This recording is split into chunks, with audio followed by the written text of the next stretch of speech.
This House is in session.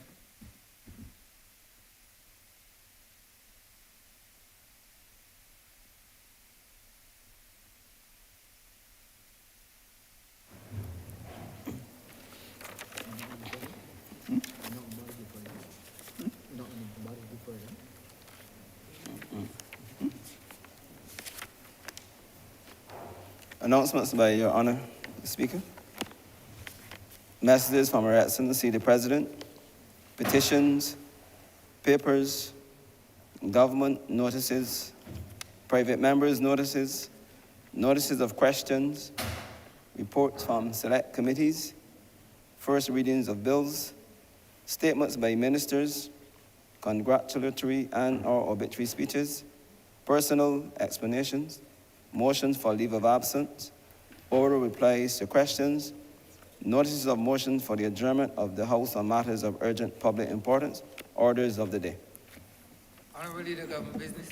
Thank you, Mr. Speaker. I beg to move the suspension of Standing Orders 6, 16, 18, 20, 42 subsection 5, 43, and 44 for the remainder of the day's sitting. I beg the second, sir. Question is that the aforementioned standing orders be suspended for the remainder of the day's sitting. All those who are members in favor, please say aye. Those against, please say no. We think the ayes have it. The aforementioned standing orders are hereby suspended for the remainder of the day's sitting. Government business, sir. Government business is the order of the day. Order number 9. Honourable Leader, Government Business. Thank you, Mr. Speaker. I beg to move that you do not leave the chair and that the House resolve itself into Standing Finance Committee. Beg the second. Question is that the Speaker do not leave the chair and the House resolve itself in the Standing Finance Committee. All those who are members in favor, please say aye. Those against, please say no. We think the ayes have it.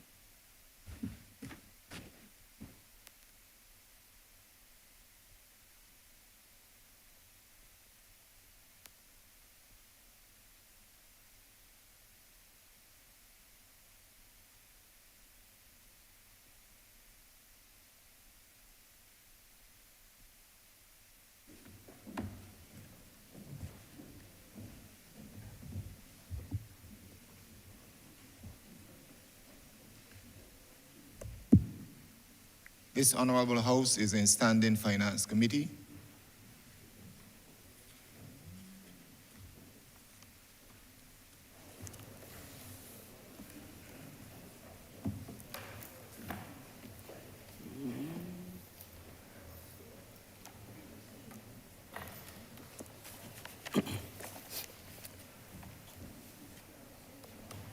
Mr. Chairman, Head 27, Ministry of Tourism and International Transport, in the amount of $26,513,151.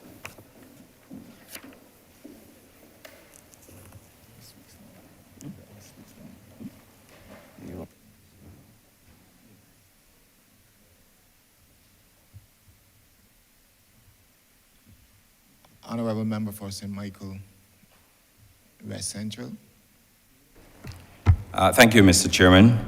Mr. Chairman, I do seek your leave and permission to invite members of the ministry's team to sit with me in the well. So granted. Thank you.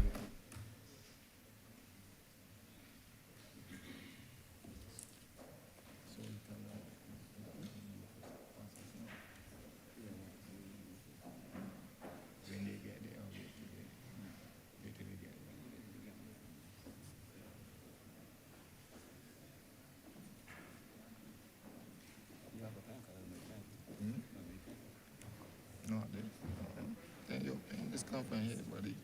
Then you're okay. I'm sure.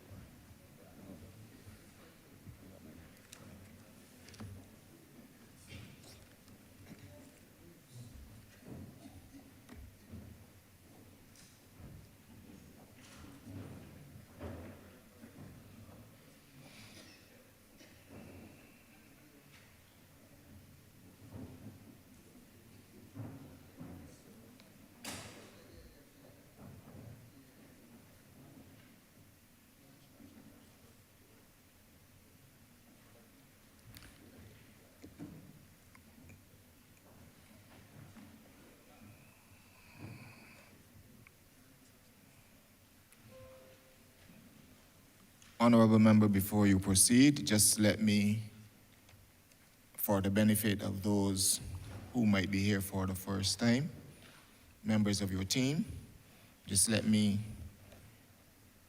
give a brief overview of the general rules. Honorable member, you would know you have 10 minutes opening and closing for the session. Each member,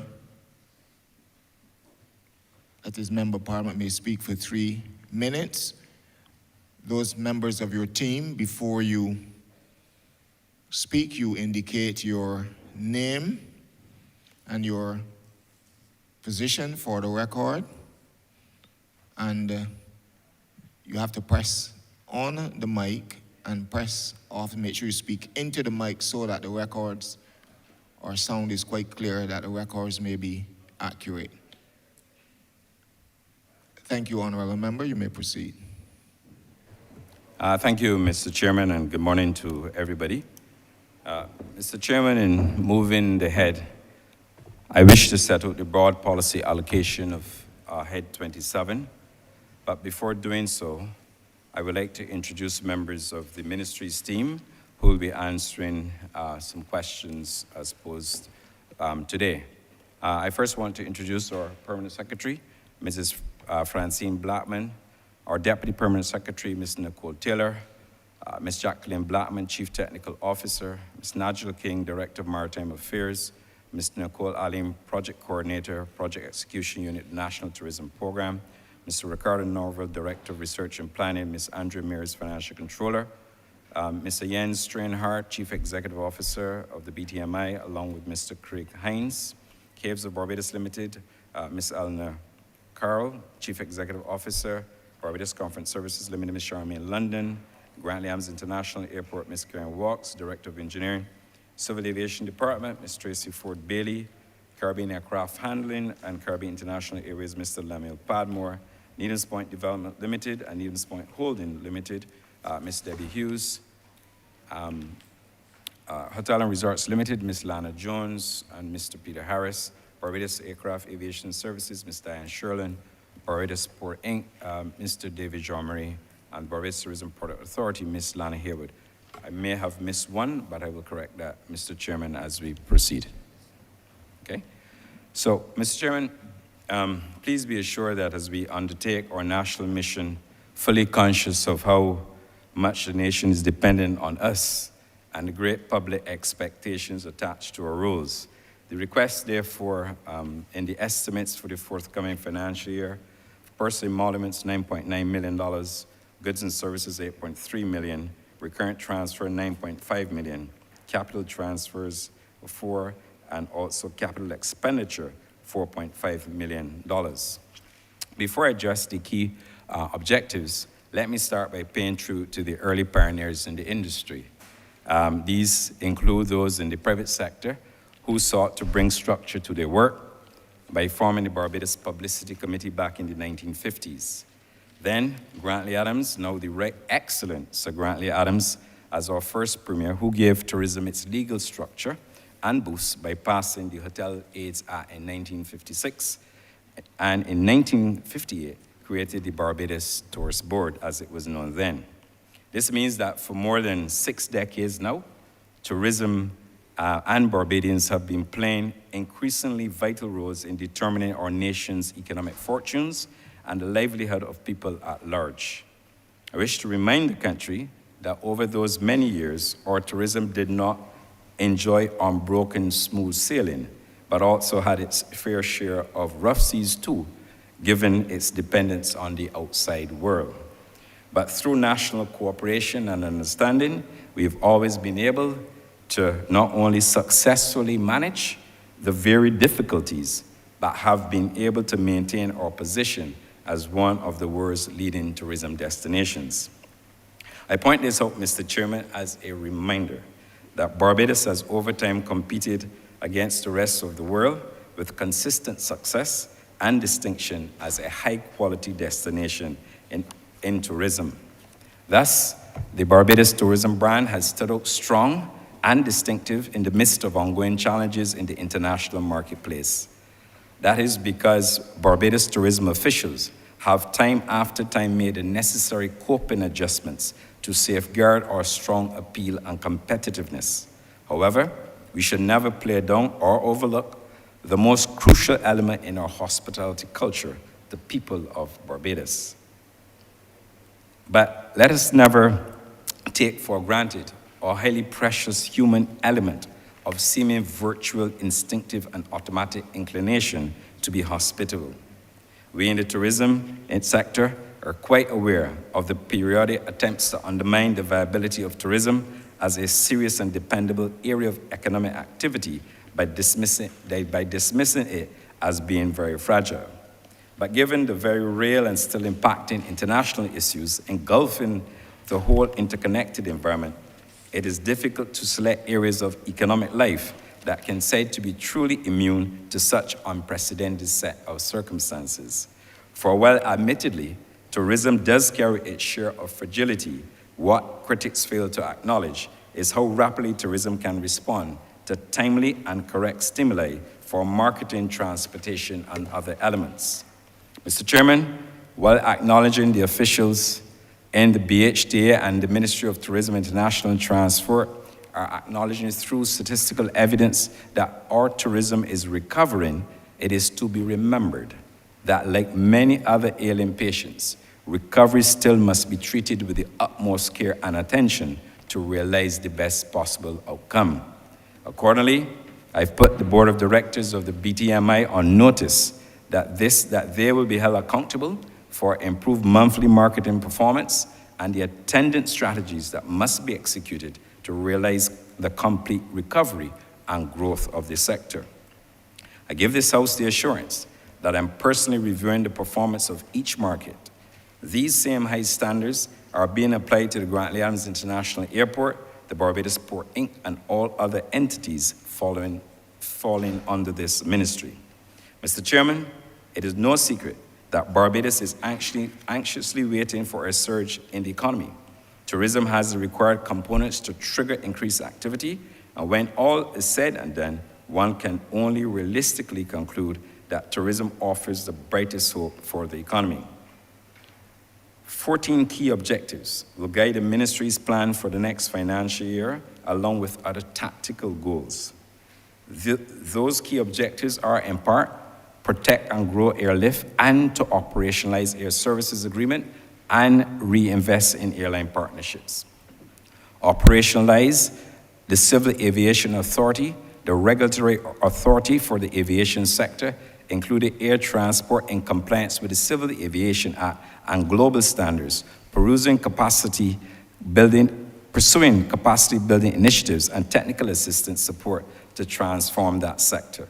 Mr. Chairman, I take this opportunity to assure the public of Barbados and the international community that extensive remedial actions have been taken to minimize the possibility of a recurrence of the incident between February 14th and 15th, which saw the temporary closure of the runway at sunset because of the defective runway lights.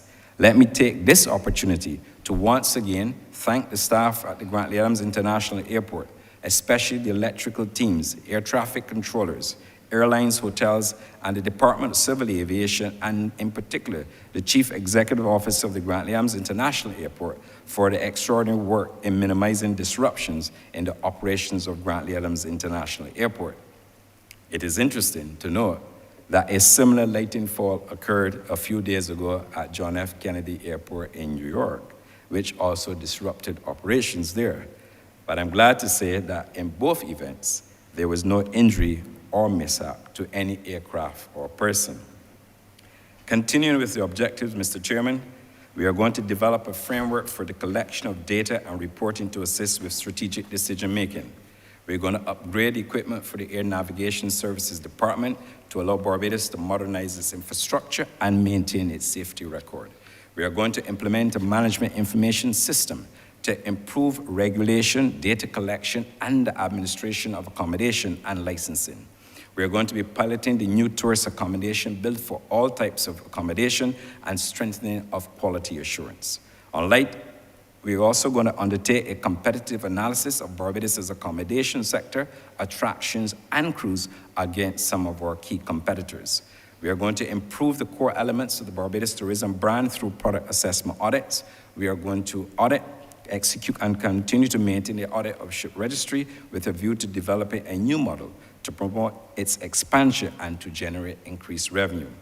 The passing of the suite of maritime laws will also help us in building human capacity for shore-based and seagoing maritime jobs. The expansion of Berth 6, consisting of 1,200 feet at the Barbados Port, Inc., in accordance with their business plan, the refurbishment of the Millie Eiffel Fish Market at Weston, the refurbishment of that fish market, in addition to the boat hollow and repair facility for vessels going to the dry dock, new stevedoring arrangements designed to lower the cost of goods, to mention some of the projects to be undertaken. We intend to complete the sale of the Savannah Hotel and indeed the Blue Horizon property as we transition there. We are going to commence the process of transitioning the BTMI to a public-private partnership. Last September, Barbados relaxed all COVID-19 protocols. We did so after other competitive markets, following our own deliberate judgment on conditions in Barbados. Our public health considerations have always been a beacon that has protected this country from and during health crises. When the decision was taken to end the COVID-19 protocols, we were aware that our tourism industry had declined compared to recent years. I am happy to report the realization of the expected recovery of arrivals in the sector. In calendar year 2022, we ended with a recovery of 65% compared to 2018 and 62% compared to 2019. In December 2022, arrivals from the UK, one of our major source markets, were almost equal to December 2018. Arrivals for December 2022 were 26,080 compared to 26,262. Total arrivals for January 2023 stood at 59,797 compared to 65,970 for 2018, a 91% recovery for the comparative period. For 2019, arrivals for January were 69,000, a recovery rate of 86% to January 2023. The UK market recorded 25,654 arrivals for January, compared to 23,230 the same period for 2018, which constitutes a 10% growth for January. The recovery rate compared to 2019 is now at 93%. The U.S. market recorded 13,330 arrivals in January 2023, and when compared to 2018, this represents a recovery of 82% and 75% compared to 2019. The Canadian market recorded arrivals of 10,022 in January 23, compared to 12,316 in 2018, which again represents a recovery of 81% compared to 2019 and a growth of half of 1%. While we have improved monthly performance from the UK market, it must be known that greater stimulation is needed and required in the United States and Canadian markets. Despite the reduction in airlift within the Caribbean, arrivals for January 23 totaled 5,629. In January 2018, arrivals totaled 7,269, which represents a recovery rate of 77%. In 2019, 6,947 arrivals were recorded for January, constituting a recovery of 81% when compared to 2023. January 2023, recovery was achieved despite the significant reduction in LEAC flights. Another pleasing note, Mr. Chairman, is the reported improvement in occupancies across all accommodation sectors. In having discussions with owners, operators of attractions and food and beverage suppliers, retail shops, taxi, watercraft, and small business persons have established that they too are enjoying the improvement in the performance of the overall tourism sector. I wish to advise, Mr. Chairman, that as a deliberate policy, the ministry is demanding a far greater use of data compilation and analysis in determining the true performance and emerging trends in the accommodation sector. This approach is absolutely necessary for the BTMI to get accurate and meaningful information on the performance of the accommodation sector, the pace of performance, and the timely detection and analysis of developments to allow for a swift and proactive response to them. The BTMI is responsible for marketing of Barbados as a national destination, not any one exclusive segment of the market. We need the information from the accommodation sector in order to assist with the marketing of the destination. In plain language, the BTMI cannot market to a wall. Based on the projections from Forward Keys, the data analytics company contracted by the BTMI, airline bookings for summer period May to October 2023, as at February 5th, stood at 34,368. When compared to 2019, this represents a growth of 2%. For the same comparative period in 2022, bookings were 26,674, a year-on-year increase of 29% in summer airline bookings. That is tickets sold, and that is data from IATA. The pacing reports confirm that we are trending in the right direction for summer 2023. However, greater effort is necessary to increase arrivals during the summer. A number of initiatives designed to assist with the summer campaign include the hosting of CHTA Marketplace in Barbados in May with an anticipated 1,200 persons in attendance, including media and counterpart ministers who will also be on island for the second CTO meeting. In June, Barbados will host more than 1,000 persons through an initiative by the U.S. market which targeted Black prestigious universities for alumna by alumna. I'm indeed pleased to announce that the hugely popular Love Island, a British television program, will be on island in June to commence filming for 6 to 8 weeks with more than 360 casts and crew. The publicity of this event and the broadcast of the television series will give Barbados, the destination, exposure to more than 5 million direct and over 20 million streaming viewers in the United Kingdom alone. The very popular annual Sol Rally remains on our calendar of events, and of course, Crop Over will play its part. Coming August through September, the Caribbean Premier League, known as CPL, will be played in Barbados.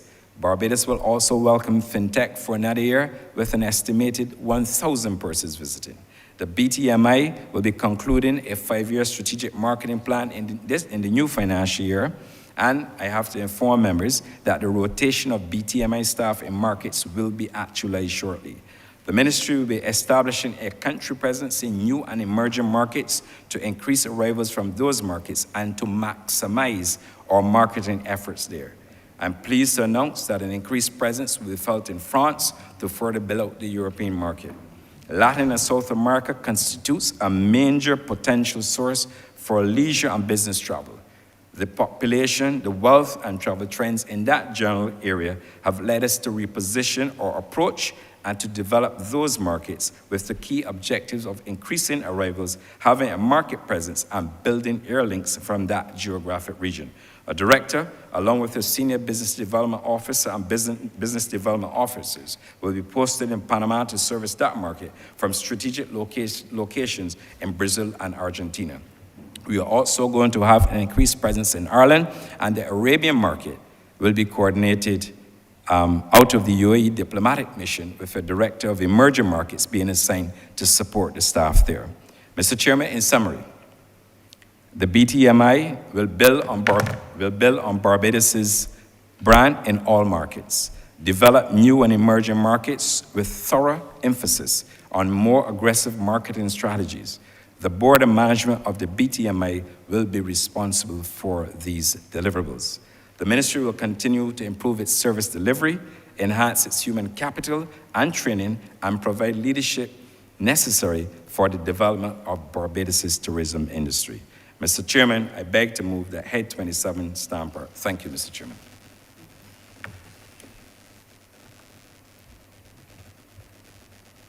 Thank you. Before the honorable members proceed, just let me give you a reminder. I'm sure most of you are familiar with the process moving forward from here.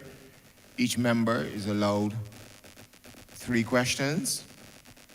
You can speak for 3 minutes. And when you pose your question, you have 3 supplementary questions, but they must be connected, and you can speak for 3 minutes. Just indicate if you so desire to speak, you know the usual procedure with your tag and you would have to catch the chairman's eye as well. Thank you. Honorable member for St. James Central. Thank you very much, Mr. Chairman. Minister, it is said that brevity is the soul of wit and tediousness its limbs and outward flourishes, so I will be brief. I feel as Senior Minister with responsibility for oversight of your sector that I should begin by congratulating your team on the significant rate of recovery which has been demonstrated so ably by the statistical data that you've put before this Honourable House. I feel also, sir, that it would be useful if I used this opportunity not to cross-examine you, but to give you an opportunity to elucidate further on some key areas of significant interest to the people of Barbados. Your key objective, I think number 1, I believe, was the thrust to protect and grow airlift. I wonder whether you would be willing to elaborate a little bit on that effort, especially as it relates to connectivity, not just airlift, but connectivity out of the eastern seaboard of the United States of America. For many Barbadians, there is a concern that getting into the U.S. and getting out of the U.S. is becoming an increasingly difficult experience because the planes are full and not as numerically large an amount as we had previously been accustomed to. I know that you are doing significant work to rectify that situation. I feel that the House, and by extension the country, should benefit from your opportunity to elaborate thereon. Thank you, Senior Minister. In respect of the Eastern Seaboard, we currently have United Airlines coming out of the tri-state region, out of Newark. We are going into discussions with United and other carriers because we recognize there's an opportunity for us to drive greater traffic out of that market, which would certainly help lift the tri-state area. In respect of the airlift situation into Barbados, particularly from Miami, we have witnessed, there's no secret in Barbados, that is very difficult to get a seat on American Airlines flight, either leaving Barbados or coming into Barbados from Miami. The load factors there have been close to more than 95%. In fact, I will risk the hazard, guess it's probably more than 98%. And therefore, that carrier has been doing very well on that market. What we are planning to do is that we are going to meet with the officials at American Airlines to have a discussion. There's a planned visit where we intend to encourage American Airlines to build out additional capacity on that route. It has been a very viable and very good route for them. And we believe that that will help to strengthen connectivity. As you are aware, American Airlines uses the Miami area as a hub. And as a result of that, you have a lot of traffic coming directed into Miami, then out of Miami. So we are going to meet with the representatives of American Airlines to pursue that strategy. In respect of other airlift measures, currently we are in negotiations with several airlines. We have to, of course, increase airlift into Barbados because that is one sure way of driving our numbers. So we are engaging in dialogue with a number of US-based carriers I can also tell you, senior ministers and members of the House, that we are also looking to other flagship carriers to see how best we can improve airlift from other markets within the United States. We are looking, and negotiations are currently ongoing as I speak to you in respect of two geographic regions, and we are looking, one will be a potentially new air carrier coming to Barbados, and the other one will be a carrier that was known to Barbados for some time. I'm confident that those negotiations will go a long way, but what I believe is the solution for us is to ensure we can get those seasonal carriers from our US-based markets to continue to service Barbados more, rather than on a seasonal basis, to come here more frequently, potentially on a year-round basis. So we're working to accomplish that, and I believe that the negotiations that we're in discussions with will certainly go a long way. I don't want to utilize more than, but there's also initiatives in the Canadian market. I can come back to that. Certainly, thank you. And I would wish to quiz you a little bit in similar vein to give you an opportunity to elaborate on the question of the cruise sector.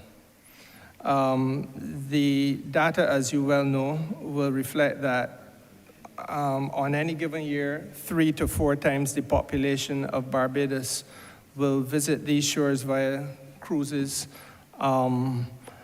And obviously that is a short-term experience, but a significant boon to the economy. The statistical data also reflects that there is a desirability on the part of visitors to have the experience of a northern landing. And that does make sense strategically, in my judgment, because the northern product of the country will have an opportunity to be developed and diversified, and we get the benefit of some spatial balance, everybody not being clustered in and around the Bridgetown area. What are the thoughts of your ministry with respect to the question of a northern facility so that we can facilitate cruise landings in the north of Barbados? Thank you very much, Senior Minister. I will also invite the Chief Executive Officer of the Barbados Port in to respond. But what I can also tell you, that I had the opportunity on 2 occasions since I assumed responsibility for tourism to meet with the cruise executives.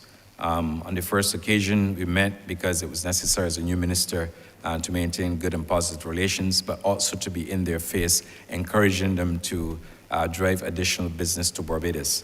We all know that the challenge with Barbados, as some of them put it, is because we are in a southern location geographically, that sometimes the time to turn around the ship based on the itinerary sometimes causes them a bit of a challenge. But one thing I got out of them is that Barbados is still a very positive destination and is highly rated by their passengers. Indeed, the guest satisfaction scores indicate such. What we're working with them to do is to garner additional information through consumer trends. We have received one such document from the cruise industry. We are working to strategize how best we can further build out. There's an opportunity for us, and I believe in it, that during the summer period where we can have smaller cruise ships, because as we all know, the larger ones reposition and go to the Mediterranean. But there is scope for a number of smaller cruise vessels to come to Barbados during that period. And what we're building out, certainly in Spikestown and other areas where we're going to establish some moorings, which the CEO will speak to, says that we believe that we're on the right strategy, and having dialogue with those cruise executives, they're to support it. Obviously, it will not happen overnight. It has to be a work in progress. Things do take time to develop, just like a new emerging market. But I'm confident about the future of cruise, especially for the winter. And let me also say, as one senior executive, in fact, one of the chief executive officers of a cruise company told me on my last visit, Barbados isn't going anywhere. It's highly rated, and the regional, and it will be on their program for a long time. What I will do is, to your specific question, I will ask the Chief Executive Officer of the Barbados Port Inc., Mr. David Jomry, to tell you a bit of what we've done at Speightstown and plans for the northern sector, northern portion of Barbados. Jomry? Thank you, Minister. As you're aware, I believe Speightstown Jetty has been refurbished and is in good order. And Sir, off Speightstown, before you proceed, please give your name and your position for the records. okay. My name is David Jean-Marie. I'm the Chief Executive Officer of Barbados Port Inc. We refurbished the Speightstown Jetty. A significant expenditure. It's quite a beautiful site. And we are positioning 2 moorings off that jetty to be able to tie up smaller cruise vessels. The vessels will clear in Bridgetown, and then they would sail to Speightstown and tend their passengers via the jetty to the north of the country. We also have 4 mooring points on the west coast for super yachts already in position. So that's what we're doing in terms of being able to accommodate smaller cruise vessels and super yachts in the north of the country. Mr. Chairman, and just to reemphasize and the point about the activities being undertaken, I think it's incumbent upon me to let the Honourable Chamber know that history will be created in Barbados on March the 16th. The P&O cruise ship, the Arvia, will be christened in Barbados. It will be done so in the constituency of St. Peter. And I believe that invitations are on the way for all honourable members. It is going to be on Thursday, which I know is our cabinet day. But this is the first time, and the authorities have indicated to me that this is the first time that a cruise ship will be christened in the Caribbean. And certainly they believe it's the first time that a cruise ship will be christened outside of their major ports. That event will also attract a number of distinguished persons visiting Barbados. It will also have the opportunity to give the Barbados brand, and particularly the cruise segment, a wonderful opportunity to showcase Barbados. You would not, and Barbados, and certainly BTMI, would not ever be able to pay for the exposure that the P&O of operators and Carnival that they have planned for the event. We also intend to piggyback, as they say, on that extraordinary event in Barbados to assist us again, not only with cruise, but tourism of our destination. It will be a wonderful evening, I'm told. The P&O team, they will be on island to execute all the arrangements, and that you will have a very large vessel just on the coastline of Speightstown with a wonderful ceremony. Says a lot. I can also tell members, I wasn't here, I had to be traveling on duty in respect of ministry's business. But when the RV was here about 3 Thursdays ago, I believe it was Thursday, you could not get a taxi out of the Bridgetown port because the vessel brought, I'm told, close to 10,000 persons to the shores. So we have been doing well in that respect. The cruise season is recovering, and I believe that we have great opportunities there. And there are some other initiatives that we're working on that will also be part of our strategic plan as we seek to build out the cruise business in Barbados. Thank you. Final question from me, Minister.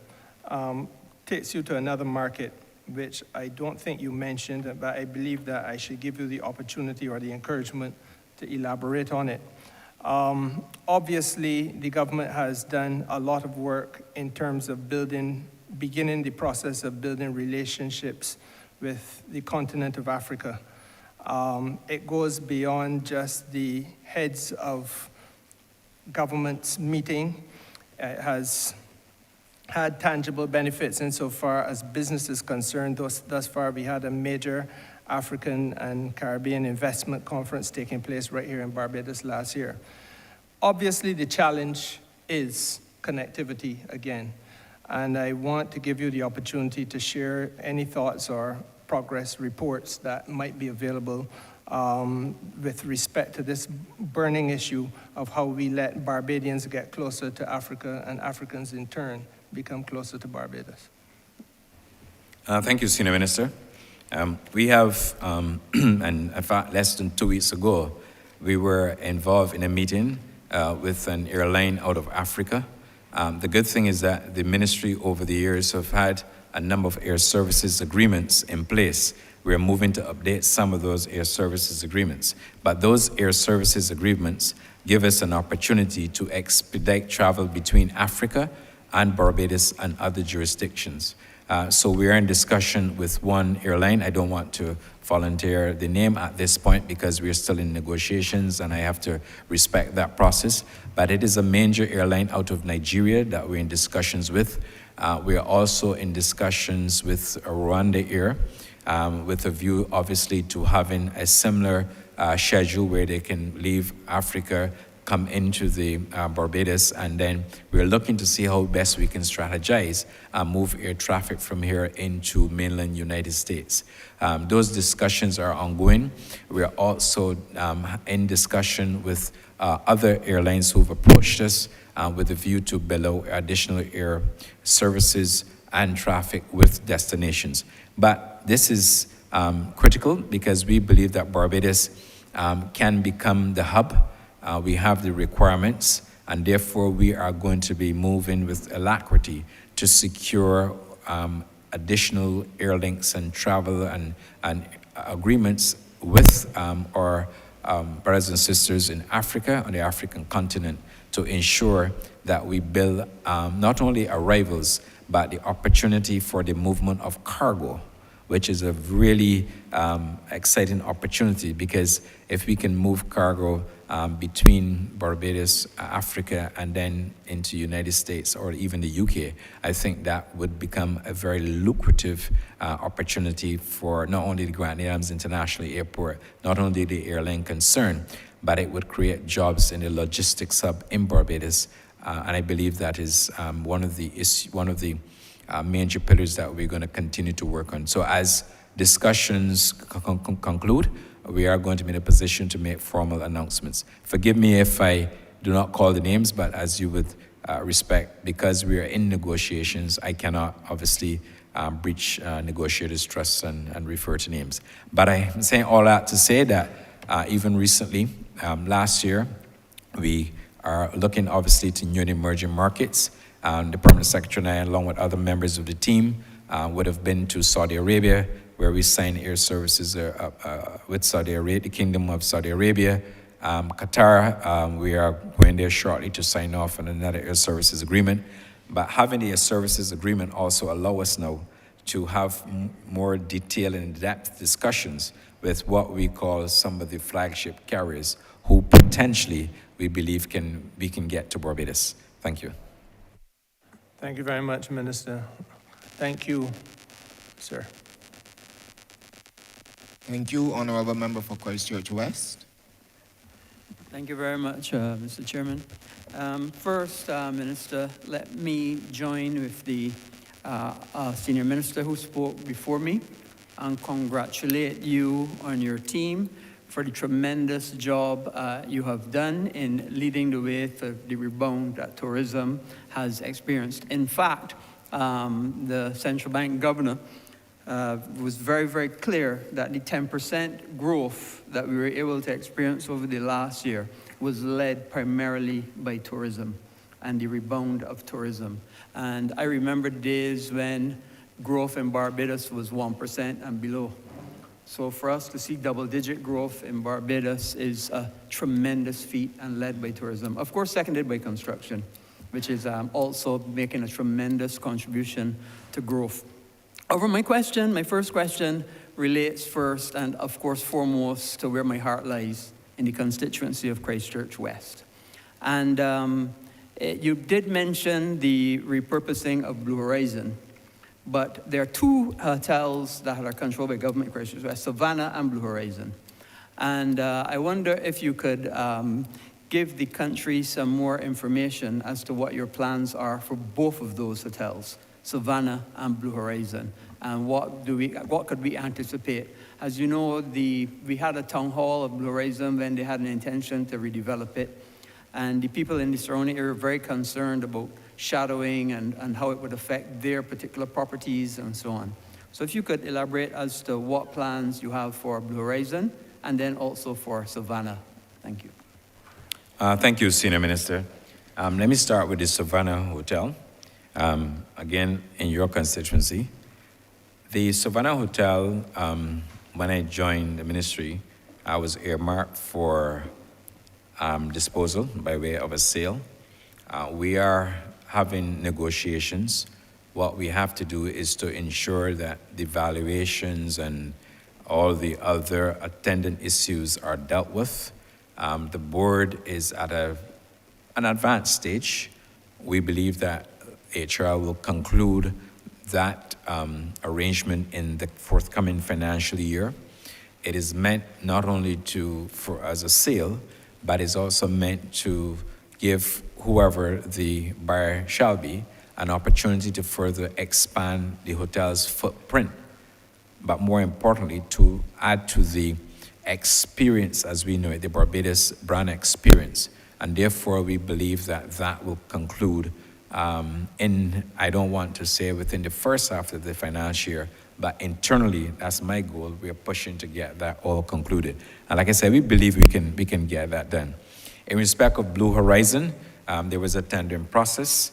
I've asked for a further review so that I can understand the details. You would appreciate I'm only on the job for about 3 months and I've had to digest a lot of stuff. But what we can tell you is that whatever happens there, it will remain as a hotel because we need the additional capacity. I must say that the hotel on its own is performing well, and I believe that we can have a great opportunity there as well. What I would like to do is we have the chairman of Hotel and Resorts Limited with us, Mr. Harris, and perhaps Mr. R. Harris can add to what I've already said. Mr. Harris? Good morning, everyone. My name is Peter Harris. I'm the chairman of Hotels and Resorts Limited. I've been the chairman for the last, 6 months.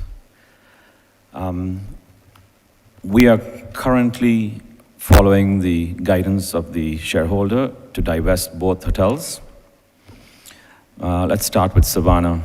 We've had a valuation exercise completed, I think, this week, and we shall start discussions with the ministry to confirm the way forward on disposing Savannah. The additional lands next to Savannah, which is the police station, we are in the process of swapping the old police station with the new police station lands. That process also should be completed within the next year, because I think the title needs to be confirmed, and they have some issues on the title of the land. The hotel is now leased by the Weatherhead Group or the Sun Group.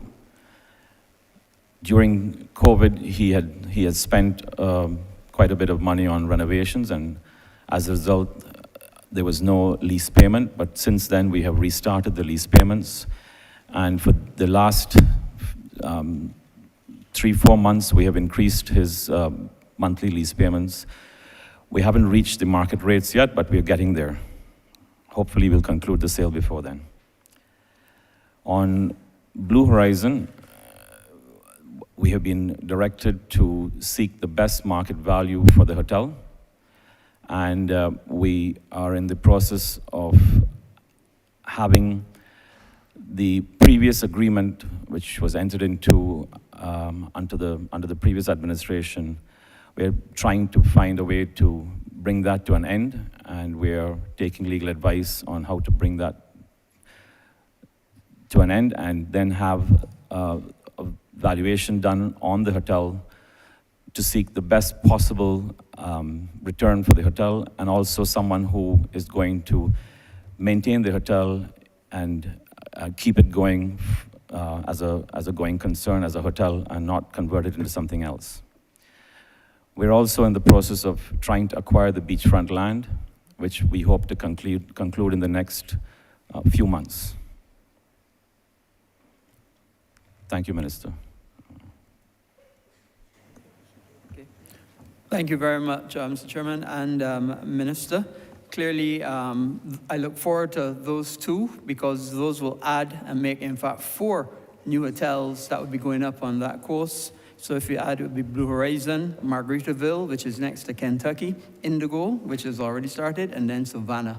So the great constituency of Christchurch West and its constituents look forward to all of these new developments on that stretch.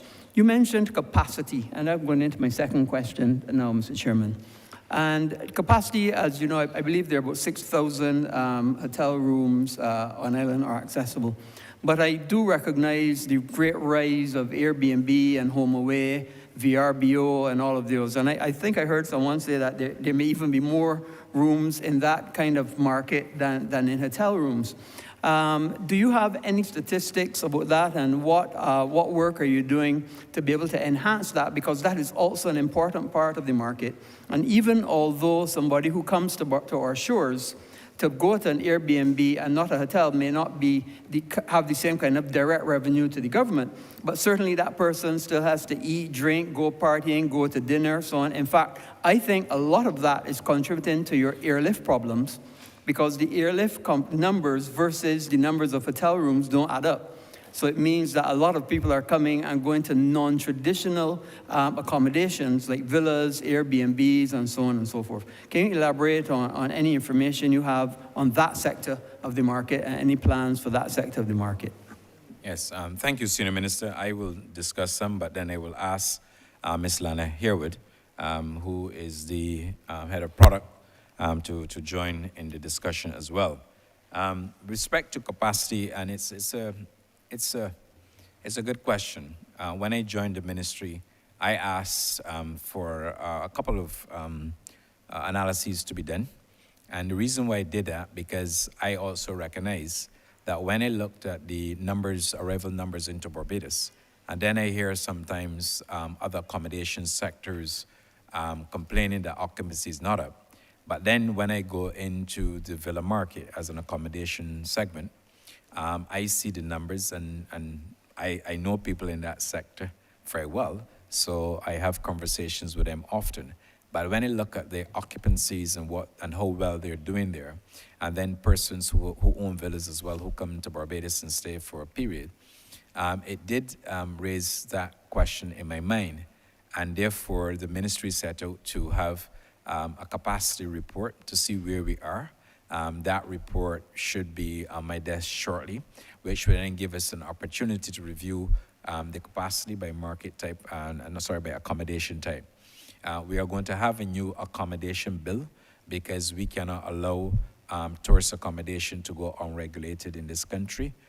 We have to ensure that the equivalents of an Airbnb and those are properly regulated. And we have to do so because there are product quality issues. We have to ensure that we continue to strengthen our quality assurance. And we also have to protect the Barbados brand and its reputation. And therefore, there will be a new tourist accommodation bill, which we are going to pilot through Parliament shortly. And that bill will also help us. The interesting thing about that, the drive that we're focusing on there, is that it will also help to shore up some missing accommodation levies. So the Ministry of Finance will have some other entities that are headed to have gone unregulated, regulated, and licensed. And that's what the tourist accommodation bill. But I'm sure Lana, as head of product here with us, will also speak to that. I believe that there's an opportunity for Barbados to continue to grow. The pace at which we are seeing investments in villas. I've told recently that on the books for one establishment is in excess of $100 million in construction works for villas. And then there's several others, I'm told, that are moving in that direction. Certainly those TDAA applications that we sign off on indicate to me that there is a significant drive for capital expenditure in Barbados by way of construction, new villas and corresponding tourism entities. But I will pause here and ask Ms. Lana Harewood, head of the BTI product, to come in here. Ms. Harewood. Thank you, Minister. Good morning, everyone. I'm Lana Harewood from the Barbados Tourism Product Authority, the Product Quality Unit that licenses the accommodation sector. I do agree with you, Minister, that we have been seeing a tremendous increase in that market. We call them the vacation rental sector. And currently, the registered properties within that sector account for 1,258 properties, which tally 3,766 bedrooms. As the Minister mentioned, we are in the process of proposing new tourist accommodation bill, which will incorporate all types of tourism accommodation. So we're looking definitely to bring them in to regulate them. And it is critical, as the Minister stated, we are having some quality assurance issues. We need to have them in to ensure that they meet the minimum standards and the national standards in going forward. So definitely, we're working towards that. Thank you very much, Minister. Ma'am, I do appreciate it, but I do know that you said 3,700 registered. So that begs the question that you and I probably know that there are another couple thousand may be unregistered. And hence, I look forward to seeing the legislation because I do appreciate the necessity to be able to buttress and maintain the brand of Barbados and not have our standards drop. So thank you for that, and I appreciate that. And I must say, I am seeing the growth because I see people in communities that otherwise you would not normally see them walking, getting the ZRs, whatever it may be. And to me, that obviously tells me, and sometimes I question them, and they do say yes, they're at an Airbnb or VRBO or whatever, and so on. So thank you. My final question, Mr. Chairman, has to do with Berth 6, which you mentioned, Minister. And I appreciate that. Obviously, we need Berth 6 because I know that many times you may have a cruise ship in berth, you have to move it out because it's a competition between cruise ship and cargo and things like that. And I was wondering, because I believe you started the Berth 6, what date do you anticipate completion? At what cost are you doing Berth 6? And what tremendous benefits you anticipate the country will derive from having Berth 6 available to us at the port? Thank you, Senior Minister. Berth 6, the construction of Berth 6 commenced in January of this year, and we are going to conclude that construction in July of 2024, July next year. Construction is pacing well. We don't have any issues. It is a project, $108 million there. Like I said, it's progressing well, and we believe that not only will it help with the cargo, because one of the challenges that we have is when cruise ships are in Barbados, cargo ships have to sit outside the bay. And what that does sometimes is to incur costs. And sometimes the impatience of a captain could cause the ship to bypass, the cargo ship to bypass Barbados, and then you have to do transshipment, which is increased costs. So mindful of that situation, the board of the Barbados Port Inc. took that decision in accordance with government to pursue that strategy. So that will have an opportunity for us to have additional 2 ships, cargo ships, dedicated to that area, which would then free up the space that would have otherwise been dedicated to cruise and cargo. So we will have a cruise. There are also works in the pipeline. We are exploring an opportunity where we can build out an additional cruise pier. That's currently under discussion, but we believe that could be a wonderful opportunity and where we can perhaps have some partnerships in order to build out that facility. In addition to the activities of Berth 6, and I will ask the CEO of the Barbados Port Inc. to expand a little bit to tell you about the crane facility there, about the logistics hub that we're going to have there. So, Mr. John Marie, please expand. Thank you, Minister. As Minister said, berth 6 is being constructed at a cost of $108 million. That was a renegotiated contract. We've already paid $20 million in piles and other materials. The project has commenced, as Minister said, on the 16th of January to conclude in 2024, July. This will see the construction of 366 meters length berth, a drop of 13 meters to accommodate larger cargo vessels and cruise vessels if there's a spillover, as well as pave additional 10 acres of container space for the increased traffic that we expect. As the Minister also indicated, there's that conflict between cargo and cruise, and oftentimes cargo vessels have to remain outside and await the berth at nights, which increases the cost of doing business in Barbados, overtime costs, demurrage, and so on. In addition to this, let me just say that part of the pre-construction works include relocation of coral. We have to remove coral, 3,200 heads of coral. We move to the north of the port, as well as to prepare a water quality monitoring plan prior to dredging and driving of piles and so on. We will also be acquiring 2 post-Panamax gantry cranes, as well as several bits of straddle carriers in order to handle the traffic, increased traffic that we expect. This equipment should be ordered via tender by the middle of 2023. What I would like to do, with your permission, Mr. Chairman, is to perhaps ask the Chief Executive Officer to obviously take the chamber and the country through some of the projects just briefly. We have the Shallow Draft project, the capital works that we're doing there, the expenditure involved, the fact that that's creating and adding to construction jobs. So, Mr. Jarman, you may just want to take us through that quickly. Thank you.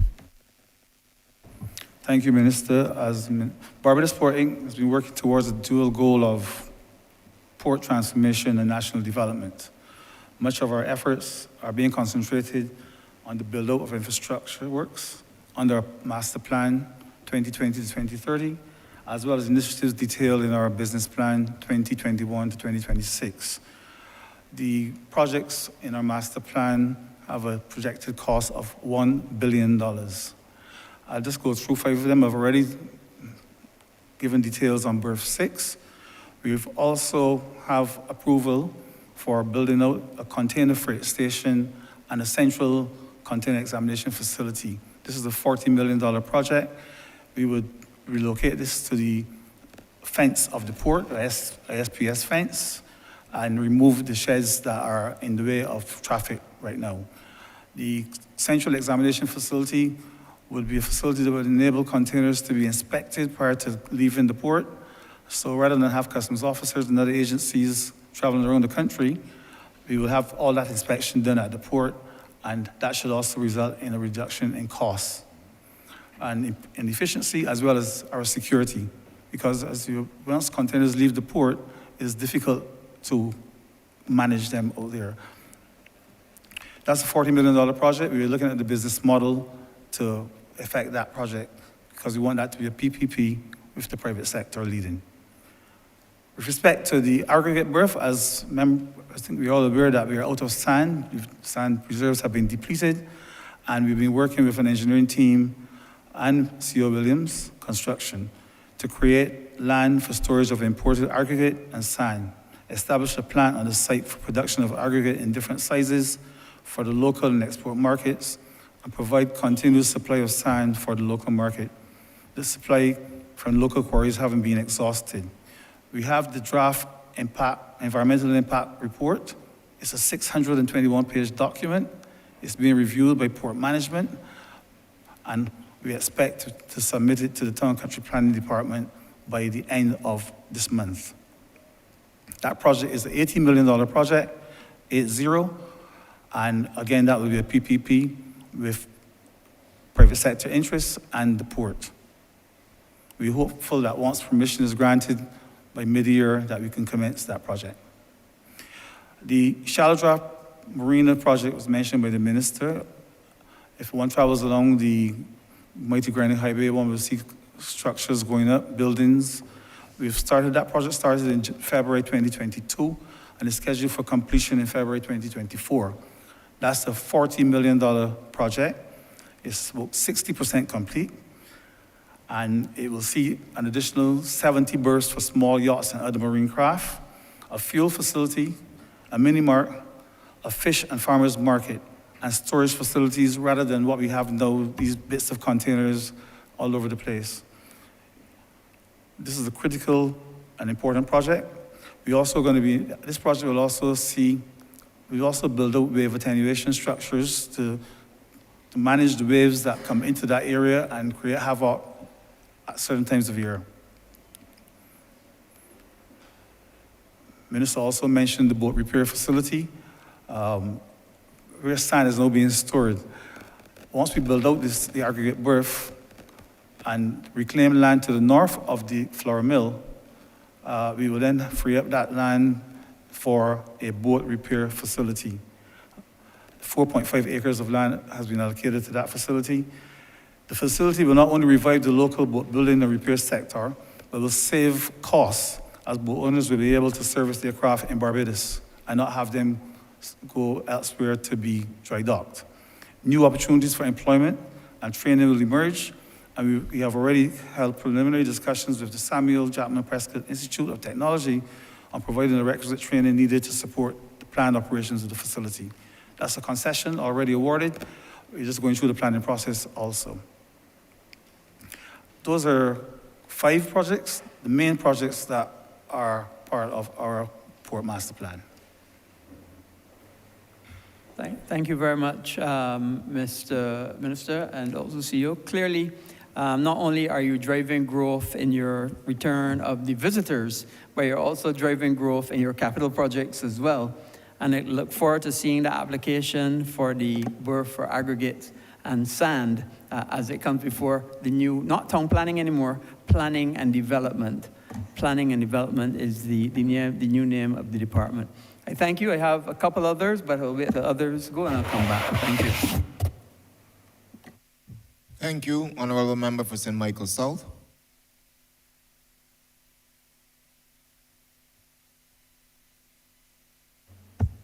Thank you very much, sir. Again, like all the members who spoke before me, congratulations to the minister and to his team, and to the minister who preceded you as well for the work that she would have done to get us to this point. Of course, tourism for us, sir, is a major money earner. We know this. Tourism is directly and indirectly related to how most of us live or can live in this country. Minister, you began by putting the BTMI on notice. In your opening remarks, you said BTMI is on notice, I think, for growth. We understand that given COVID and given the way the world has changed, that there obviously needs to be some freshness brought to our tourism product. In fact, even before COVID, there were comments that perhaps our tourism product was bordering on getting tired and that we needed a new product. There was also the view held by some that our tourists, repeat though they are getting older, and that we needed now to find and attract a new tourist, a younger tourist perhaps. And there's also a view held by some that the idea that people would leave their country only for sea and sand is now changed, because back in the day, people would be working hard as part of some factory and needed a break. Now many people are sitting in front of a computer all day. The nature of work has changed, and the nature of what people expect when they come to a country like Barbados has also changed. And so that the question that I have for you, sir, but mostly for the BTMI, is what are we doing to be able to refresh our brand, to attract our new tourists, and considering that there's a new head of the organization, a new CEO, what is his vision to be able to lead us into the future? Thank you, Honourable Member. I will also invite the Chief Executive Officer of the Barbados Tourism Marketing Inc., Mr. Yang Strainhard, to address the matter. But before I do so, In respect of the product, there are several dimensions to the product. There's issue of product quality. There's also issue of the attractions. As I indicated in my opening remarks, there are a number of studies that I've requested, competitively so. One of those had to do with the whole issue of attractions. I'm awaiting that, we have to get that report completed. And once we have that report completed, we will also be able to see what are the consumer trends and what is driving or not driving attractions in the direction. I do agree with you that Barbados has had an awesome record in repeat visitors. I think we probably have one of the highest. I recall when I welcomed the Arvia cruise ship at the Bridgetown, at the Barbados port, that there was a guests there who had been coming to Barbados for 25 years. And they were on the Arvia when it came to Barbados across the Atlantic to make its inaugural call. That market, repeat visitors, has done us proud, done us very well. But what it has also done, it has caused us to allow their children and their grandchildren to come to Barbados, to fall in love with Barbados, and to have vacation and have Barbados as one of their vacation stops on their annual calendar. So the transition has worked well for us, and long may that last. In respect of product quality, yes, there are a couple of issues that we have to address in terms of the hotel plan. What is happening now is that we have some entities that have invested, and very shortly you will hear of other hotel entities that are going to make a substantial investment in Barbados. Of course, the Prime Minister will be making some of those announcements. But what I can tell you is that from my vantage point, and I have been in discussions with the head of all accommodation sectors, including the intimate hotels of Barbados, encouraging them to obviously reinvest and reposition their hotels in order to attract additional business. I will pause. You're right on the Sand and Sea destination. We have a number of persons who not come here. They stay at locations away from the beach. We also have the welcome stamp. That has been a wonderful addition that has driven a lot of business to Barbados. We have an officer dedicated to the welcome stand at the Barbados Tourism Marketing Inc., and we will continue to build on that as part of our overall marketing efforts of Barbados. But I shall pause and ask the Chief Executive Officer to speak. Mr. Trainhard. Thank you, Minister. With your permission, Chairman, Minister Humphrey, thank you for your question. I personally believe that Barbados has a tremendous potential in being positioned as a leader when it comes to tourism and sustainability. Thank you, sir. Just formally introduce yourself, your name and your position. Thank you. Okay. For our records. My name is Jens Trainhard, CEO of the BTMI. Thank you again for the question. Barbados has tremendous potential in being positioned as a leader in tourism globally. And I think as it relates to the product that it offers, the diversity and the people here, this is something that people are looking for traveling post-pandemic. The Honourable Minister just mentioned that a positioning just for beaches is not enough anymore, so we need to really broaden the scope and with that reduce seasonality and make Barbados known to the world. There are various initiatives that we can leverage to do that. On one hand, having guests and residents share their experiences on island via social media that builds a content cloud. On the other hand, leveraging orange economy and film, collaborative campaigns with the private sector, and also leveraging Bajan celebrities. However, coming out of the pandemic, sustainability needs to be a core part of our strategy, and with that, creating a resilient destination, because I think we can all be sure that this won't be the last crisis situation. So I think we need to make sure that we are prepared for any new situations in being resilient. As such, we need to make sure that we drive economic impact. Economic impact to really create value for the residents and all Barbadians. That can be done by increasing on-island spending, increasing lengths of stay, increasing inclusive growth, and I will talk more about that in a second, but really making sure that tourism does not benefit just a few, but really all Barbadians. And then lastly, increasing government revenues to obviously fund the infrastructure behind that. By creating consumer demand, we're able then to also attract more airlift, because airlines fly due to economic reasons, and if there's no demand, they will not fly here. And not having other factors that play in our favor, we need to make sure that really people want to come here and want to experience that. So on the other hand, on the cruise side, we're looking to move from cruise calls to more home porting calls. And that's obviously a big opportunity to increase cruise passenger spending on island. By creating this consumer demand, we see that there's a lot of opportunities to create new products and new services. Having said though, Barbados is blessed with having a lot of products and services already here that is very hard for other destinations to build, very quickly. I'm talking about sports, from cricket to golf to surfing to sailing to horse riding to even motorsport.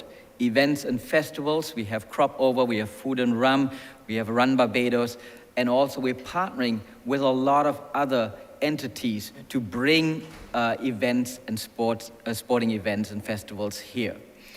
We're looking also to create a curation of experiences, especially local experiences, because that's what people are looking for when they travel post-COVID. They want to connect to local experiences, to local people, to the community, and they want to have purpose when they travel. A working name is the Bajan Collection, but in essence, it's really something where we curate these small businesses. And that can then also be taken outside virtually, where we create this content and we engage people before they actually come here, and then invite them to join us on island physically. What's exciting about this is when we look at growth is that the winter obviously is very busy. We just experienced a very strong winter. The restaurants were full, the hotels were full, the attractions were full. You couldn't get a rental car. So I think, where we have the opportunity for growth is really in the summer. When we look at the summer, then how do we grow the summer? I think there are various opportunities that we can look at. The first thing is we can leverage the people that are already coming here, from the guests that are staying in the winter to people that come on cruise ships and may just stay a few hours, and engage them to come back and have the real experience. So really, the cruise experience when they land here is just a taste, but we need to then engage them and bring them back. Another opportunity is looking at MICE, because MICE is a driver for leisure travel. People come here for a conference or seminar, but then realize that this is actually a great destination to bring their family and have a vacation. And lastly, it's really around building a data infrastructure where we can reach out, reduce our marketing cost, and increase our conversions. The minister earlier mentioned the welcome stamp.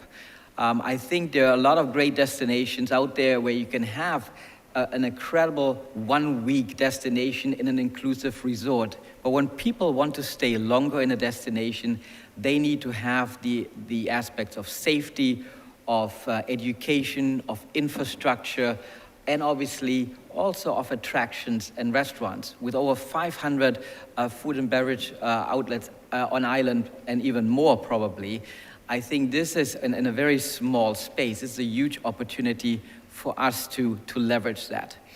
But we need to shift how we do marketing.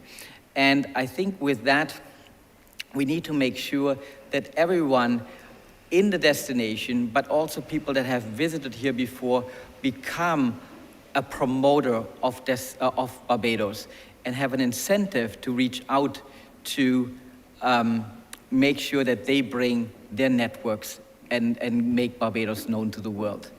I think my time is up, but I just want to add one other thing which I believe is important and that we're already working on, and that is reaching out to the communities. Our team already has gone into the communities to each parish and have engaged with the parishes in the community to highlight some of these key events that are happening on island already. So really working together with the community and then promoting these activities that are happening, what many visitors are not aware of, and make them a platform to promote the future of tourism in Barbados. Thank you. Thank you.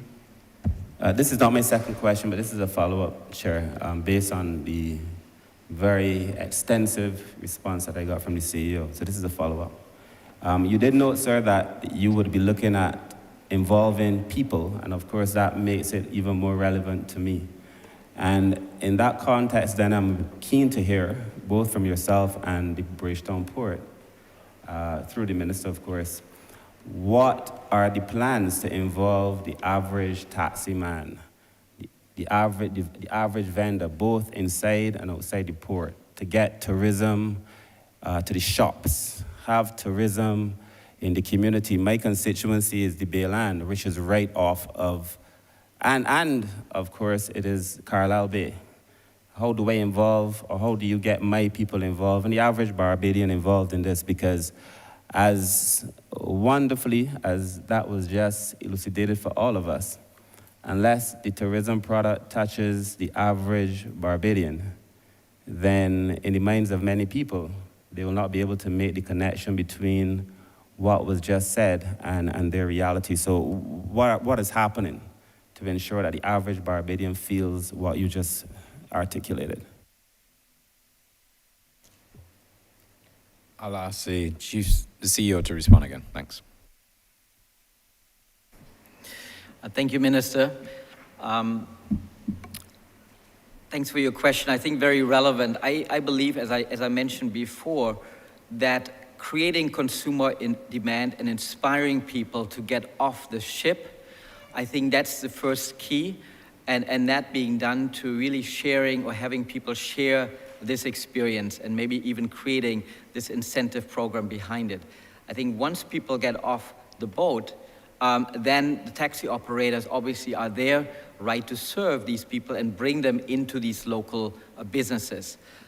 We have done extensive training with taxi operators to make sure that not only they know about these local experiences, but also that they're versed in social media and customer service.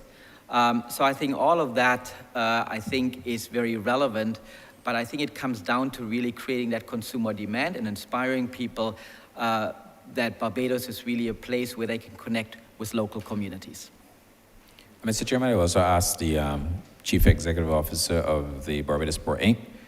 To also speak to issues relating to taxis, and I'll come back. Thanks. Thank you, Minister. There are 255 taxi operators working through 2 co-ops in the port. We added about 40 a short while ago to expand the numbers to 255. We are also working with the Bridgetown Taxi Alliance. They have also expressed an interest in accessing the port. So we're working with the 2 associations in the port and the Taxi Alliance to have more persons doing business at the Bridgetown port. The home port inn provides an opportunity for all the taxi operators and other transport providers to do business in the port. A lot of small operators operate within the port, providing those transportation services. Again, cruise tourism, attractions do very well. Retailers, restaurants, the ancillary tourism services, they all earn significant earnings, 100% in many cases, from cruise tourism. It is therefore economically vital that we continue to build on our cruise services and infrastructure, reinforcing our standing as the supporting conduit to connect local entrepreneurs directly with cruise passengers.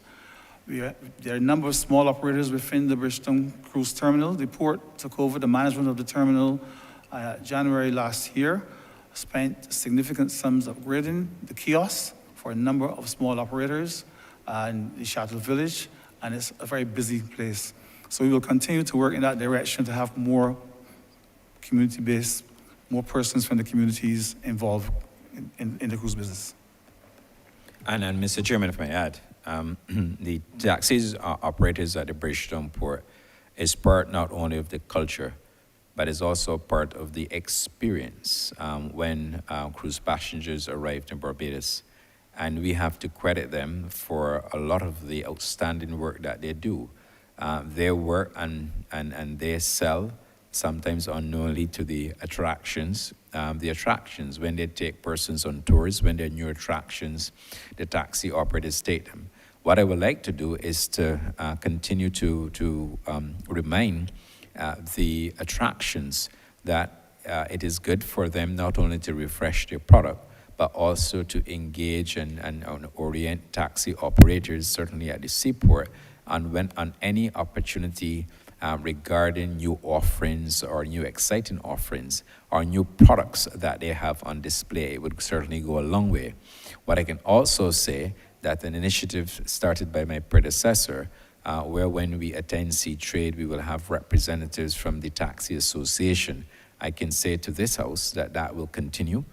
We will engage and we will ensure that the taxi operators have the opportunity to meet at Sea Trade with a number of the cruise ship operators and other persons present to continue to push their interests, because I recognize that in as much as they will have, and cruise ships as part of their revenue strategy will have shore excursions, there's also the opportunity for the taxi operators at the Bridgetown Port to participate in a more meaningful way, and obviously to do what they do best, help them helping us to sell Barbados, sell our attractions, but recognizing that it's also their income levels, and we have to do whatever is possible to protect the income levels, because that also contributes to employment generation, and it also contributes to their sustainability, because you have the winter season, and after winter season we don't have as many ships import, and therefore it's important that we help train them, we help them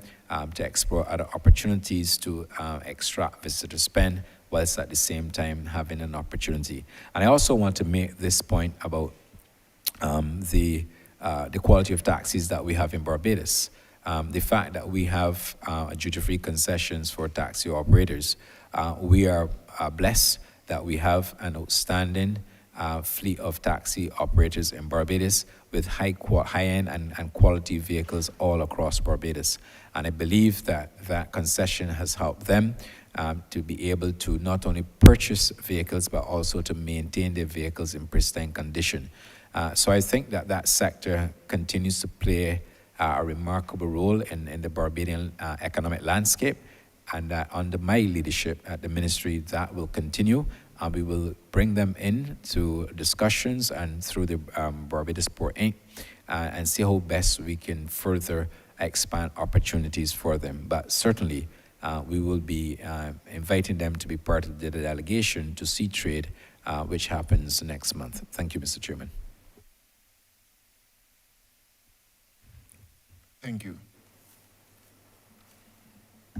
Thank you, Chair, and thanks to the Minister and his team for the explanations. My other question is in relation to shipping and maritime.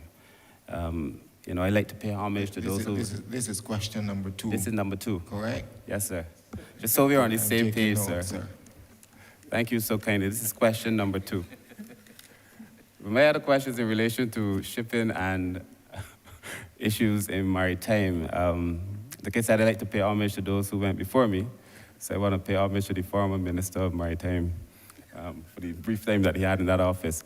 But on a serious note, sir, I believe that, and I heard you mention it, and I'm happy to hear, Minister, the way that you speak about maritime issues, both here and in our other meetings, because I believe the greatest opportunity for transformation and growth within the tourism sector perhaps is in maritime and in shipping. And regrettably, it has been one of the most underserved areas when I look at the trajectory that we had been on, and hopefully the one that we are now seeking to reverse. And in that vein, there were a number of pieces of legislation and bills that we had discussed. I heard you mention a few, but I would like, through you, for the public to understand where we are on the Convention on the Facilitation of International Maritime Traffic, otherwise known as the FAL, and the difference that that would make to shipping, both in the port and for the country. I know there is a director of maritime who I'm sure is able to address this. And I also want to know, in relation to the seafarers legislation, where we are on that as well, because the seafarers legislation, I recall when we were having conversations with the cruise industry, it was critical to them that we had established the seafarers legislation to give them a sense of certainty, particularly in dispute resolution and so on. And of course, if we're going to be talking about it being an employer, and again, in my constituency throughout Britain-Sill, throughout the Bayland, there are many people who made their living on the ocean. And so that they would get a sense as to where we are with that, and the country. So I'm particularly keen to hear where we are in relation to the FAL and the benefits that it would bring to Barbados, and in relation to where we are on the seafarers legislation and the benefits that that would bring to Barbadians. Thank you, Honourable Member. I know that you have expert knowledge in these matters, because you would have served as a minister, I believe, in the last term with that responsibility. So I know that you are pointing the question to test my knowledge of the subject matter. But I will respond. I also have with us Ms. Najla King, who is an expert in these matters, and obviously she'll be able to show us up. As you may be aware, there is a suite of legislation that we intend to bring to Parliament. Those bills are currently under review at CPC to deal with a range of maritime issues, some of which you would have started when you were minister. We also have and will have discussions with BIMAP, because we recognize, as I said in my introductory remarks, that we have to have training, not only for shore-based persons, but seagoing training. And we had a discussion with BIMAP. They're putting together a number of courses. We're even taking those courses to the level of bachelorate, and therefore we are very serious about executing that program in the next financial year. We have made resources available in the forthcoming estimates to facilitate some of the training, and we're also getting some external assistance from one of our embassies here, our high commissions here in Barbados. I'm saying all that to say that I believe we are going to be in a position to make a number of announcements, but more importantly, we need to get the legislation to Parliament. And once we get that legislation to Parliament, it will open not only economic opportunities for us, but also there will be some level of employment, the training that we need to enhance in Barbados so we don't have to bring in foreign skills. And beyond that, it will be an opportunity for us to have the required jobs on island and off island, but doing so within the four corners of the International Maritime Organization. I can prolong my response, but I don't want to do that. I will therefore ask Ms. Najla King, who's an expert in these matters, to address those issues raised, Minister. Ms. Najla King.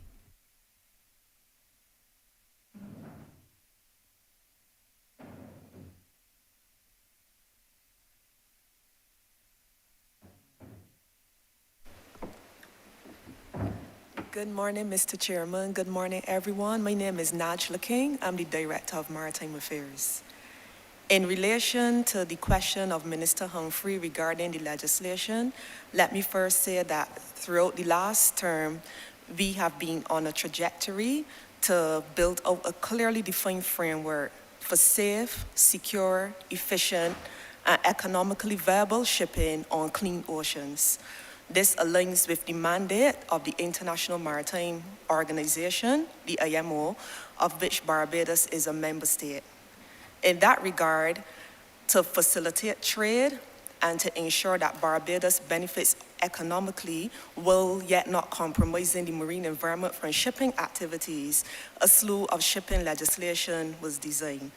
As it relates to the Facilitation of International Maritime Traffic Act, which incorporates the Convention on Facilitation of International Maritime Traffic, when this legislation has been proclaimed for entry into force, it would make shipping more efficient in the sense that through the maritime single window, ships will be able to submit their information once to all the relevant agencies, and we will be able to clear them prior to their physical arrival in Barbados, which will enable earlier time releases for ships to do planned maintenance activities, crew changes, and other passenger tours, and also in respect of cargo ships for them to offload quickly, and there will be a faster turnaround time for them to get in and out of port. Also, the less time that ships spend idling at berth, it is less emissions generated, it is less noise impacting the marine environment, and less port congestion. Also, the convention has clearly defined all the documents that ships are to submit. So ships will know beforehand what they need to submit on arrival, pre-arrival and pre-departure, so that by the time they get here, they're pretty much processed, and the physical clearance would then be done by customs, immigration, the port, and port health to give them that final clearance and basically make it less hassle-free, and more business-friendly to do business with Barbados in that regard. As it relates to the seafarers legislation, this legislation implements two seafarer-focused conventions. That is the IMO's International Convention on the Standards of Training, Certification, and Watchkeeping for seafarers, commonly referred to as the STCW. This convention sets the minimum standards of competency for seafarers to man a ship. The safety of life at sea, security of life at sea, and protection of the marine environment really hinges on how skilled and knowledgeable and competent the crew that is manning the ship is. In addition to having competent persons man ships, you need to ensure that you protect persons who go to sea, because the ship is where they both live and work. Hence the importance of the International Labour Organization's ILO's Maritime Labour Convention, commonly referred to as the MLC. To attract and retain persons for the seagoing sector, they need to be assured that when they decide to embark on a seagoing career, that there are maritime labor protections in place, that they can still enjoy a social life and the various social benefits accruing under the MLC. It is also beneficial for Barbadians because when they go to sea, obviously they're paid in foreign currency. They remit majority of this back home, and also not the currency, but the knowledge and skills they gain as they move through various shipboard jobs as they get promoted along the way. These pieces of legislation, as Minister Gooding-Edgell would have mentioned earlier, are currently under review by the CPC, and we are working steadfastly with them to get them out expeditiously, given the importance shipping is to economic development and the great opportunity Barbados has to become a maritime hub and provide various maritime services for ships arriving to, staying in, and departing from Barbados, and eventually that will be home porting here. Thank you for the opportunity. Thank you very much, Minister. I have a third question, but I will not ask it now, sir. I just want to say thanks to both, to all who responded, the Minister and to the CEO of the BTMI and the Director of Maritime for their brilliant responses. Thank you. Thank you, Honourable Member for St. Michael South. We now move to the Honourable Member for St. John.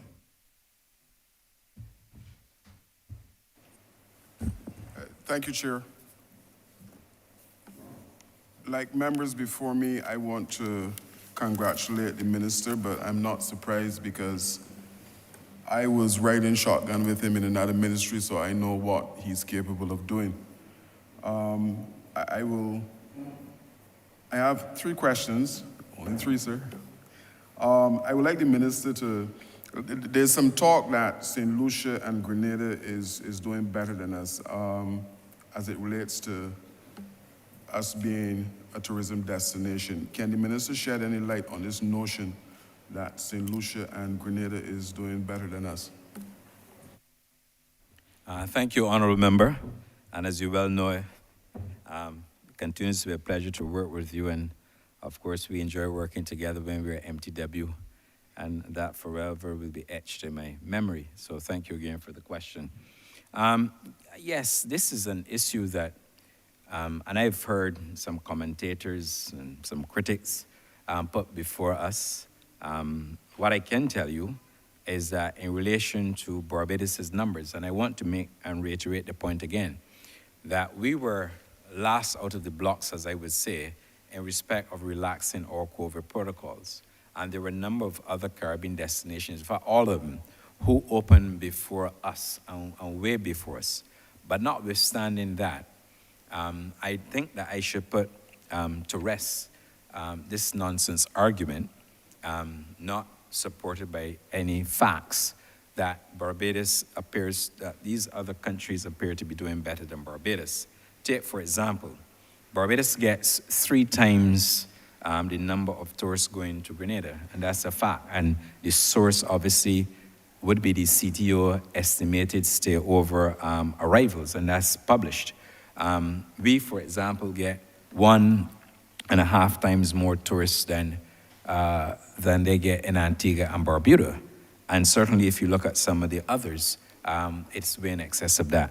Now, I'm not saying that to put down my fellow brothers and sisters within the Caribbean, but to put into its proper perspective the understanding that Barbados will continue to grow its business. We will continue to put whatever is required in the market to sustain, including aggressive marketing strategies. But I thank you for answering the question, because there's nothing to further from the truth in respect of some of those destinations. Now, there are other destinations who would do better than us, but St. Lucia is still behind us as well, and I believe in their geographic location, they have a better opportunity of getting more airlift, because planes can go in there, turn around, get back to the United States because of their geographic location. Whereas for us, it's maybe half an hour more than turn around to go and bank what they call return to the United States as a point of entry. But we will continue to work hard. We know, for example, that there's some jurisdictions like Antigua and Barbuda who would get like 265,000, St. Lucia 300,000 plus, St. Vincent about 57,000 or so. But there are others within the region who do better than us. And those two will be Jamaica and the Bahamas.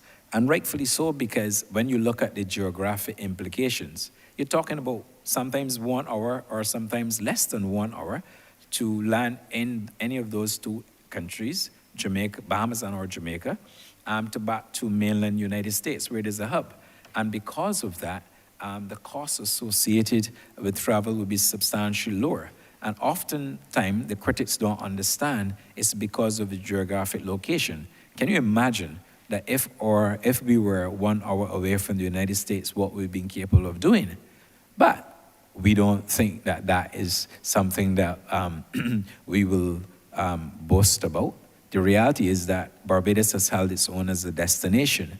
It's held its own as a destination based on quality, the quality of the product, and therefore we will continue, and the quality of the Barbados brand generally, and we will continue to ensure that we do this. There are opportunities for us to take some strategic direction and some strategic initiative to enhance arrivals to Barbados, and that is what we will continue to work on. So I thank you for asking the question, Honourable Member. Thank you, Minister. That is a nice segue into my next question. I'm not sure if you answered this, but what are some of the new initiatives to increase arrivals? Yes, I can rehash some of them. We have to, airlift remains the solution to increase arrival numbers into Barbados. Airlift oftentimes is reflected on multiple arrangements. You have a situation where the airline industry has rebounded, I think, and they're doing very well. And therefore, they have also presented to us that there are a number of issues associated with getting additional airlift into Barbados. They made it clear to us that during the COVID period, they had a number of persons who would have retired or who would have left their jobs. For example, there are pilots and other persons who would have retired. And they make the point that one of the challenges that they're encountering is a human resource challenge, trying to get enough resources, especially pilots and so on, to fly aircraft globally. And their revenue management teams have done, credit to them, an outstanding job in ramping up and managing their revenue targets in order to increase the cost. Now, we have to monitor this very carefully. And that's why I said earlier that we're going to have to go, and we have planned meetings to meet with a number of carriers to ensure that the price of an airline ticket to Barbados does not become too exorbitant, that would then cause us a problem in terms of persons willing to travel to this destination. It is what it is, but we have to get in there and have those kinds of discussions, because if we don't, then we run the risk that our tourism numbers could probably decline, and we don't want to have that scenario.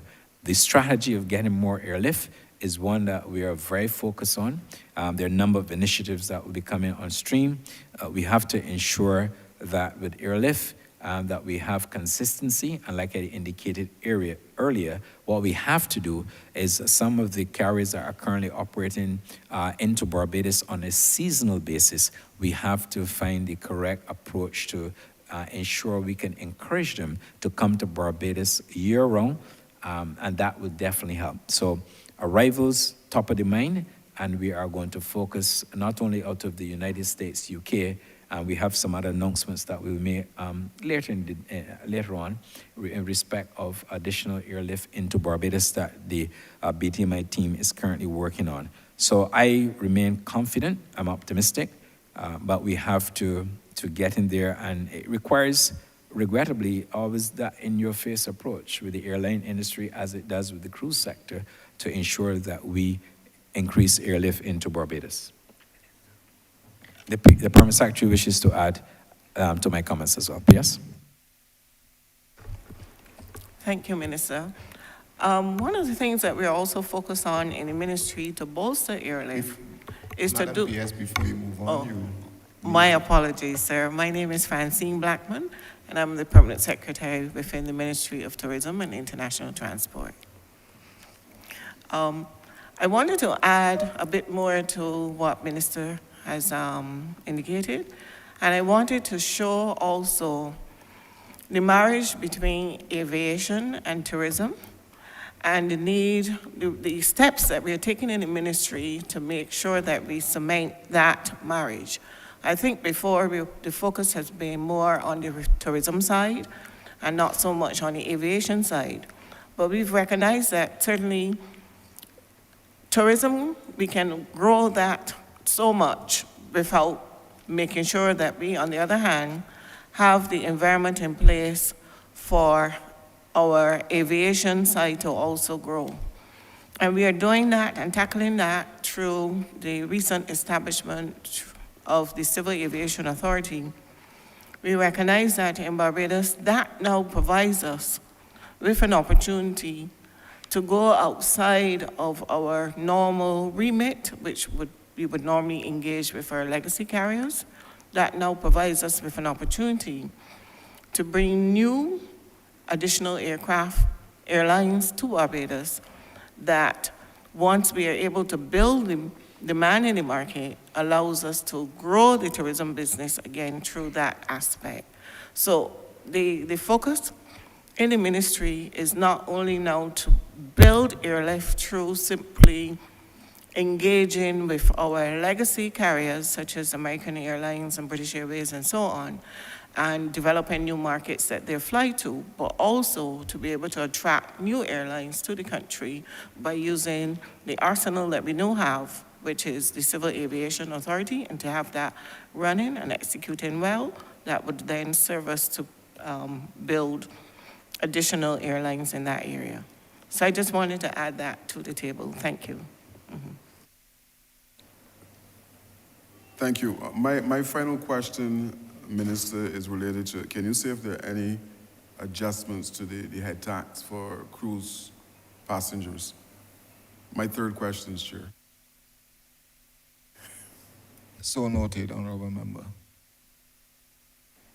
Thank you very much, Honourable Member. Yes, I can confirm that the the what you call the head tax for cruise passengers into Barbados, that will be increased. We would have agreed that the rate should move from $6 to $12. That increase, I might add, we've had, when I checked, we've not had an increase for almost 3 decades. And we met last January with all the cruise executives in Florida. We did a presentation. We explained to them why we were making the change. They understood. And truth be told, I don't think they could have argued with us in the sense that we've not had an increase in the head tax in almost 3 decades. The head tax is effective November of 2024. And the reason why we did that as good and responsible government was to give them enough notice. As you're aware, the cruise ships have to, some of them, especially coming out of the US, have to show the tax, and therefore allow them enough time to plan and add the tax to their future schedules. Those meetings, I can report to this House, went well. The operators still believe in Barbados. They believe there's a high priority destination for us. As I indicated earlier, we are working with them to see if we can get some smaller cruise ships into Barbados, notwithstanding its geographic location. I must also say that when we were there, they complimented not only the former Minister of Tourism, the Honourable Lisa Cummins, but they also thanked the Prime Minister of Barbados and the government and people of Barbados for allowing them to utilize and have safe harbor in Barbados during the COVID-19 period. And they certainly, and the Permanent Secretary is here to confirm that, because I can't mislead the House and others who were on that trip.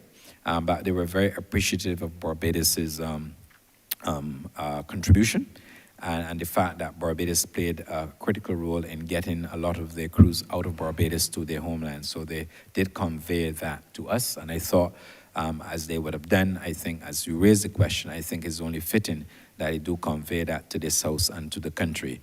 So we will continue to build on that relationship. I think they recognize that Barbados has to hold a special place in their hearts because of what we did at the time, and therefore we are going to leverage those relationships by being in their face constantly and encouraging them. Cruise is becoming a competitive business. There are destinations that hitherto would not have been on a cruise itinerary, and they're now on a cruise itinerary. But the cachet for us is that when they look at their numbers, Barbados still remains as one major cruise line, indicated to us that Barbados is within their top 3 destinations. We had to get it out to them, but we did get it out to them. So I remain confident. There's still a lot of hard work. I'm not going to give this House the view that you know, it's not. This is a lot of hard work. It keeps me very busy. Sometimes keep me out of my constituency for too long too. But I will do whatever is necessary in my role to help build out the sector. Thank you, Minister.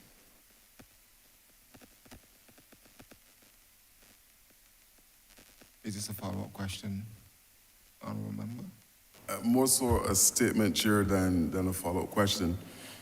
Minister, only recently at one of my meetings, an idea was thrown out about the possibility of having a road tennis court on some of these cruise ships. I was told, I've not been on any so far, but I'm told that there's space, and one of my officers will be in contact with one of your officers as it relates to exploring the possibility of having road tennis as one of the games on the cruise ship. So this is something that is coming down the pipeline. Thank you.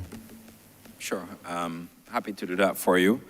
During our next engagement, I believe, in Sea Trade in March, I will obviously raise that issue and see how best we can get that top of the mind with the executives within the cruise sector. I also want to say, and perhaps the Chief Executive Officer of the BTM can address this, but the Barbados Tourism and Barbados Tourism Marketing Inc. has also been, to help you, sponsoring some events, and as a result of our sponsorship of that event, on, I believe it was ESPN and affiliated channels.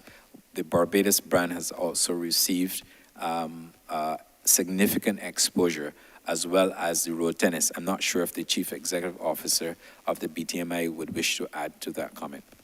Mr. Jens Trainhardt. Thank you, Minister. Yes, to your point, so we have sponsored and partnered with various entities when it comes to sporting events. And road tennis is obviously an indigenous sport here, which also just recently had some great coverage with some top tennis players, which went viral all over the world. So I agree with you, Honourable Member, if road tennis courts were to be installed at cruise ships, that would further the exposure of Barbados, but not just the exposure, but also the engagement, inviting people to come here and experience it for themselves. Thank you. Thank you, Honourable Member for St. John. Honourable Member for St. Thomas. Thank you very much. I want to express my gratitude to the Honourable Minister and his team for their presentations this morning, and I'm feeling happy to be able to see the kind of progress that has been made.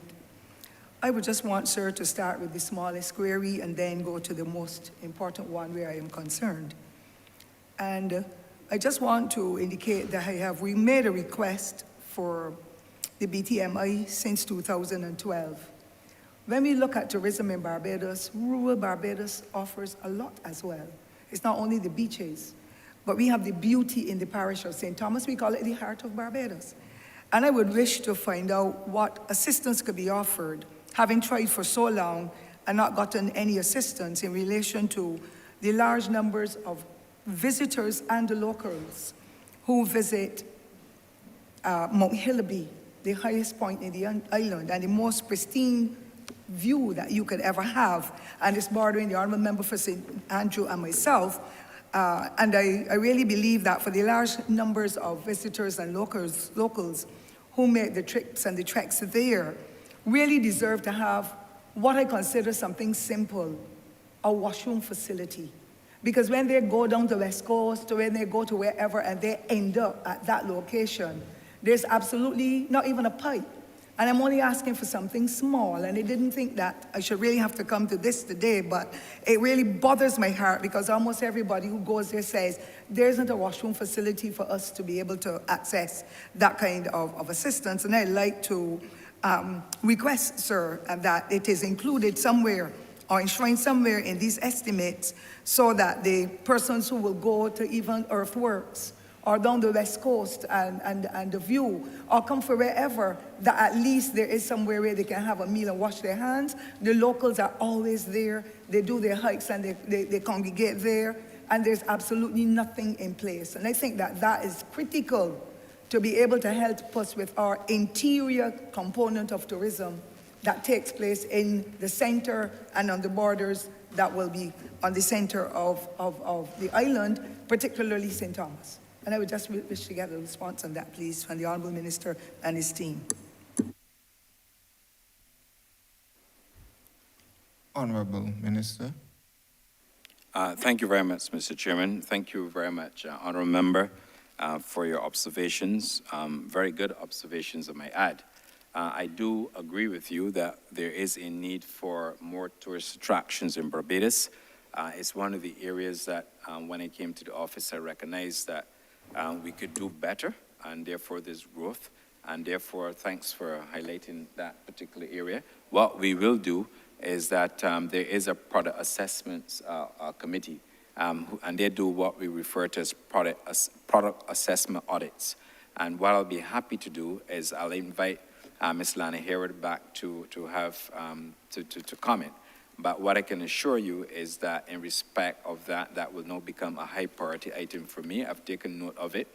The product assessment teams would normally go into the community, make an assessment of a number of factors that Ms. Harewood will speak to, But I also believe that it's an opportunity to also look at the site and see how best we can make it more attractive as we build out additional tourist attractions. I'll ask, with your permission, Mr. Chairman, Ms. Lana Hayward to speak to the issue of product quality assessments. Ms. Hayward. Thank you, Minister. The Product Quality Unit does do some product assessment audits, and what the focus of those audits, we go into communities and assess areas that are frequently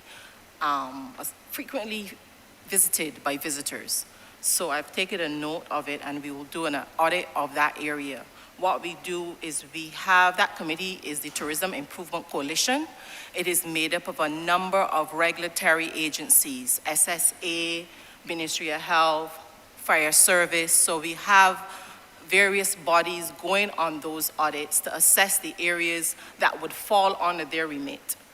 And we also have, in line with that, the tourism infrastructural improvements. So coming out of those audits, we identify areas of concern, as you stated, Minister Ford, and what we seek to do is to address them, to ensure that the guest experience is enhanced. So we definitely will do an audit of the area. Thank you. Thank you. My second question, sir, is I have not seen it in the brief. I've been trying to read so many of them. But this one is associated with a Barbadian whom I met just about 3 weeks ago. And a number of persons have been asking and making queries about the Concorde. He has got quite some experience engaging in it, and I've already sent off a request to someone in the government sector to deal with it. But what are the plans for the Concorde at this time? Because I recognize that it was a very popular location. Barbadians flocked there to have all the entertainment and so on. And over the years we've seen, and I know that we have gone through a serious recession, but I just want to make that query so that I can communicate with him and him with the respective individual in the government to see how best we can work with it, even if we have to get funding from overseas. Funding meaning now, funding that will support us with also us having to foot the bill here, because I know a number of agencies internationally will want to give some kind of assistance to that, sir. So I just want to get a response if there's any plan afoot. Thank you very much, Honourable Member. Yes, I can confirm. I have had discussions with the Grantley Adams International Airport and with the BTMI. As I understood it, there was a lease arrangement which expired. We are now working to bring that back, considering that the Concorde will be celebrating its anniversary, I believe it's its 30th anniversary, subject to correction, in Barbados. And therefore, the board of the Grantley Adams International Airport and BTMI have been challenged to come up with a defined experience in order to build out. Now, there's several opportunities, if I were to put on my commercial hat, where I think we can build out that. We have not only the visitor experience in itself, but we also have an opportunity where there are persons checking out of a hotel room at midday who would wish to have a location where they can go stay and relax until they take their plane. And that is an opportunity as well that we should be focusing on. We also have, as we move the Barbados Tourism Marketing Inc. to a public PPP arrangement, that's additional opportunity where they could derive a source of monthly income to continue to support their operations. So it's top of the mind. I have discussed it with both boards. They are going to come back to us with a plan of action, but I honestly think that an opportunity rests with especially the BTMI to incorporate that as part of an airport arrangement on a PPP basis to show up additional revenues in the future as we transition the BTMI off the revenues from the general passenger service tax. Thank you.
with. And the second component, I thought my voice was big enough. I'm sorry, I tried it. The second component to this question, sir, is the geotechnical report. This is now 5 years almost, and we're still waiting because some of the residents are really very uncomfortable. And with all the good efforts that would have been put in place to help to strengthen Allen View and what has been happening there, we did not get anything from the housing neighborhood unit to assist them with what they had to do with the sewage and all that. Many of them still want to stay there, but they cannot expand, they can't build, they can't do anything new. And therefore, I would wish to know about the costs that are available to those homeowners property owners who await compensation as the respect of that. And then that geotechnical report that I know COVID would have put a tailspin in us in 2018-19 when there were plans to meet with the community and all that. But it is so long overdue, and the residents are asking questions. And to even make a terrible situation worse, they want to move some of them. They have the land, but they can't develop, and they're waiting. I know government has put forward an initiative for them to be able to be transferred, but there's still little or no action there.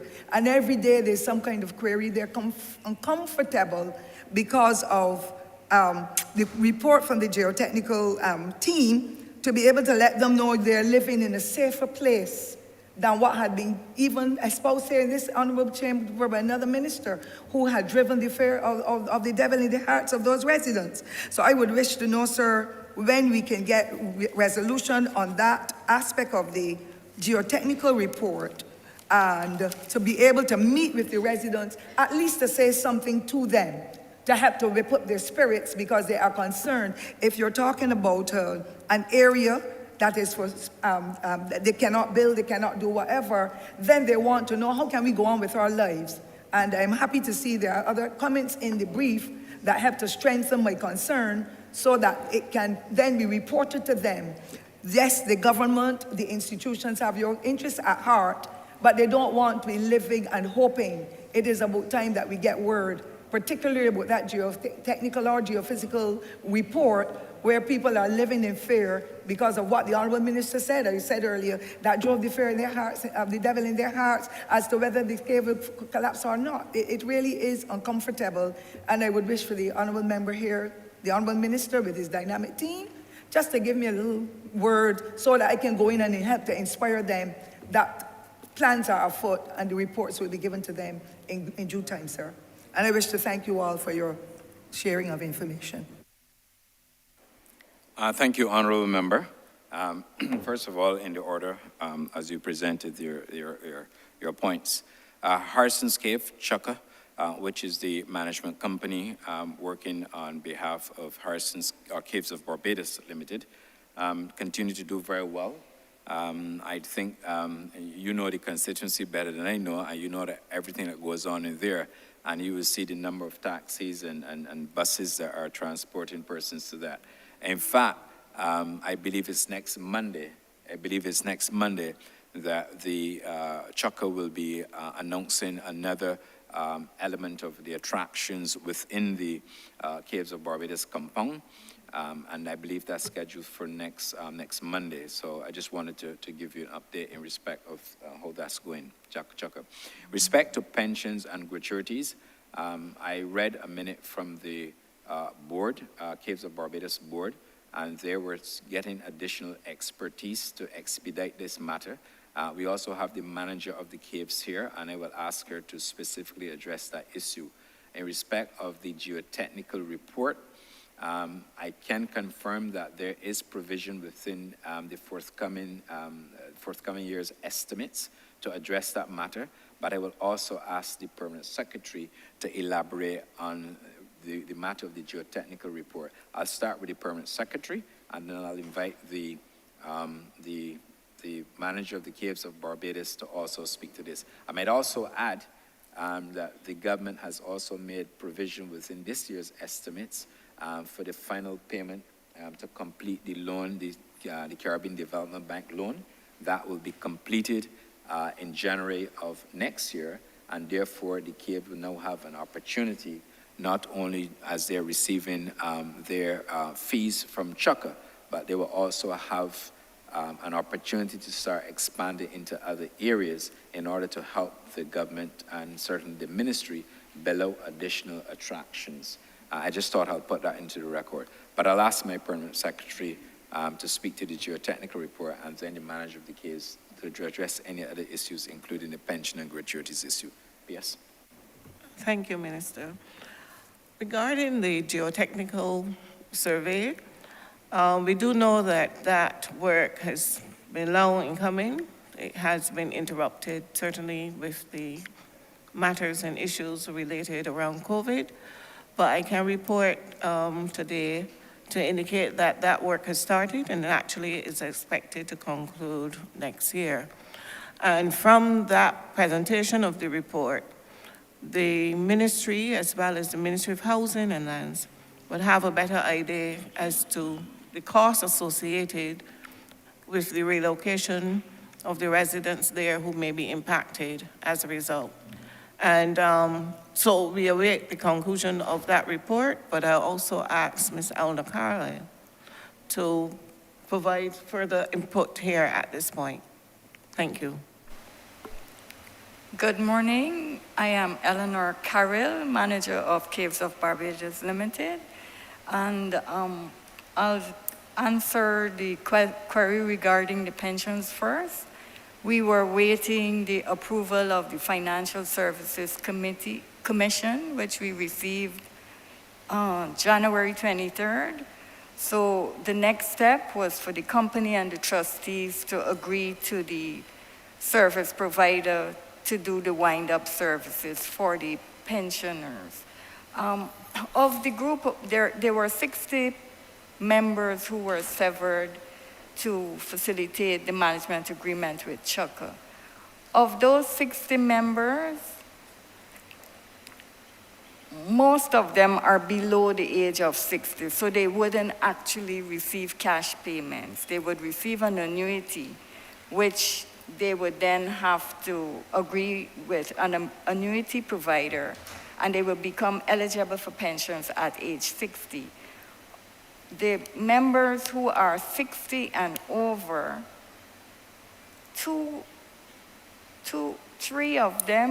five of them in total as of today would have requested early retirement, and then they are the ones who would be eligible for cash payments.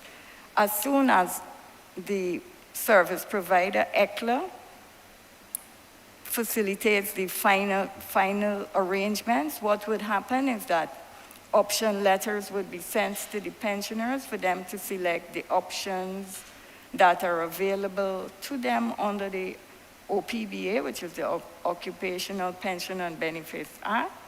So we expect to meet with ECLA and the trustees shortly, but ECLA indicated to us that the wind-up process can take between 2 to 3 months following the approval of the FSC. So shortly, option letters should go out, and then a meeting would be held with all the members to explain the options and the implications of the various options. So that is where we're at regarding the pensions. The second query related to the geotechnical study. We are happy to report that there has been a lot of progress recently. The equipment was shipped by the sub-consultant, formerly Golden, now WSP Canada. The equipment is expected to arrive in March. As soon as it is on island, the sub-consultants, headed by the lead consultant, Mahi Ridley Hazard, will conduct the field work in the Allenview community for the stability study, structural stability study. That study, the entire study, is expected to end at the end of September of this year, and the output of that study will then inform the Ministry of Housing regarding the relocation and what members in the community can do. The lead consultant, Mahi Ridley Hazard, Gregory Hazard. He is putting together a team to liaise with MP Ford to then decide how they will do. You will advise them how best you wish them to inform the community. Well, you have it down pat. There's nobody else in St. Thomas who knows your constituency better than you, right? Right? So they will liaise with you shortly to do that walkthrough. So that's where we're at. We're finally at a stage where we can have the involvement with the community. Thank you.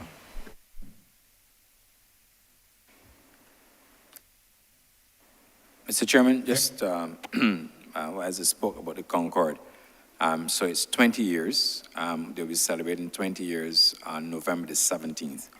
And it was also drawn to my attention, in fact, there's an intended site visit to the facility tomorrow. So I just thought I will just let the House know that. Thank you. Thank you, Minister. Thank you, Honourable Member for St. Thomas. Honourable Member for St. Michael West. Thank you, Chair. Good afternoon, Minister and team.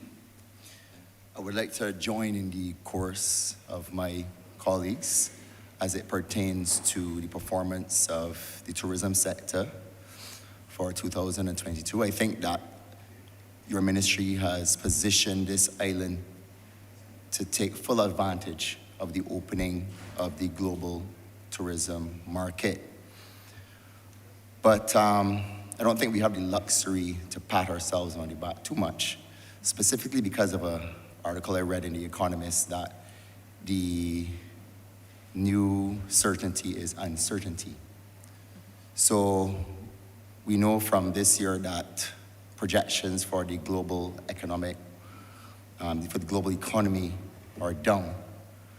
We can see in the US market specifically that the tech sector has laid off a number of people, big tech firms like Google and Amazon and Microsoft. And then in the UK market, obviously, there's pressure on the pound. So my question to you is, how are we going to prepare this economy for the shocks that we expect, especially in the summer, for the summer market? The chairman of the BATA has been recorded in the media recently as saying that the hoteliers are very concerned about the summer numbers. And as I mentioned before, with the pressure on the British pound, what strategies do you expect to put in place just in case, well, if the pound is weaker, then you would expect that spend might be under pressure as well. So what strategies are you going to employ to mitigate these? Thank you. Thank you very much, Honourable Member. I'll just go back to the preliminary forecasts. What I'm seeing, and I appreciate that newspapers and other media will have their comments. Certainly when we see what is happening in the international community, we were recently in Saudi Arabia, and the forecast that I got from the global leaders, and the chief executive officer of the BTM is here, and he would have to speak to this as well, is that there is substantial pent-up demand.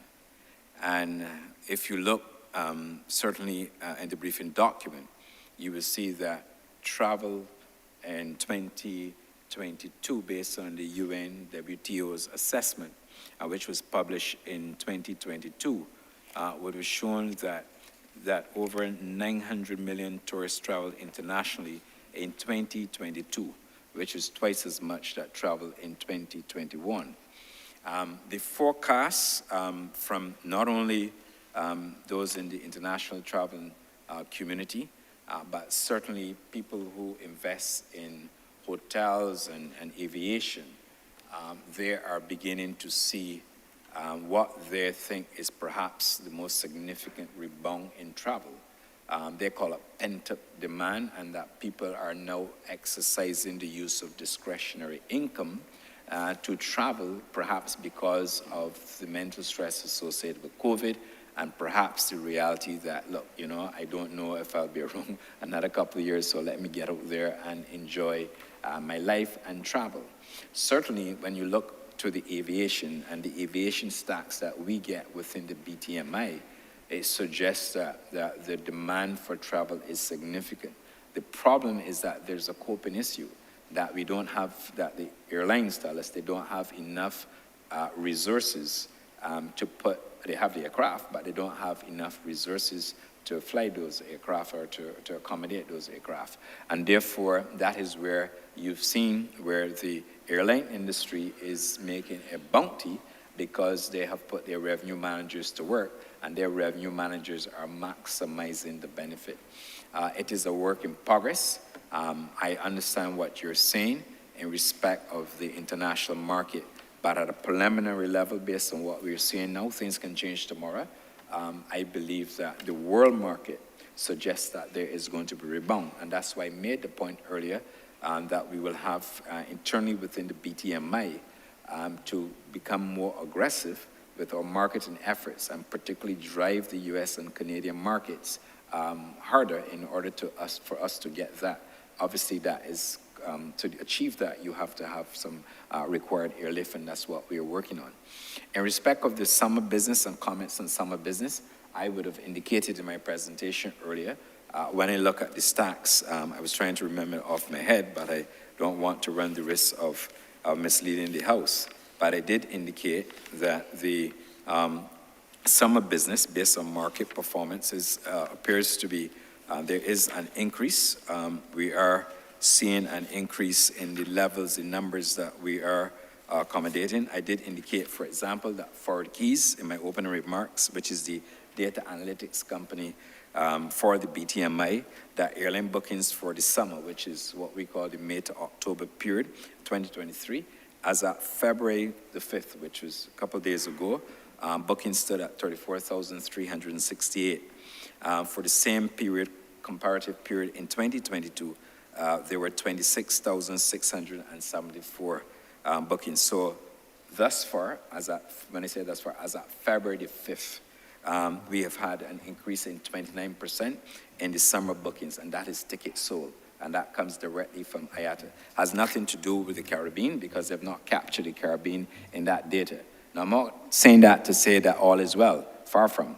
What I'm saying is that we are going to have to redouble our efforts, and I've already communicated that message to the BTMI board and chair and the leadership to ensure that they increase summer business to Barbados.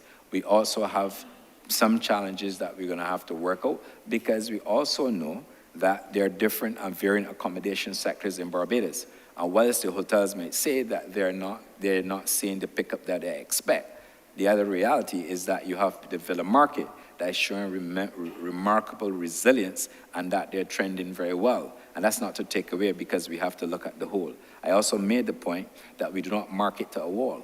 And therefore, what is incumbent, and this is what I've asked the BTMI, the BHTA to do, is to supply the Barbados Tourism Marketing Inc. with their occupancy statistics. We don't want their revenue.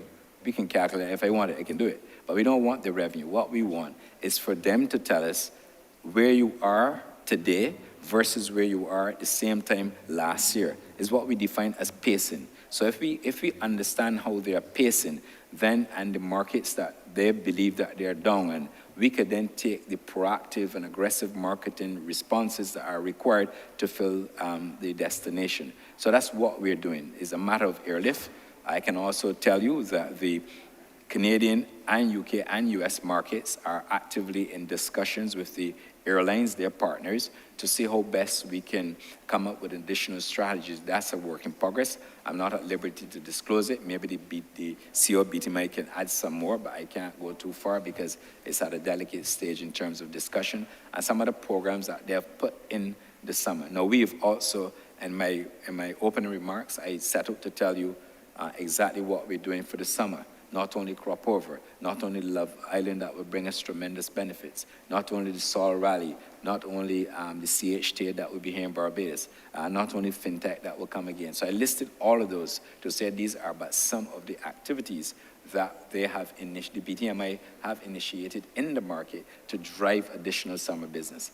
And we're going to continue to work with all partners in all sectors. The BHTA also sits on the board of the Barbados Hotel and Tourism Marketing Inc. And they also have a greater insight, perhaps even than me as minister, because they're in the action. But I said all of that to say it is not where it ought to be. We're going to have to push, and we're going to push hard, because we understand the value of tourism to Barbados and to the economy and to all the workers involved in tourism. In respect of the British pound, when I was in the UK for World Travel Market last November, that was a major concern to us, because we wanted to see how the economics would play out. Thankfully, and touch wood, we are not seeing any decline. In fact, when I made my opening remarks, you will see that of all the major source markets, the United Kingdom is back on track, and we are now realizing growth compared to pre-pandemic levels. So that market, we believe, even though there's some concerns. The other thing that when we were at WTM, that the wholesalers and the operators told us that Barbados is still their favorite destination. And the fact that we came out, we reopened late, they understood, but that Barbados will get back there. So we will monitor the situation. We will necessarily implement whatever tactics are required, whether it's you're purchasing US dollars, the vacation, or you're purchasing British pounds or euros, whatever. We will analyze the situation and give you that assurance, and obviously take the appropriate corrective measures required to adjust so we can protect Barbados as a destination. Thank you. I'm not sure if the Mr. Jens Strenhardt would wish to add anything to my comments. Thank you, Minister. Thank you for the question, Honourable Member. I actually love this question, because I think the biggest opportunity that Barbados has is the summer.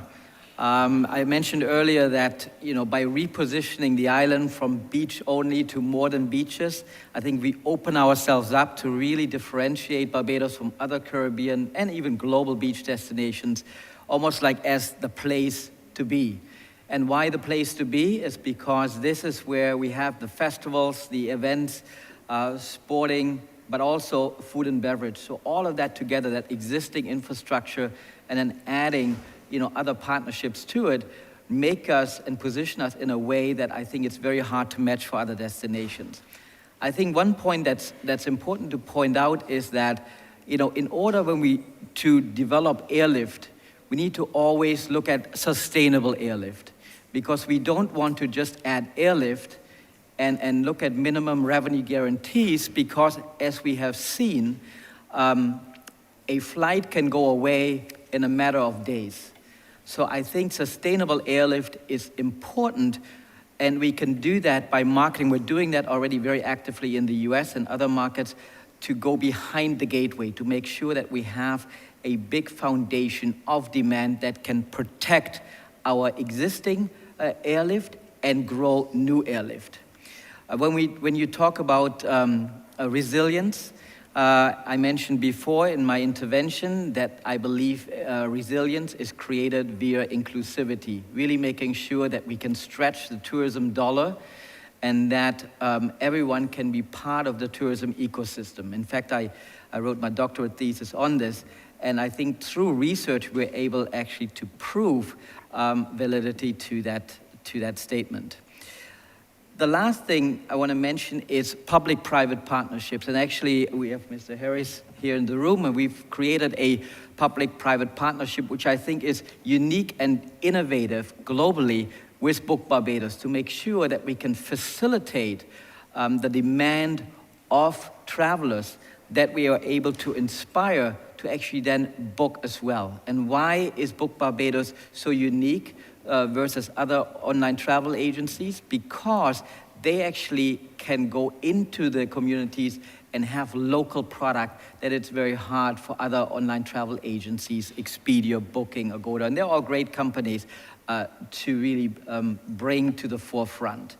With that, I want to thank our market directors, because I think one reason for our success is that what our market teams do in the market, in our key source markets, is to really build these relationships day on, day out. They're with the airlines, with the tour operators, and that is something that sometimes is forgotten, but is very important because not every destination has that luxury to do that. And I also want to thank our product team for going out there and working with our operators, even with the small businesses, to make sure that we create experiences that are creative, but also on the same account build capacity to make sure that these businesses and experiences are market ready. Thank you.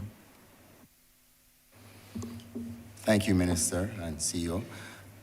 I fully buy into what you're saying, Minister, that the pent-up demand for tourism globally will drive our summer market, but specifically as it pertains to community tourism. Ironically, I believe that the fact that, specifically when you talk about the UK tourists, they want to come to Barbados. Yes, their spending power is reduced, but they will find ways to come and enjoy our product. I see it via the Airbnbs and the tourists that are staying in guest houses, the tourists that are going up to Popular to shop, they're catching ZRs. Sometimes they look like they're hiking along the highway. So they love Barbados and they want to experience Barbados like a Bajan. And I'm aware that the global trend for tourism is tourists want to experience culture and they want to feel as though they're part of the community. So maybe it's happening somewhat organically that, we should be all right during the summer months. But this leads me to my second question. Since we're seeing a lot more tourists living like Bajans, going to Popular, sometimes I see them walking through Baxter's Road 9, 10 o'clock at night.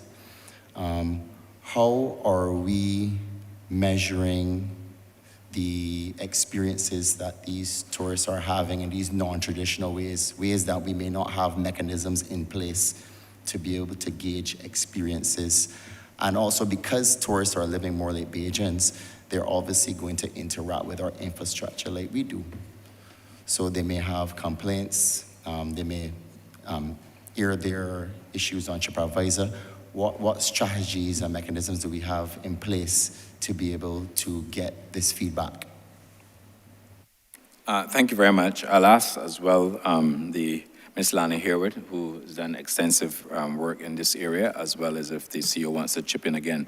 But what I can tell you regarding the feedback is that there is a apparatus within the Barbados Tourism Marketing Inc. that gets a lot of the complaints and or compliments from tourists on the island. They have a filtering system. It informs us in the ministry, how best we can help strengthen the product, and areas that we need to initiate, included what we would have discussed earlier, the whole issue of assessment and audits to help build out our facilities. That is going well, and I will ask Ms. Harewood to address that specific point. In respect of community tourism, there's no better, I think the word that is being used now, and the CEO can confirm this, is the whole issue of sustainability. Travel trends now indicate that people want to come to a destination and they want to do so based on sustainability. So there's a huge opportunity for us to take tourism into the community. We have aspects of it already, and we have to build out, similar to what the Honourable Member Sir Thomas would have spoken to the Hillaby experience, but we have to build it out. But we have to do the build out in such a way that we can convert that into a wonderful experience and a brilliant attraction. Oistins has earned its name over time because of sustainability. The fact that tourists want to go, interact, they want to support the fishermen, they want to support the vendors, they want to support the caterers, they want to support the bars, because they understand that. And that is a trend that has developed. I think it's relatively new, where people are trending based on all the market research that we're seeing. People want to travel for sustainability reasons. There's also a segment in the environment as well.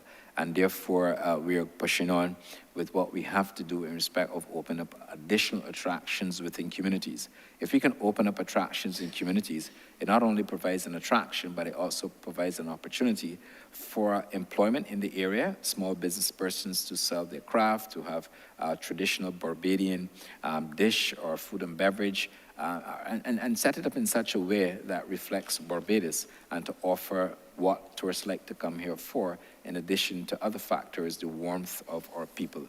So we are going to be working on that in respect of sustainability.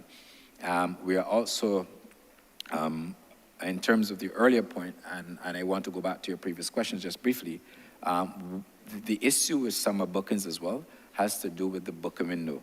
And people and all persons involved in the business would tell you that the booking window has changed. It has become shorter.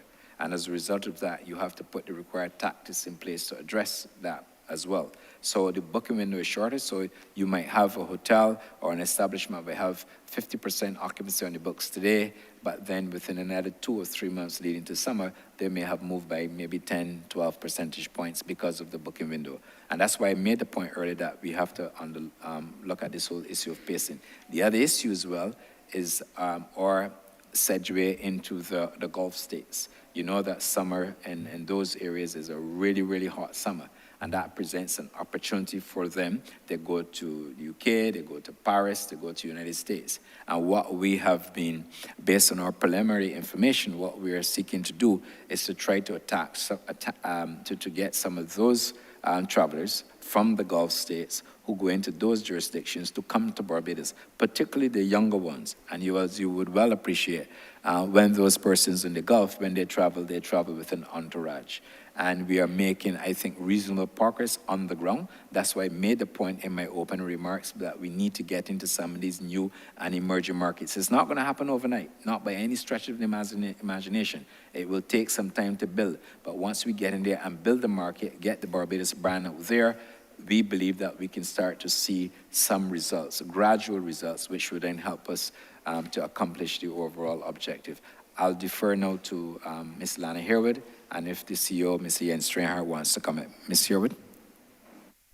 Thank you, Minister. I would have mentioned before that under the Product Quality Unit, there is a committee, the Tourism Improvement Coalition, and complaints that come into our department. As I stated, there are various regulatory stakeholders that sit on that coalition. I mentioned the Ministry of Health and Wellness. We also have the SSA, Barbados Police Service is another stakeholder. So depending on the nature of the actual complaint as it comes in, it's recorded within the Product Quality Unit, but it's also forwarded on to the necessary entity for assistance to have corrective action as well. So that's how we handle those situations. But complaints are also, I should also add that complaints are also received by the Barbados Tourism Marketing Inc. as well. So depending on the nature of it, is either handled by us or the BTMI. Thank you.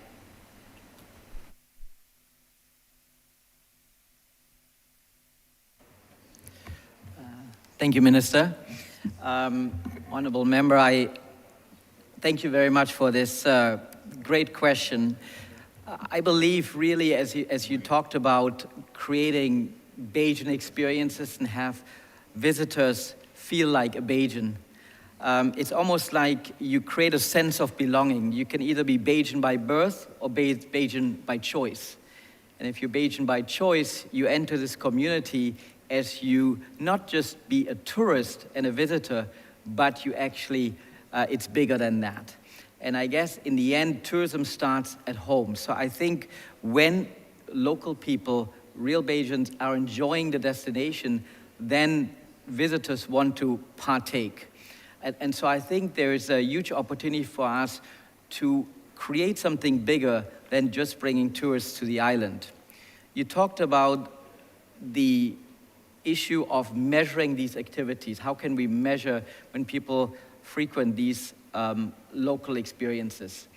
So this is where we would move into digital transformation, and where we're, through the IDB and the project execution unit at the ministry, looking to build an innovative mobile application which allows visitor and residents alike to connect with local businesses.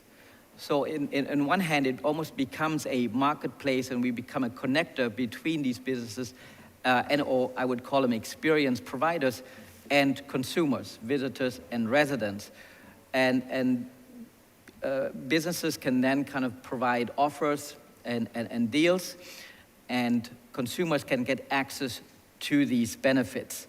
And with that then, when people valid or take advantage of these deals and offers, through then scanning QR codes, we get then information and data that allows us not only to see what the local and the economic impact is, but also what the visitor flow is, because that's another issue where we can then actually manage the destination better and see, where are maybe some overcrowding that might degrade the experience of a visitor at a certain attraction or so on, right? So it's a bigger topic, but I just wanted to raise that. I think I thank your question, and I think there's a huge opportunity for us. When it comes to customer service and payment issues, there's obviously some issues, especially with small businesses. On the payment side, as I mentioned before, we're partnering with Book Barbados to enable payment to these small businesses.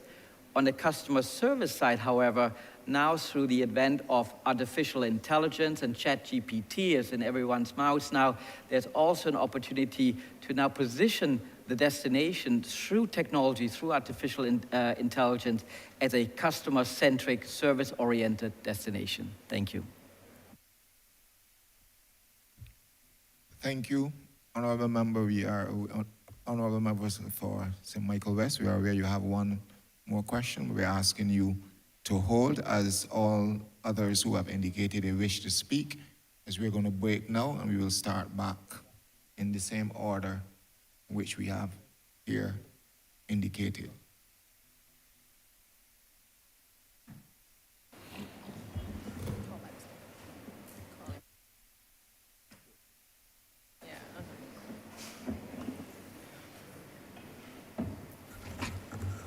Mr. Chairman, I beg to move that you do now report progress to His Honor the Speaker, and beg leave to sit again. Beg second. The question is that I now report progress to His Honor the Speaker and ask for leave to sit again. All honourable members in favour, say aye. Honourable members against, say nay. Methinks the ayes have it.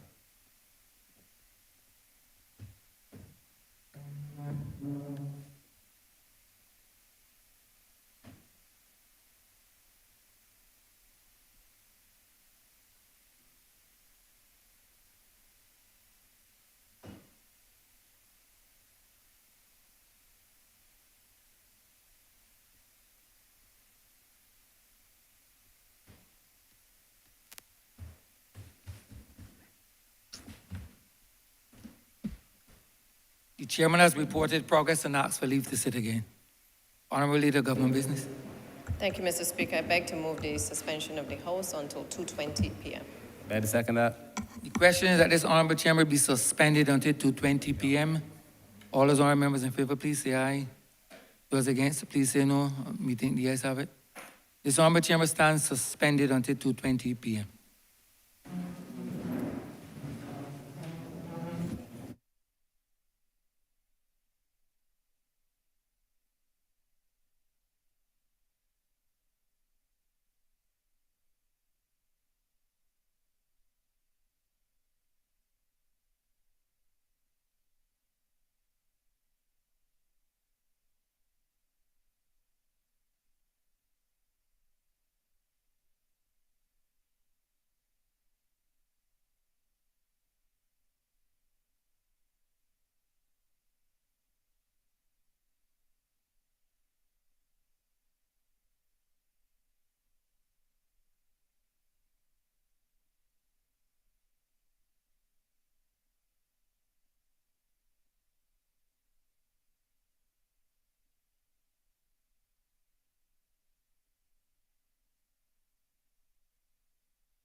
This House is now in Standing Finance Committee. When we took the break, the Honourable Member for St. Michael West had the floor. He has one further question, and Honourable Member for St. Michael West. Thank you, Chair. This is actually a follow-on from my second question, which was focused on community-based tourism. It would be remiss of me if I did not mention that the constituency that I serve, St. Michael West, in that constituency, there is a very famous road, which was actually made more famous when we would have all seen the video that was released by Apple Music promoting the most honorable Robin Rihanna Fenty. And that road is Rihanna Drive, formerly known as Westbury Road. I'm very grateful that that road was just recently paved. The residents there are extremely happy. But whenever I'm there, they always remind me of the sheer volume of tourists that visit that area. And when I spend my time by one of the two shops at the top, and I just sit there and I watch the volume of tourists, they're exactly right. I swear it's about one a minute, at least one vehicle a minute that passes both at the top where there's the signage and by her childhood home.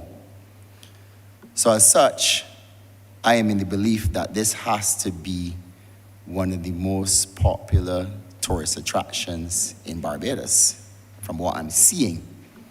And as such, as the discussion, which was first introduced by my colleague to the left, the Honourable Member for St. Thomas, in her mission to open up the opportunities for community tourism in that constituency, I myself believe that Rihanna Drive is a gold mine for tourism in this country. And as we seek to, as the Honourable Member from St. Michael South said, what is our strategy to diversify our offerings away from sun, sea, and sand?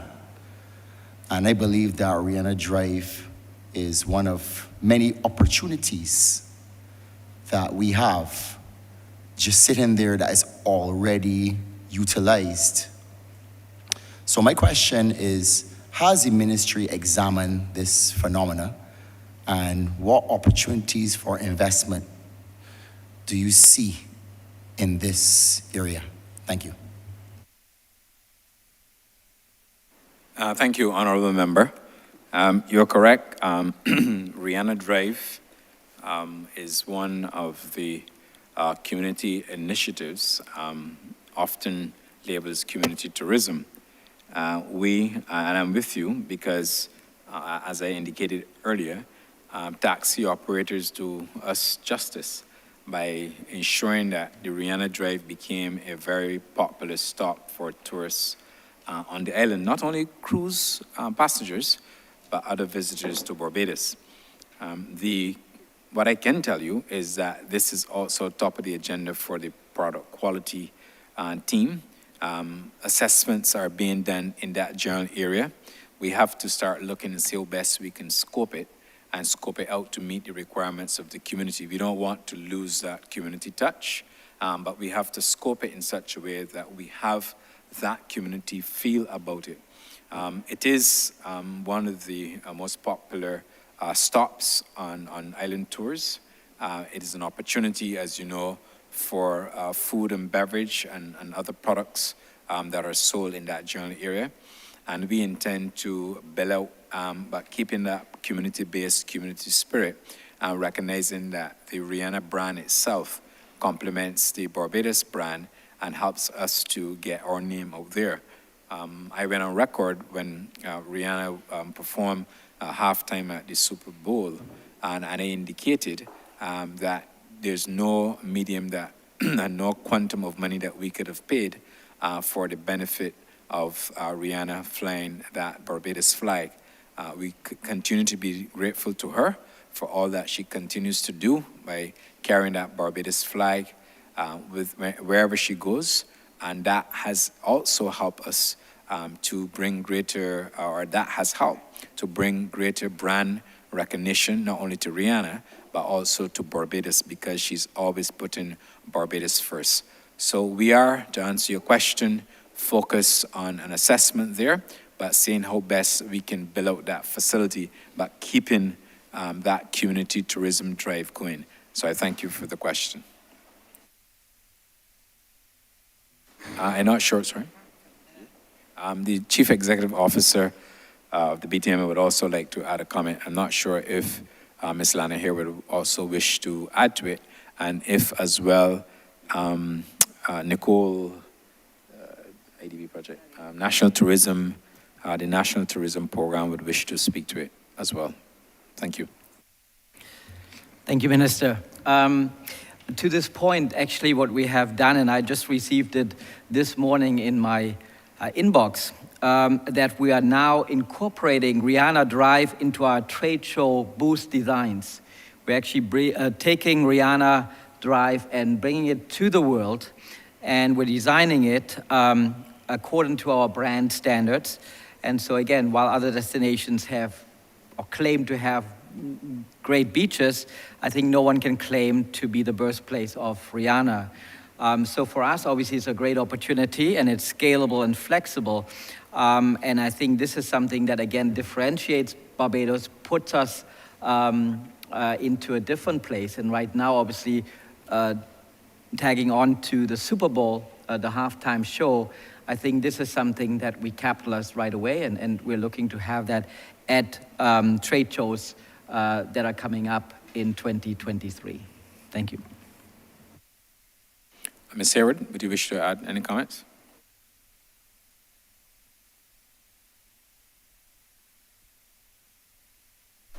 Thanks, Minister. I do agree that it can be explored in terms of another product assessment audit being conducted in the area to see how we can possibly enhance the area to improve the guest experiences there. So I do agree that another audit can be done of the area. Thank you. Nicole Aline.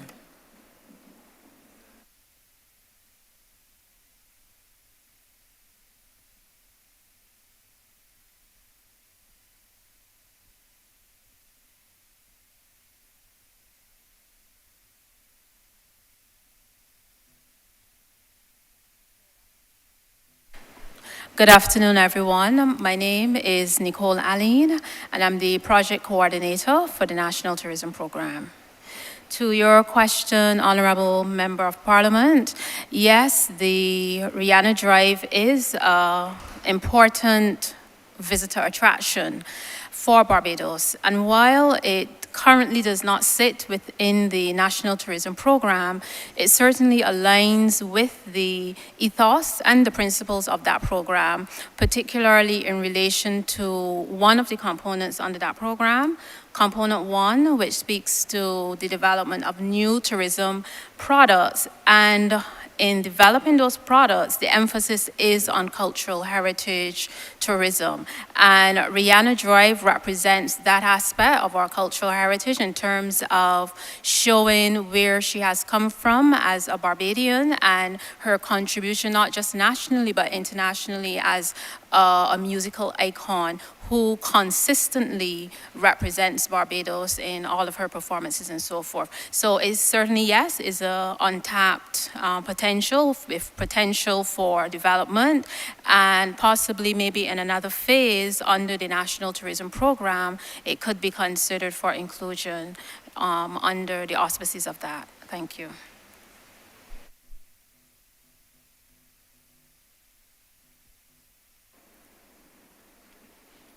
And Mr. Chairman, just to add, I think one of the obstacles that we have to overcome is how do we measure the impact of community tourism in communities. And that is something that we have to undertake as a separate project, because I believe if it were known that community tourism, we have multiple examples of those across Barbados, how they impact communities, and then how best we can then encourage them to go to the next level to further build out capacity with opportunities for increased business activities and sales. And that is something that we also have to focus on. And all these new attractions, as I indicated when I came to office, the first thing I asked for is for an assessment, a competitive review. Because the destination that continues to add attractions is a destination that will continue to gain great traction. And I just wanted to add those few remarks. Thank you, Mr. Chairman. Thank you, Honourable Minister. Thank you, Honourable Member for St. Michael West. Honourable Member for St. James South.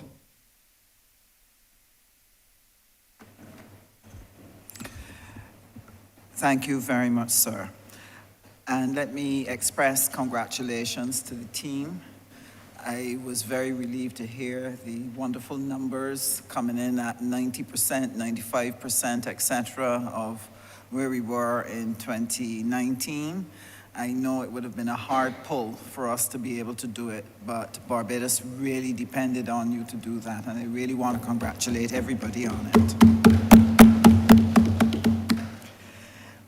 One of my questions would have been touched on by some of the other members earlier. That was the issue of the community tourism, because I believe that there has to be a greater participation by the ordinary Barbadian in the tourism experience, in the delivery, to see its importance.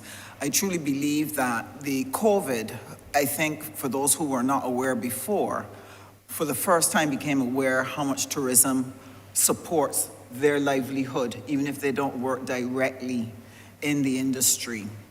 And I noted with great anticipation the number of air services agreements that you've signed with various countries from places that we're not familiar with, the non-traditional partners.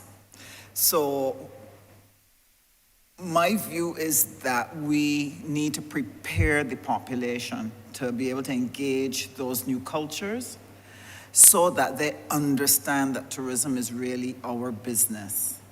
So I wanted to know if there were plans or in relation to how are we going to prepare Barbadians to be receptive, especially if you have community tourism and people are going into the non-traditional spots and places, to ensure that there is a welcoming and receptive spirit among Barbadians as we do this, because unless that happens, it will negate all the wonderful work that you do in doing the air services agreement, marketing in the destination, bringing the people here. What are the plans for preparing the average Barbadian to better understand their role and how they can play it so that they can be wonderful partners with you in this work of saving and creating prosperity for Barbados? Thank you very much, Honourable Member, for your statement and question. In respect, let me take it in order. In respect of cricket, I would like to let you know, since you represent the constituency of St. James South, and there are a number of very distinguished West Indian and Barbadian cricketers who originate from that area, that we are also going to have a renewed focus on cricket as part of the Barbados Tourism Marketing Inc.'s mandate. There is a vacancy for sports tourism manager. I am aware that they're actively doing the interviews to conclude that. Once that is done, we will see a number of new and exciting initiatives, because part of the community tourism concept revolves around, and there's nothing new, long before my time, the fact that you can have distinguished Barbadian and West Indian cricketers hosting tournaments on island and hosting those tournaments within communities. What that does for Barbados as a destination, it allows, for example, the young and are not so young to come to Barbados with their families to see their children and or their parents or grandparents play cricket here in Barbados. And that is renewed, like I said, a renewed emphasis is being played on the whole concept of sports tourism. I just illustrated that one because you're from the St. James South constituency, so that will be also top of mind for you as we go into the communities. And I'm sure that perhaps the BTM will wish to expand on that. The other issue regarding the air services agreement, you're correct. We are updating. There are a number of air services agreements that the government over time would have signed. We are upgrading those air services agreements to bring them into the modern era. And that is also necessary for us to also build out our aviation sector. But to prepare for, because as we pursue the revised air services strategy, we wish to bring people from different destinations with perhaps language, what we may consider language barriers. We have put a number of initiatives in place. For example, I believe it was last month, I met with the head of mission for the Institute for Venezuela, and they have offered us a number of language, Spanish classes in this case, training for Barbadians and also within the ministry. So we are building that out.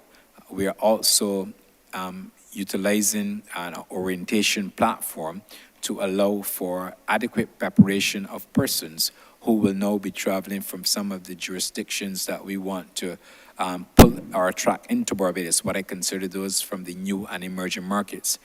If, for example, we want to attract more visitors from the Gulf, then there's certain cultural practices that we will have to reorient, and there's certain guides that we would have to ensure are in place as standards so that we don't lose those persons when they come to Barbados.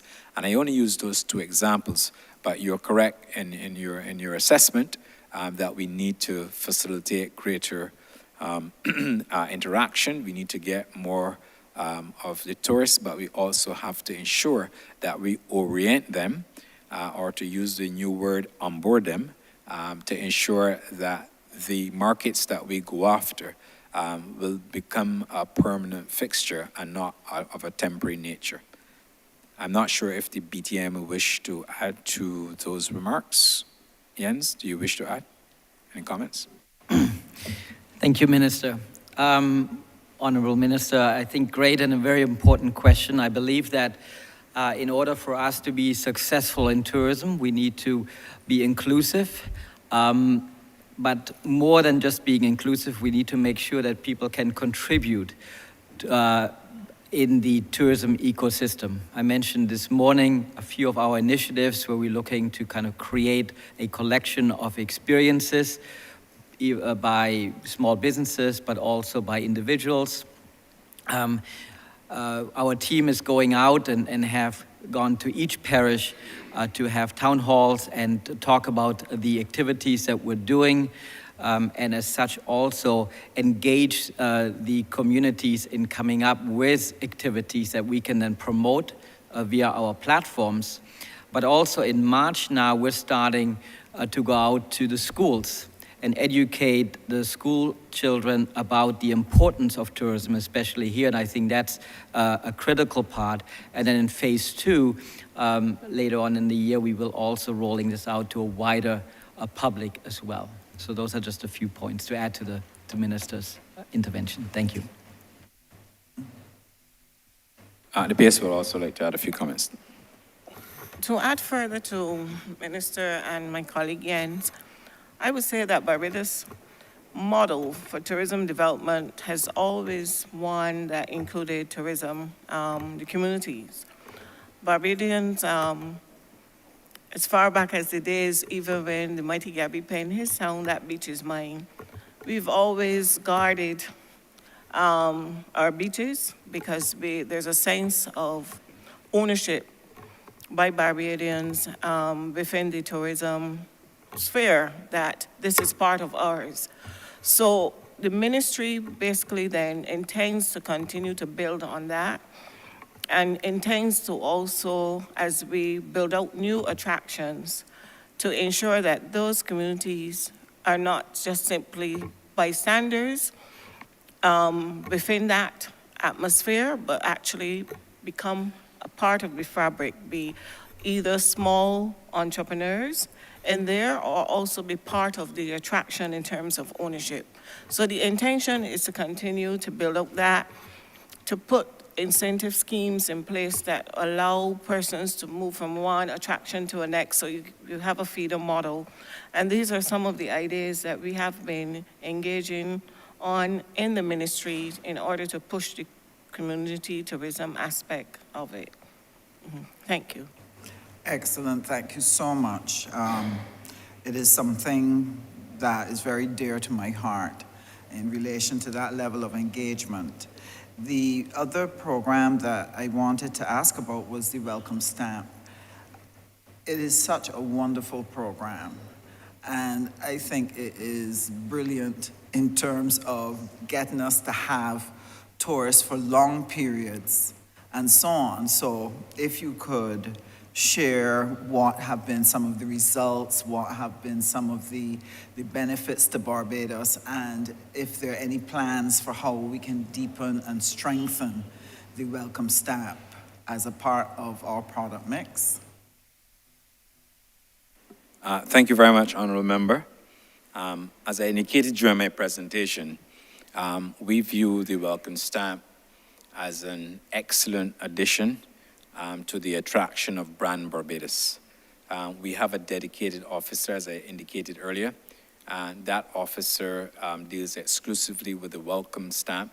We have included the marketing of the Welcome Stamp as part of the BTMI's remit, so that when we go to market, we speak proudly about the Welcome Stamp.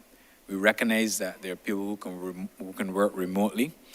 That is another opportunity for us in the accommodation sector, and it will spin off to obviously food and beverage and restaurants and bars and the like. There are opportunities abound there, and we recognize that and it was introduced during the COVID period, but even though it was introduced then, we are still realizing that there is significant interest in the Welcome Stamp. We intend to, as I said, bill it out as part of our marketing efforts when we're in market, and the officers in market are ensuring that this remains top of the mind for most of the persons who have a direct interest in working in Barbados. I don't have the latest statistics with me. I'm not sure if the BTM would have those, but what I can tell you is that it has been a remarkable program, and we will continue to focus on the Welcome Stamp as a branded initiative to help us build out our arrivals, because once you are here, the occasion will happen, there will be occasions where family members would want to come to Barbados, and there's nothing like waking up and you have brilliant sunshine, and you can look across the ocean and you can show your friends in their homeland, look, this is Barbados. So it's also helped us in a very indirect way to market Barbados as well. I'm not sure if the BTMI would wish to add any additional points to my statement. Thank you, Minister. Yes, I agree that the Welcome Stamp program is not only a revenue earner to Barbados, but also is a great marketing tool. We're getting around over 70% of applicants are coming from the US, the UK, Nigeria, and Canada. Those are the bulk of the registrations or the applications that are coming in. Now, obviously, this sector of long stay or digital nomad programs is now very popular all over the world. So it's a very competitive sector, if you want to call it that. And we have actually counted over 50 programs that are active out there. Now, again, obviously, people applying for various programs. But so far, in the existence of the program, we had 533 individual registration, 583 family registrations. They actually were accepted, and they also paid the application fee, and they are on island. So I mean, obviously there's always a downfall. People apply, some people are not accepted for whatever reason. But what's interesting, when we look at the statistics a little bit more, we actually see that a lot of the applications from the US come out of California. It's actually New York and California. So it's a great way for us also to expand our footprint when it comes to promoting Barbados. And it's, I forgot the number right now, but it's, I think, over 120 countries where we received at least one application from. So again, I think to your question as relates to the future of the program, we are looking to work more collaboratively with Invest Barbados and obviously with immigration, but Invest Barbados for the purpose of now moving people that have been on island into investing in the destination. So where BTMI is focused on promoting the program and helping people that are new to the island to get all the information and get set up, but then helping them through Invest Barbados to get the information how they can invest, maybe start a business, buy a house or condo, and so on. So I think the future of Barbados, of the Welcome STEM program in Barbados is strong. It's a very competitive sector, but I think due to the diversity of the experiences and the infrastructure Barbados has on island, it is quite competitive out there, other than maybe other destinations. Thank you. Just a quick follow-on to that. Do we know why California finds Barbados attractive for Welcome Stamp? It's a very interesting question. I'm just fascinating that we got people from there. I'm just assuming that California obviously has a huge tech sector, and that a lot of the, I've met quite a few Welcome Stampers from California, and they all were from the tech sector, and so that they believe they can work remotely, because many of the tech companies, they are pro-remote working. So that's maybe why it was accepted with these kind of companies and organizations, and that they are more prone to look at these kind of programs. Okay, thank you very much. I'm looking forward to even more coming from out of the Welcome Stamp. Again, congratulations on executing it so well. Really pleased about that. The last thing I wanted to ask about was the work that you're doing in the various markets. I know that you have people positioned in different places. If you could sort of share that with us. And I was particularly interested in the diaspora. Is there any emphasis on them in terms of engaging them? I know when we were thinking of doing regathering, BTMI had started working with us on looking at a program with the diaspora. In Foreign Affairs and Foreign Trade, we want to put some emphasis on it in this year. And therefore, I wanted to get a sense of how BTMI uses their diffusion across the various markets, and if any of them are giving you any energy in terms of the diaspora. Thank you, Minister.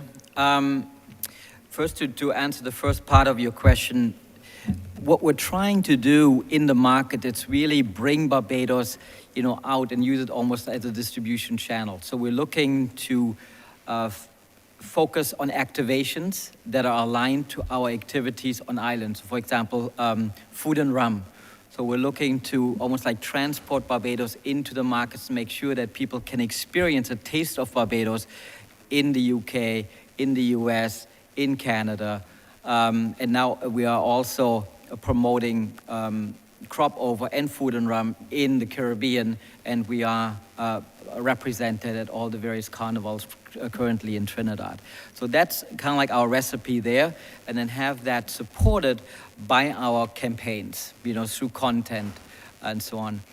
As it relates to diaspora, I personally believe that there's huge potential in building a very solid diaspora program out there. Other destinations have, or countries have done it, if we look at Ghana or India, for example. So we're working on building concepts around that to see how we can incentivize diaspora to invite their friends in the various locations all over the world to come to Barbados and experience their homeland. If I may, Chair, with your leave, if I may add, in terms of the diaspora, earlier this morning during my presentation, I made reference to the fact that we will have to open up new and emerging markets. And I did make specific reference to Latin America and our base in Panama. Now, as we know, there is a diaspora market there. I know oftentimes we concentrate on Canada, United States, and of course the United Kingdom. But within that market, there are a number of opportunities that we intend to tap into. And those opportunities will help us to build out. There will be some planned events the latter part of March into early April in that region when we are on the road. And we're doing so because not only for geographic reasons, because we have Copa Airlines flying out of there, but we also have a number of Barbadians and relatives of Barbadians and persons who would have their origins in Barbados based in Panama, and we want to tap into that market. It's a very lucrative market for us because Copa comes out of Panama and they're doing very well on their flights. And therefore, we believe that the strategy to move into the Latin American market, as we call it LANTAM, with full force and with a full team, will help us not only to drive business for the diaspora and to involve them, but we are also going to create new business from that market.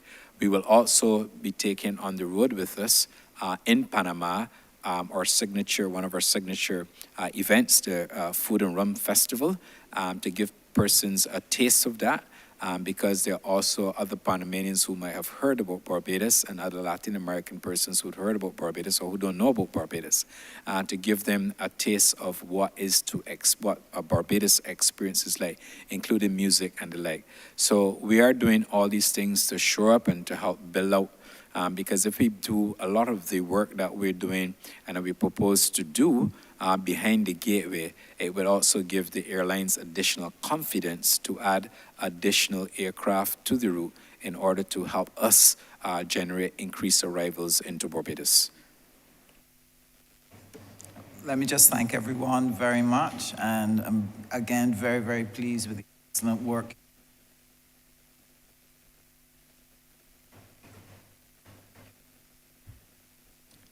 Thank you, Honourable Minister. Thank you, Honourable Member for St. James South. Honourable Member for St. Michael North. Thank you, Mr. Chairman. I wouldn't join other members and say finally. Thank you for acknowledging me, but thank you so much for acknowledging me in this discussion and presentation. And let me take this opportunity to applaud and congratulate the Honourable Minister and his team for the presentation thus far. And clearly, we can have a high degree of confidence in this team for taking our tourism product to the next level. Throughout the course of today's proceedings, several questions have been asked and answered. So I've had to revise them from time to time. And I want to touch a bit, firstly, on the community tourism question that has come up quite a bit. I would like to hear concrete action plans relative to how are we going to move our tourism product from what it is or what it has been over many decades to what we now realize is an essential transformation that has to take place, bringing it to that level where all of our key characteristics, features, attributes of what it is to be a Barbadian and Bajan are put on full display for our people.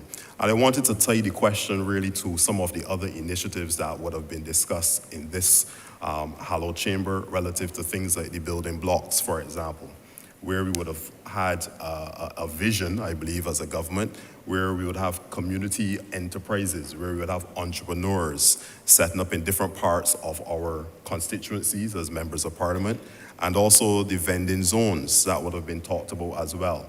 How are we concretely putting plans in place to move tourists from our cruise terminals, from our airport, into the various communities, for example, in Eden Lodge, Grisettes, Cave Hill, where I have several budding entrepreneurs, people who are involved as a minister who has responsibility for industry, persons who are involved in various cottage industries,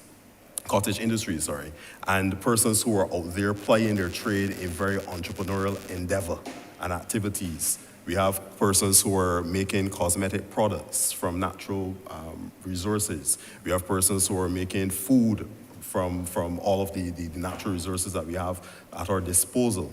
And these are tremendously high quality products that are not only good for our local consumption, but they would actually serve a tremendous benefit to tourists who are visiting our shores as well. So the first question really is, how are we linking tourism to industry and bringing it to the grassroots level?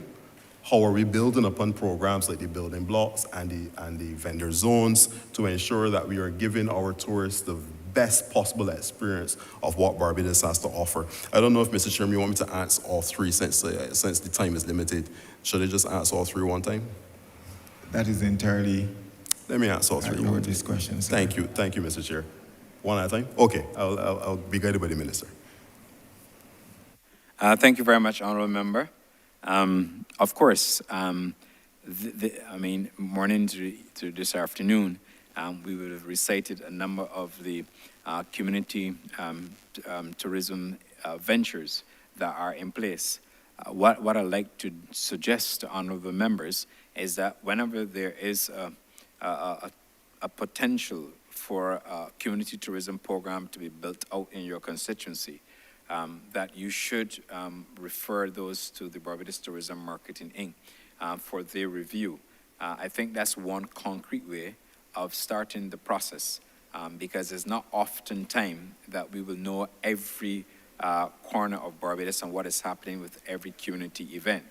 The second thing is that what we would want to do is to ensure that every visitor to Barbados experience what I call Taste of the Barbados experience, be it culinary, be it just the experience in the community, be it purchasing locally made items. And I think that's a wonderful opportunity for us to pursue the issues. How do we get there? And oftentimes those in the community will have a nice community project, but oftentimes they also want some assistance in order to understand how they could best sustain the experience. For example, if in your constituency, St. Michael North, we wanted to have a come into St. Michael North and have lunch with a Barbadian family, or to have a local culinary experience so they can enjoy pudding and sauce and flying fish and cuckoo. And what I would consider local dishes. That's an opportunity, if it's well-planned, well-marketed, could be factored in to our tourism plan. And the BTMI, I know they are at work. For example, on the east coast of Barbados, there are a series of events that we are planning. But just not to build out an event, what we have to do is to ensure that when we put resources behind these projects, that they benefit the communities in a very sustainable way. For example, does let's use the rum shop. Does the rum shop benefit? Does the food shop benefit? Does the local arts and craft people within the community? But what we have to do sometimes, because if you, for cruise ships, for example, when they're taking what we call onshore excursions, they have a time to get back to the boat. But if we can have in a central location, use St. Michael North, that could be another experience where we can, for example, sell to the visitor an experience to spend, a couple hours with a Barbadian family, understanding Barbadian products, food, and understand a little bit of the culture. That's an opportunity. So I do agree with you. We can concretize them, but I would also recommend that submissions be sent to the tourism, the Barbados Tourism Marketing Inc. for active consideration. And we do a lot of that already. I'll ask the Chief Executive Officer of the Barbados Tourism Marketing Inc. if you would want to add to my comments. Mr. Jens Trenhart. Thank you, Minister, and thank you, Minister, for your great question. You asked for action steps, so I think I mentioned the program that we're looking to embark on, which as a working title, the Bajan Experiences Collection, really looking to curate experience providers from small businesses to individuals into a collection to inspire people via storytelling. We already have developed the concept, and we already have started curating or build a list of potential businesses that are market ready via our product development team. So from an action step standpoint, the next step would be to start with stakeholder workshops, because we believe that the stakeholders need to be engaged from the ground up. They need to own this. We're just really the facilitators of the program. And we're not just looking at accommodation or at restaurants and so on, but we're looking in 5 categories: taste, stay, shop, do, and tour. And so that kind of creates a whole experience ecosystem for guests and residents to experience. Then we're looking to create content, and that content needs to be inspiring and really tell the story of these businesses, and as you said, of these entrepreneurs. Why did they start this business? And that's what people want today. They want to connect to the story and to the people behind the business instead of just going there as a guest.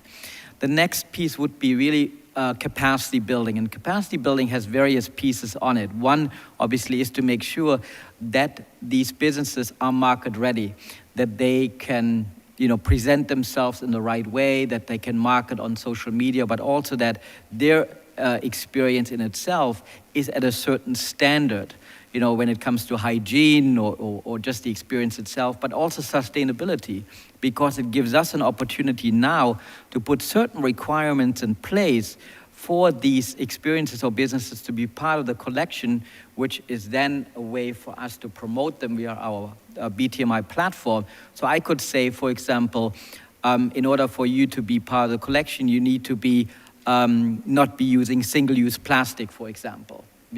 And so we can always raise the bar and making the destination more sustainable overall, really from the ground up. The next part would be really to build a B2B website for these businesses, obviously, to learn, to engage, and get all the information they need. And then next step would be a consumer website where we then all have the content housed, and these stories, really inspiring the consumer. From a facilitation standpoint, I would imagine that we would look to partner again with Book Barbados to facilitate the booking mechanism around that. So that's kind of like just to give you a few concrete action steps, how we're envisioning rolling out this program this year. Thank you. Excellent. Well, thank you, Minister and CEO, for providing additional context for me. When I heard of the Connect, I thought that it was larger experiences, but I'm glad to hear you say that you're bringing it really down to the grassroots level of entrepreneurs. It reminds me, and I was going to make this suggestion when you talked to me, until you talked about the B2B and the B2B platform. I was going to make the recommendation and suggestion that, much like I did in St. Michael North with a St. Michael North Community Business Register, where we just basically created a portal where all of the businesses within the constituency could be registered. I could therefore know who is operating and what the nature of the business is, and I could connect them to each other, and then when I'm having activities, pool them into one place. I was going to make that suggestion, so I'm very glad to hear that you're doing something very similar at a macro level. It brings me to the next question, still in the area of industry, and Pelican Village. Pelican Village has been, I would say, one of our untapped and underutilized tourism products, components, cogs.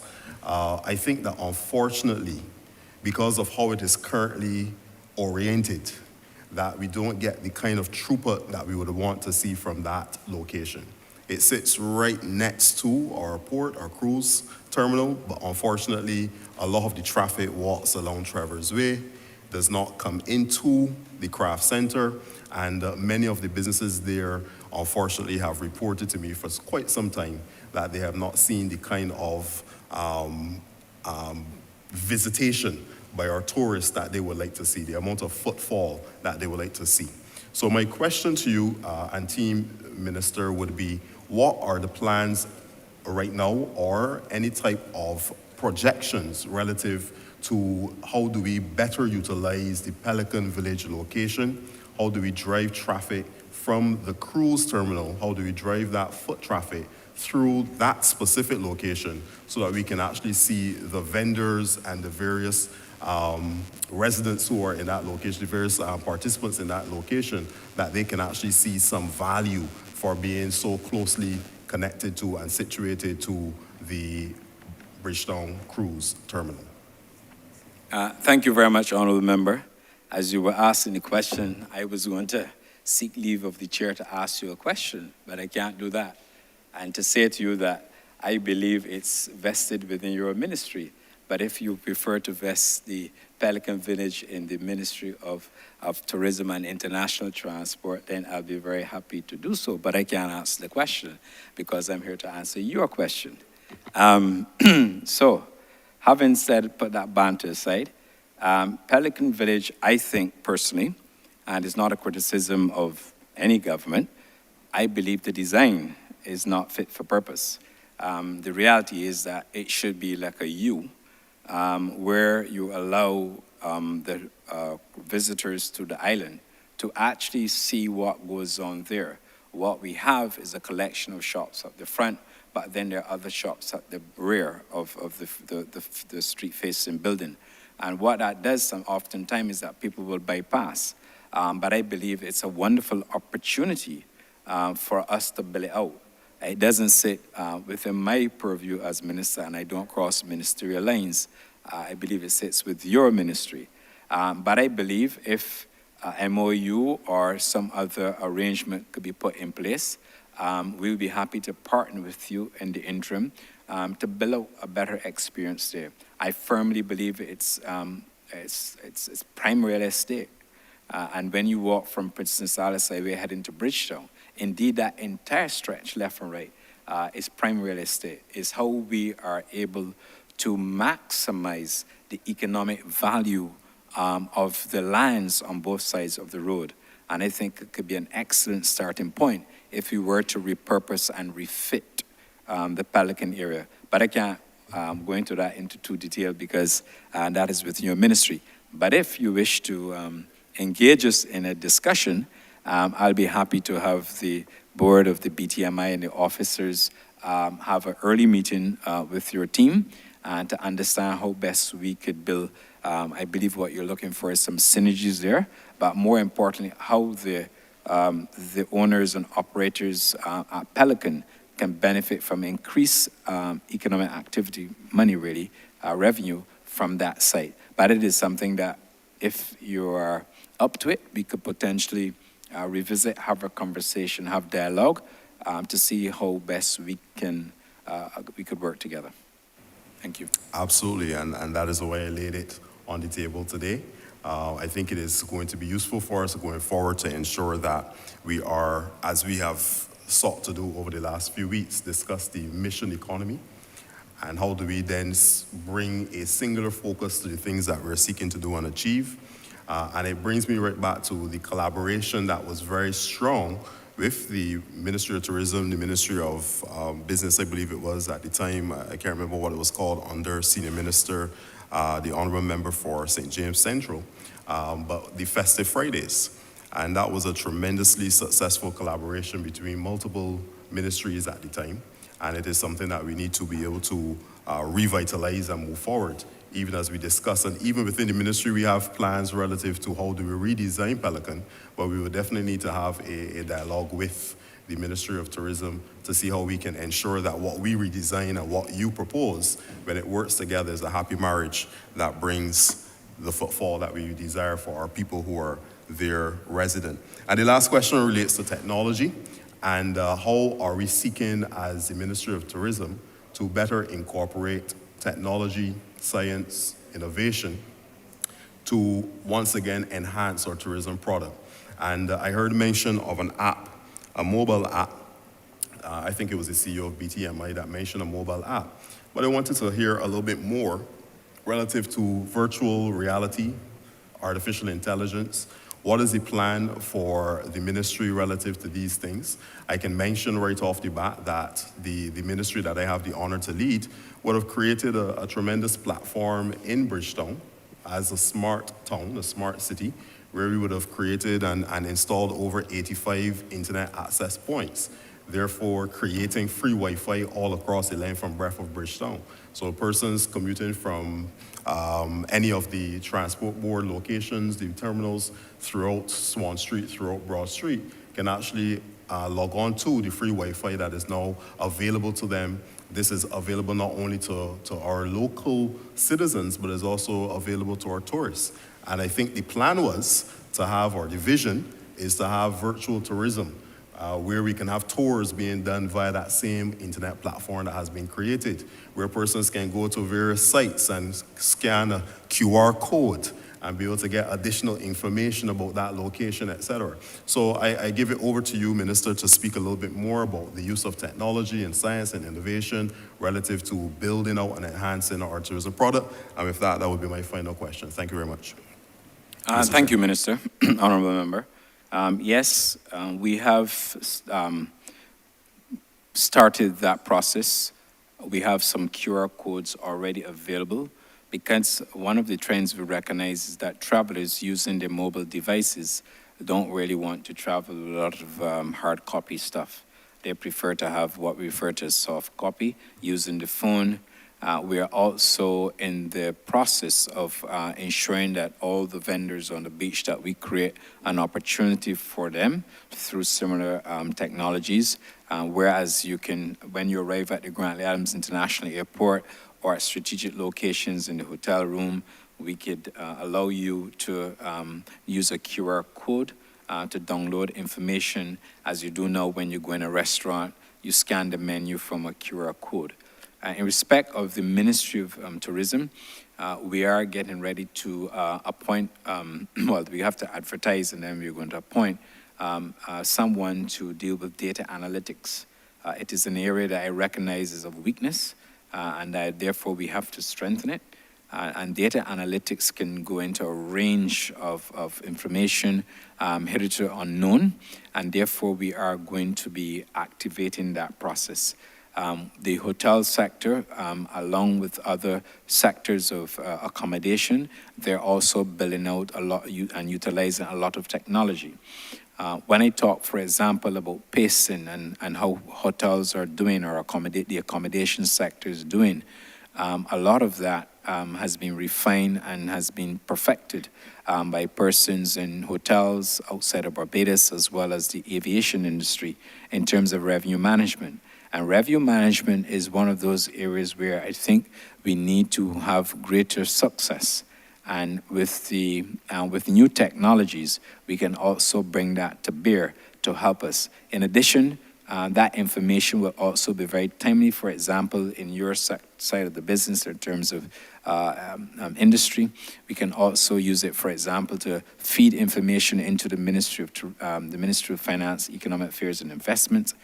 So there is a number of initiatives planned, but I will also recognize that there are a lot of persons involved in the accommodation sector in restaurants and bars that have already commenced using QR codes for menu displays and ordering and the like. So we will continue to build out on that platform.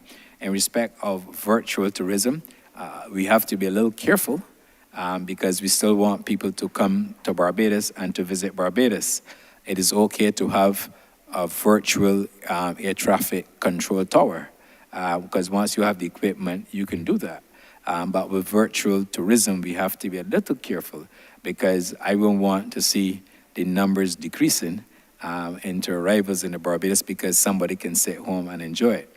Now, what I would like to do in terms of utilizing technology is to have probably cameras affixed at key locations in Barbados, streamed through our website, through the BTMI and other assured websites that will allow a person to log on and see what's happening in Barbados. And I don't think you could have a better pictorial view of an ocean, wonderful sunshine, lovely beaches, clean as they are, and that you see, you get a sense of a photograph of or video of persons, tourists and locals alike, walking up and down the beach and experiencing it. And when we talk about technology, those are some of the areas that we have to delve into. But what it also does, it supplements our marketing, and I think that's one of your major points as well. How best can we utilize technology to help us leverage our marketing activities? Those are but a few. There are others that I can expand on, but I wouldn't want to delay. We are also going to be utilizing technology in-house, as I said earlier, for our licensing regime for the accommodation sector. That's actually the estimates to be done this year. But we also have to utilize technology because we have a lot of TDA applications coming our way. And it's a wonderful opportunity for us as well to, again, once again, use that platform to feed information into the relevant ministries. For example, what products are we buying? What are some of the products that we could potentially produce in Barbados, which would be of benefit to the Ministry of Agriculture. So those are about some of the programs that we have, pending for us to execute. I'm not here to say that we will accomplish all in 1 year. It's going to be impossible, but there are quite a few things that we believe that we can work on quickly to have what we call some quick wins. Thank you. I'm not sure if the BDMA, if you wish to add anything, Jens? Thank you, Minister. Yes, I believe obviously we have tremendous opportunities to leverage technologies to become more efficient in terms of how we operate. But I also believe that we can't be managed by technology. Technology needs to be a means to an end. But when we look at technology, I think the first pillar is really data. So, yes, we're getting a lot of data right now, visitor arrivals and so on, but one piece of data that we have been using over the last few months is sentiment analysis. So via sentiment analysis, it gives us a good view of what people are enjoying in a destination and what they may have a concern about. We can also compare that to other competitive destinations. So that gives us a good indication of where we're doing well, which we may want to focus on when we promote the destination, but also where there might be concerns. I'll give you one example, which is a bit anecdotal, but I think interesting. We discovered that last winter, golf was trending downward, which seems a bit surprising because, Barbados is a great destination to play golf. Why is it trending downwards? The reason for that, when we did a bit more research, came because people came here to play golf, but they couldn't get a tee time because, it was hard to get a tee time, so their expectations weren't fulfilled. So we learned out of that we need to set the right expectations because that obviously can then go back and people share a negative experience on social media, which can portray the destination in a negative light. And there's just one example where we can leverage sentiment analysis also to build products and experiences and really connect with the operators and also see what other destinations are doing well or not so well, which we can leverage on. We also are starting or have started to use data from Visa and from MasterCard. The MasterCard went through the product execution unit via IDB, and we're just implementing that. That gives us spend data on island, which obviously is very powerful because that gives us also the ability to make better decisions. When it comes to virtual reality, so we are actually using a VR already at our trade shows, and it's really there to inspire people, entice them, it's a bit of a gimmick, but it is effective. It draws people to the booth, and it gets people excited, what they can do and might experience in Barbados. And with that, obviously, we're looking to highlight experiences that they may not be aware of, or that they may not even think they could have in Barbados. You know, I'm, obviously new to the island, relatively new to the island. I didn't know that there's horse racing on the island, that actually the Garrison is the only horse racing racetrack part of a UNESCO site in the world. You know, I didn't know that you can do motorsport and rally. You know, so a lot of things that people might not be aware of, we can now integrate into VR and get people a glimpse and what they might expect in Barbados, which they cannot in other destinations. Overall, I think I mentioned AI before. We haven't used AI yet, but I think there's huge opportunities, as I mentioned, on the customer service side, especially with small businesses, to make sure that obviously when people come to these small businesses that might not have the resources, that they can provide the customer service that they might have. But also our product development team is very active in providing services to people that might have need help on the island. So that obviously could also be bridged by AI. AI can also be used obviously for data analytics very effectively. It can be used for content creation, but it also can be used for media buying. You know, so we then are a lot more effective what keywords we buy, where we place our media to get a higher return on investment and reduce our marketing costs. So we still are working on that. We're at the very beginning stages, like many other people, but it's a huge opportunity. The last piece I say is a CRM. So we're obviously looking to build a CRM system, not just for visitors, but also for residents and diaspora, to really make sure that we can send relevant messages to people and connect them with the businesses for them to get an ability to send offers and deals, and for consumers then to get benefits.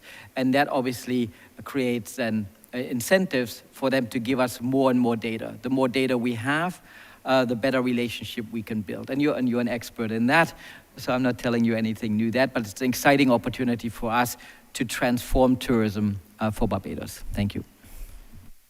I believe the CEO, Chief Executive Officer of the Barbados Port Inc. would wish to comment on the issue of technology as well. Please. You did ask about tourism, but it would be remiss of me not to mention the use of technology in the port.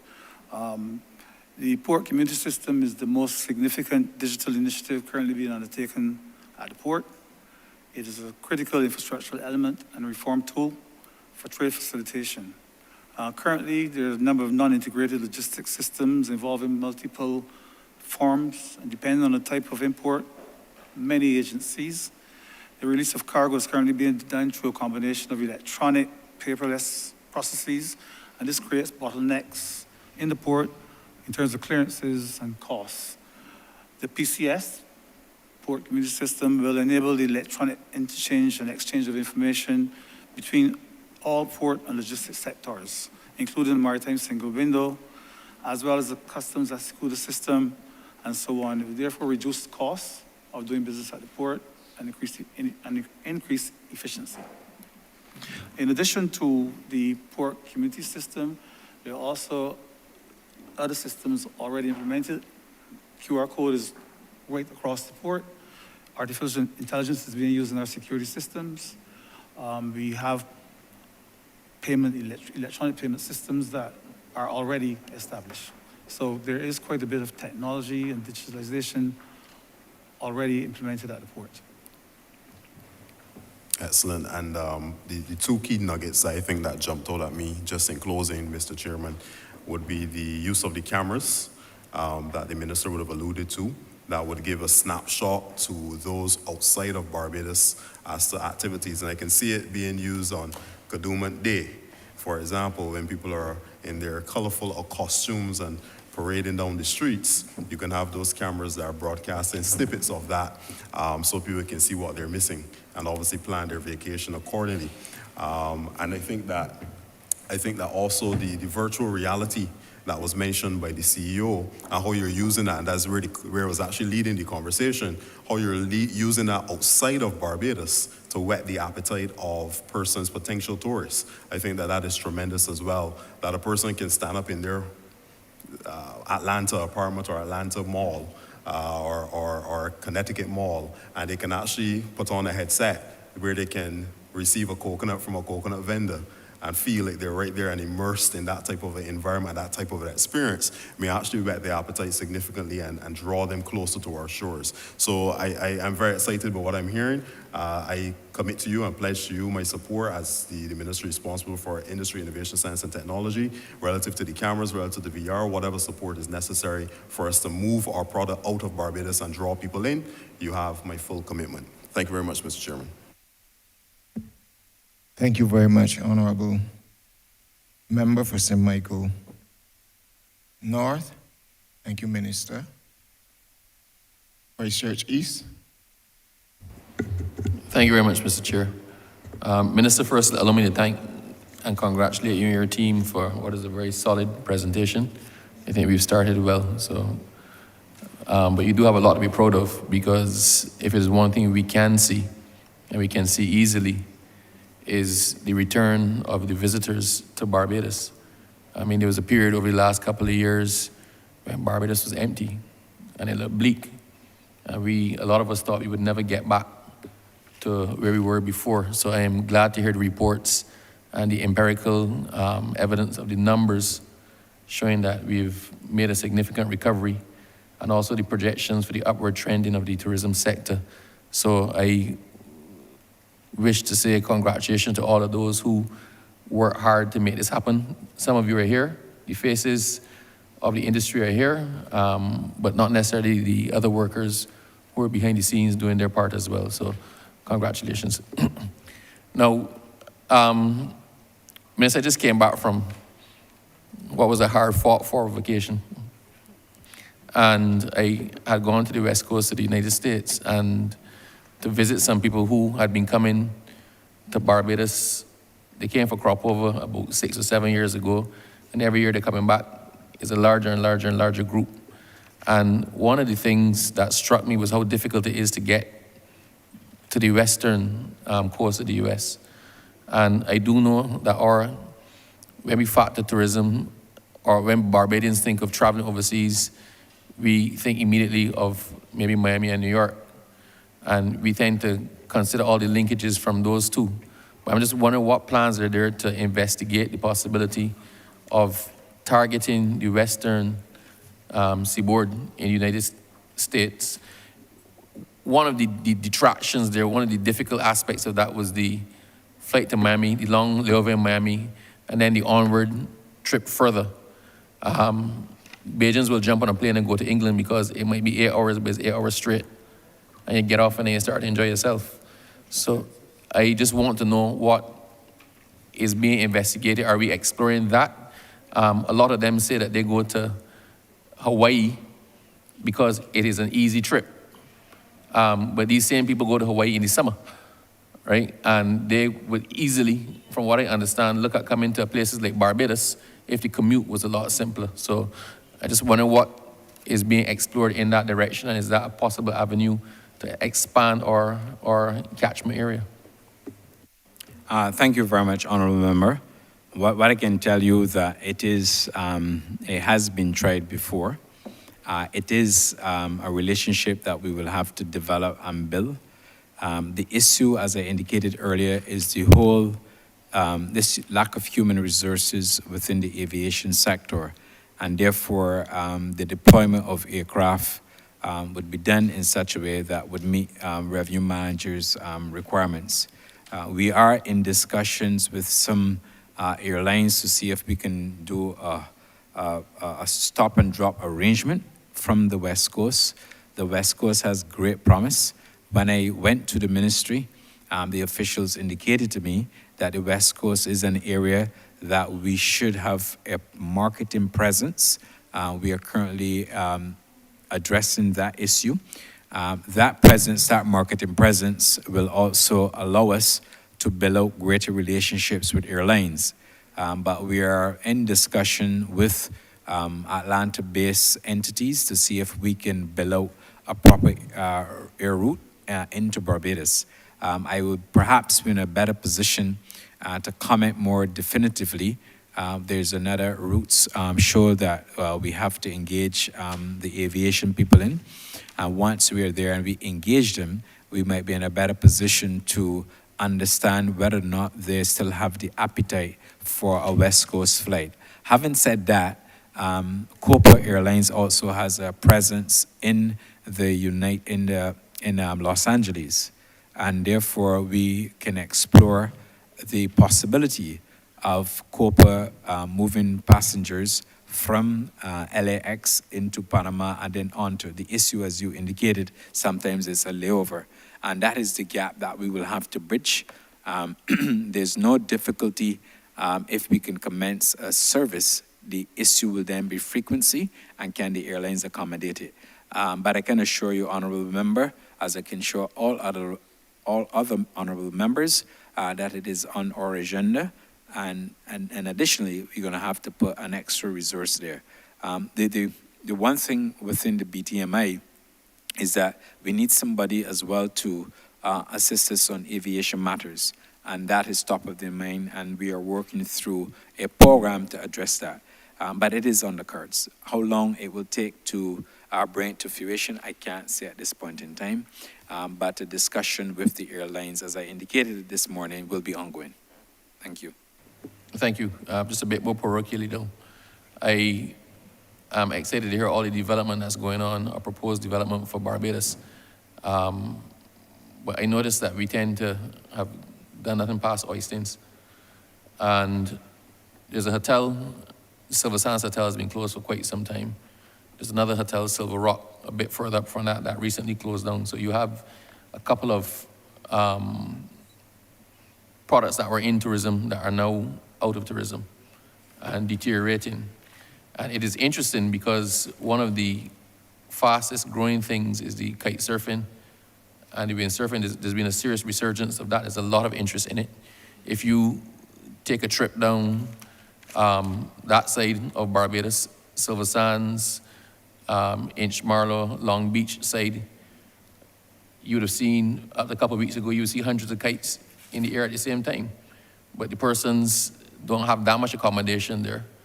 And so the product out there, it seems like the tourism has come to a stop at a certain point in time, a certain place in the island. I'm just making a pitch. I just want to know, is the South Coast being looked at past Oistins, between Oistins and the Crane, for more development?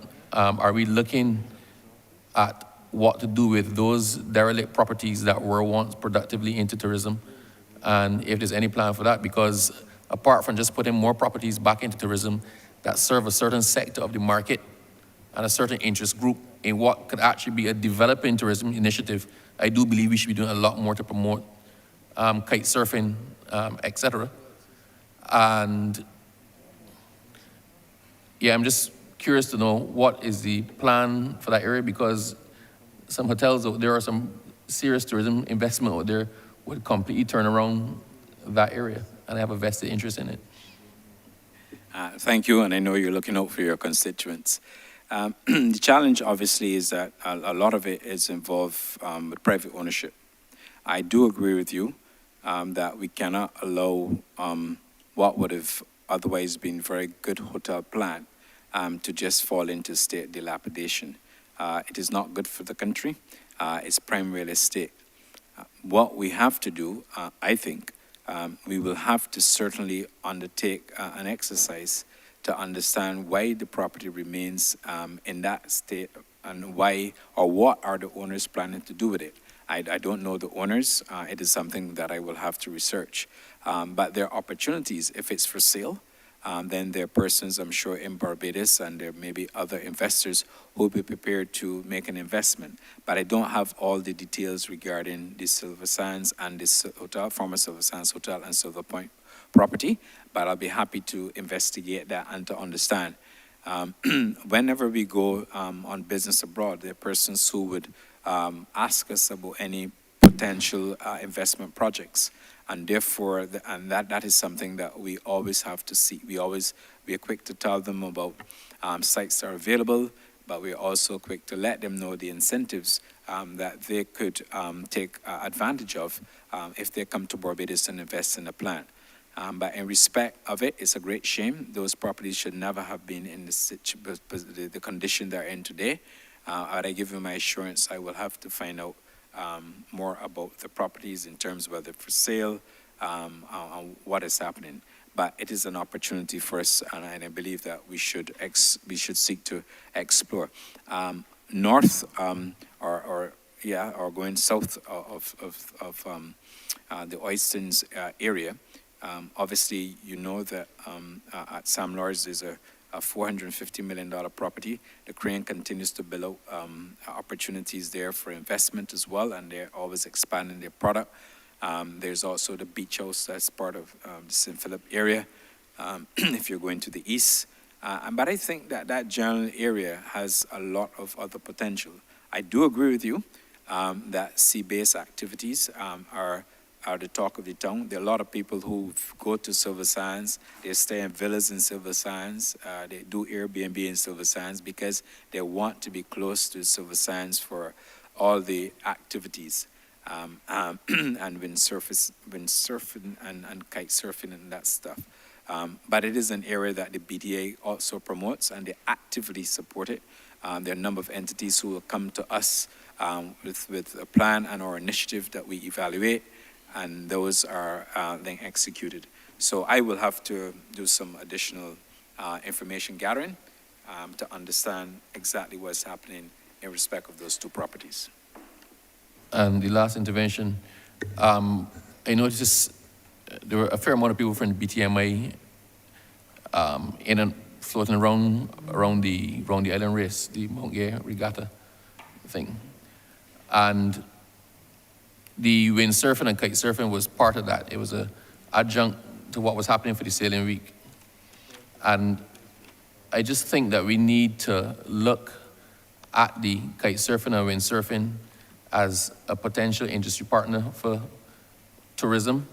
And possibly, I don't know, this might be a hybrid between you and sports, but the possibility of bringing a part of the tour to Barbados. A lot of Barbadians don't know that just before COVID, one of our own was ranked number 6 in the world.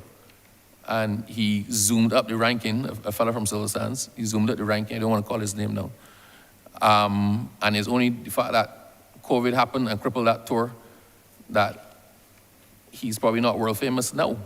But we have great potential here, and there's a lot of interest. A lot of people come in December, January for the sole purpose of catching the waves and the wind, because it's very favorable climatic conditions there. We may want to look at seeing if we can leverage that to perhaps bring some leg of the windsurfing, kite surfing tour into Barbados and generating more publicity. So something to think about. Thank you very much, Honourable Member, for the suggestions. I have noted the suggestions. As I indicated, the BTA, they're currently sponsoring some of those activities, but I do agree with you that we can have a more expansive approach, and perhaps we can, as part of our summer program as well, because certainly April and May, but beyond May, we could look at facilitating a specific event or adding that to, or expanding, I should say, the calendar of events to include those opportunities. So I'm sure that the others have taken note of it, and we'll be happy to add that to our calendar. And of course, we'll revert to you and let you know. Thank you. Thank you, Chair. Thank you, Honourable Member for Christchurch East.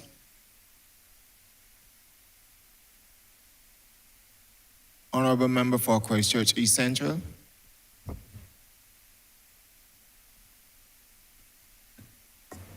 Thank you very much, Chair. Minister, I want to first start by congratulating yourself and your team and previous ministers who served within this particular sector. And because what we are seeing in Barbados today, I think, is quite extraordinary. But I believe that notwithstanding the numbers that we are seeing, and I'm very, very, very, very, very, very grateful, because as I look out my office onto Bay Street, Carlisle Bay, every day, I see thousands of people interacting with ordinary Barbadians, and I think that we all miss that very, very, very clearly. But I think this ministry, perhaps more than any other specific ministry in terms of a sector, clearly had the biggest negative impact of COVID-19. And it's something that we must appreciate, because there are people out there in the public who would want ordinary Barbadians to believe that we can just do away with tourism. But whilst a lot of the discussion today has centered around tourism activity, a couple of my questions I will focus on one of Barbados' strategic objectives, which relates to becoming a logistics hub, and therefore the Civil Aviation Authority as well as the maritime work that needs to be done to press ahead and get that plank of growth is going to be absolutely important.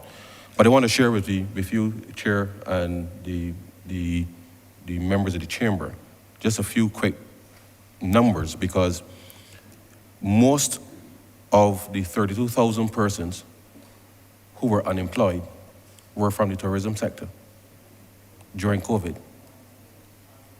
And the government of Barbados spent $143 million to give to the NAS so that those 32,000 persons during COVID could receive their NAS payments, because the fund, as I told you last week, the unemployment fund had been exhausted. The government also put $300 million into the BEST program, as you are well aware, Chair, and I'm sure, Minister, you're aware. $150 million was for working capital for a number of tourism-related entities, which is no small feat, but was a strategic decision, because whilst at the time we did not know when air travel will resume, we knew it had to resume at some point, and therefore the monies that we allocated for that, I believe, went a long way, not just for the properties to be kept in a decent state, because had they not been kept in a decent state, then we would not all be boasting today, rightfully so, as we should, because the government took a strategic decision to ensure that we protected the long-term interests of Barbados. We also set aside $150 million for digitization, green, and other modernization efforts for the sector. And therefore, when people ask what the government did with the money, I think we can all see, we can all see the results of those strategic decisions that we took in relation to protecting the long-term interests of Barbados. And whilst I know that we would never ever want to see anything like COVID again, the government always stands ready to ensure that we can respond. Now, obviously, with no aircraft traveling, it meant that the airport itself needed support, because as you would appreciate, if planes are not landing, the airport can't make any money. We had to put some support in there. Needham's Point Holdings, we had to take over the debt facility for them during the pandemic. And therefore, when the members of the public, and I want to make it clear, Chair, that it is one thing to ask about the debt situation of the country, now, which is fine, but the government had to make strategic decisions as to how it would provide for Barbadians. And I believe that this sector, notwithstanding all that we've been able to do, we now have to redouble our efforts to make sure that the sector brings the growth that we know that it can deliver. And therefore, Minister, I want to ask very specifically as it relates to the integration of tourism with agriculture and agriculture, manufacturing, as well as the cultural industries. Because we all met and we agreed that coming out of the pandemic, that we need to ensure that the integration of tourism with the rest of the economy, that is a firm set of policies. And therefore I know that whilst, and I'll speak to in the follow-up question, Chair, as it relates to concessions, but I want to know what the ministry is planning to do this year to work with us to make sure then that we can make those integration, those links, mean something that is relevant, that I believe, to ordinary citizens in agriculture, manufacturing, as well as the culture industries. Thank you very much, Honourable Member. Let me also thank you, because you work you're the Minister within the Ministry of Finance, and you have always supported all ministries, but in particular, the Ministry of Tourism. You've had to undertake and take a number of difficult decisions in order to build out and to ensure that the tourism sector will be ready for takeover when the country reopen to business in the tourism sector. So I want to place my thanks to you on record on behalf of the ministry. You have detailed several initiatives that you took. Those initiatives clearly were meant to reinforce and to ensure that we had the foundation for when we reopen the tourism sector. I am not, and like you, I don't worry about the critics who would wish to say that we have assumed significant debt. I think you have gone on record on multiple occasions, indicated what the debt profile was when we assumed office and what we were able to take it to.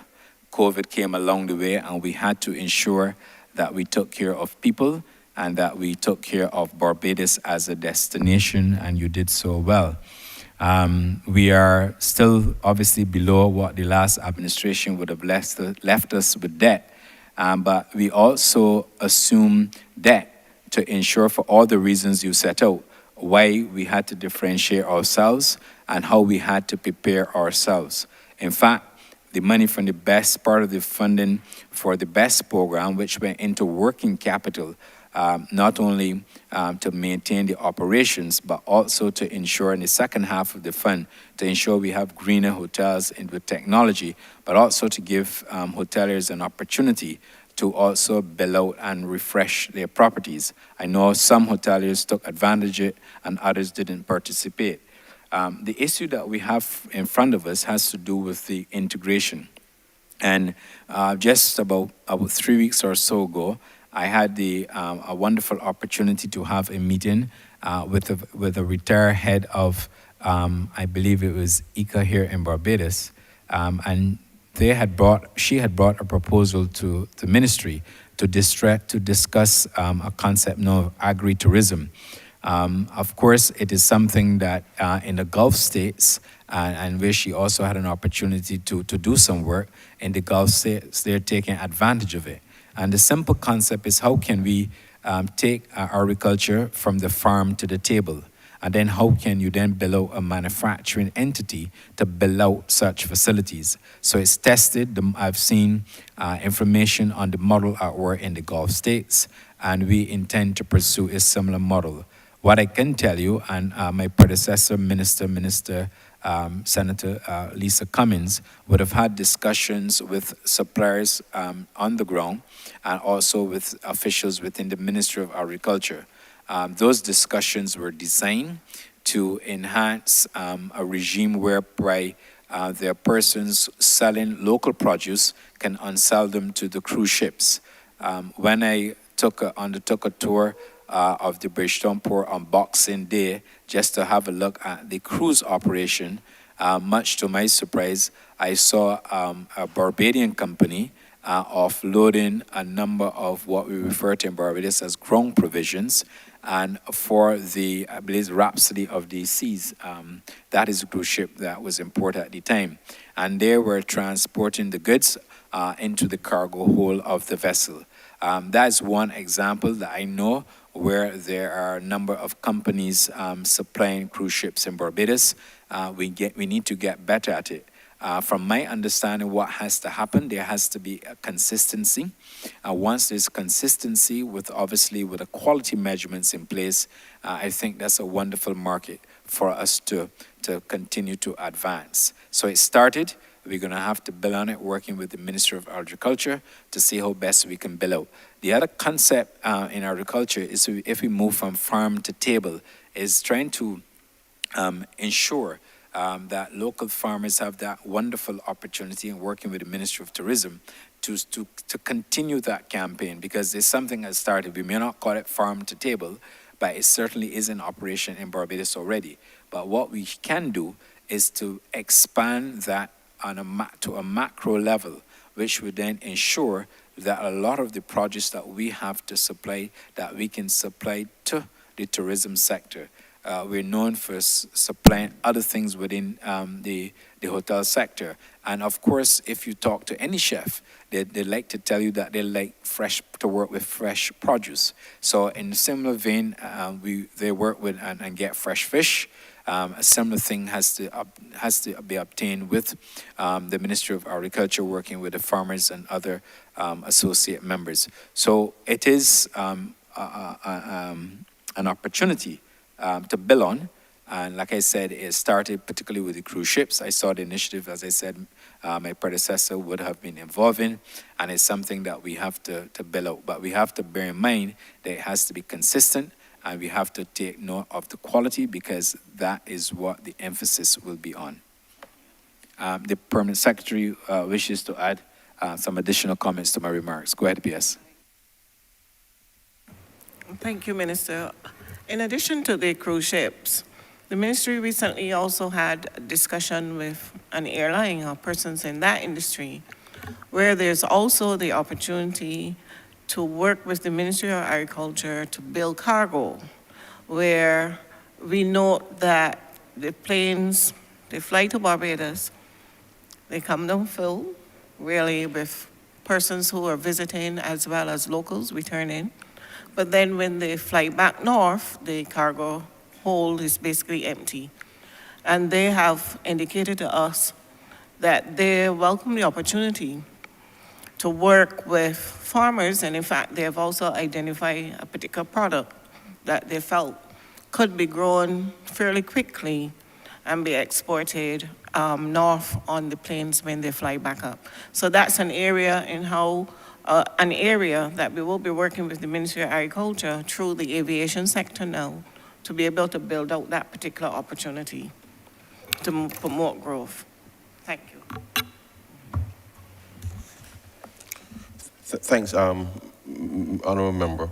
I believe that we're going to have to put in train a specific intervention to track the tourism satellite account within the national statistics, to make sure that we can monitor this very carefully, because I believe that where public monies have been expended, and for good reason, that we need to ensure that the policy is actually working as intended. And I'm happy to hear that the work has started in relation to agriculture, because my next point and question relates to, as you know, under the BERT program, it is our intention to become a logistics hub right here in the region.